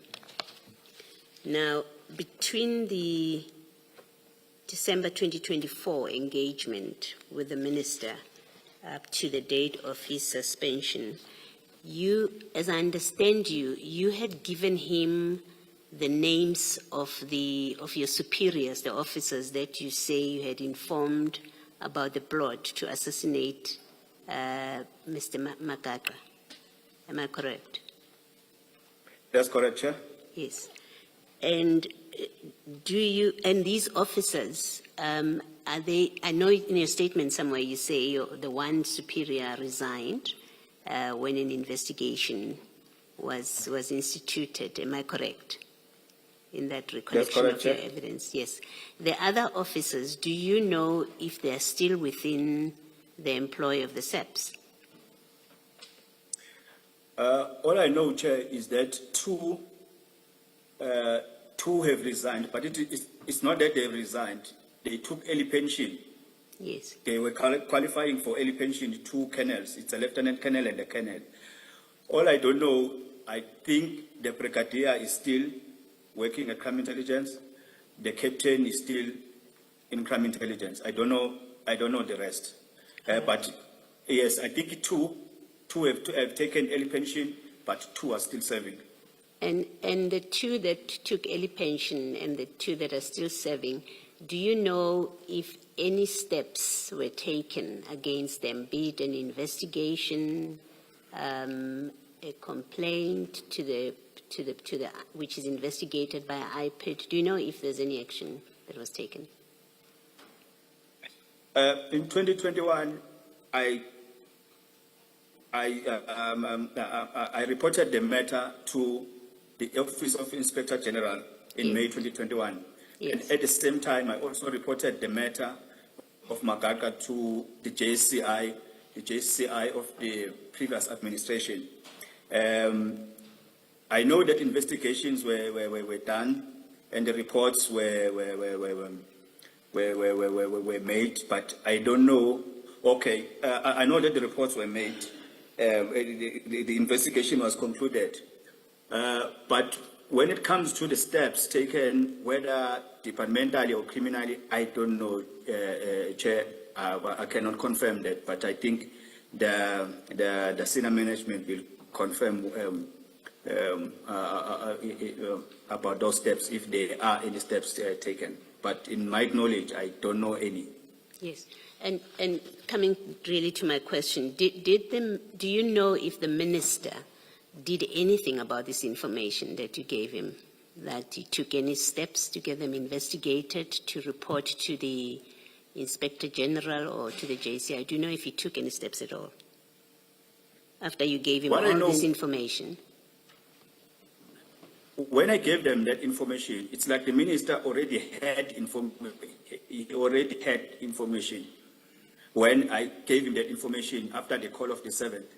But what I know now, but at that time I didn't know, but what I know now is that in September 2024, the special advisor to the minister, Advocate Vusi Pikoli, he requested the Inspector General to give him the report for the investigation that started in 2021 by Inspector General of Intelligence. He requested that report. Then the investigators in the Inspector General, they went to Advocate Pikoli and they gave him the report and they briefed him. So I do believe that the minister knew about this starting from September 2024. I think that was 2 months or 3 months after his appointment. Yes. So what steps he took after that, I don't know. All right. Thank you, Witness E. And then, Mr. This next one, I think it's probably more for you. Yes, Commissioner. The call logs that you have given us, at WE5, that's all that we have, and the statement is replete with references to telephone calls. Yes. It's also replete with references to WhatsApp exchanges, and you know it's been matters of controversy in this commission with other witnesses with the existence of these Yes. kind of this information. Is there a reason that we have only WE5? There is a reason, but I think it's best coming from Witness E. Okay, do you want Witness E, Commissioner Baloyi notes that the only call logs you have provided are for the 2 days in December 2025, your annexed WE5. Do you confirm that? Yes, I confirm, Chair, and I can explain that. And that your statement references other calls going as far back, I guess, as December 2024, as well as WhatsApp communication you say you had with various people. You reference all this in your statement. Do you confirm that? I confirm that, Chair. The question then to you is, why is it that the Commission is furnished only with the call log for the period 10 to 11th of December 2025, and not in respect of all the other communications you received, and or the WhatsApp messages that you say were exchanged? Could you please explain to the Commission? Firstly, is that the current condition that I'm working under, it requires me to keep on changing gadgets. That is the first one. But the second one is that since I've been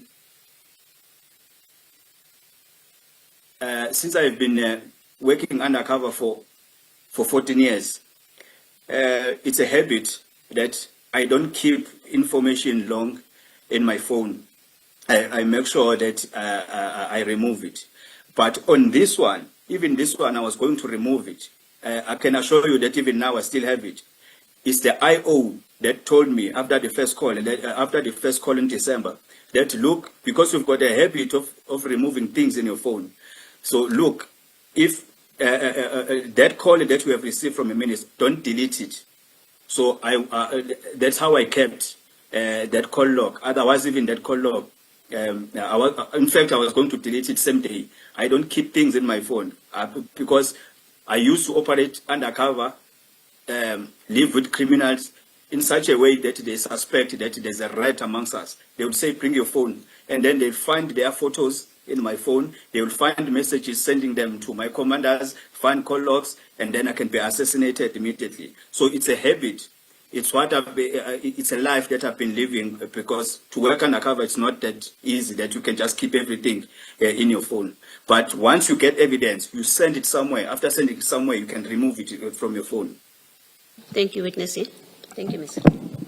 While on that, Witness E, can I confirm with you whether should the Commission seek from service providers records in respect of all these telephone numbers you provided that and you say you engaged with.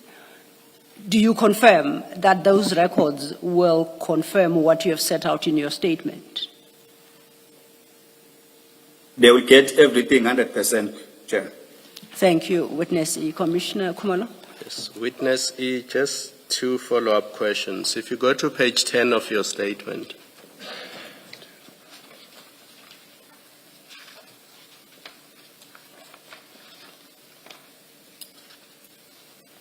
Are you there? Yes, I'm there, Chair.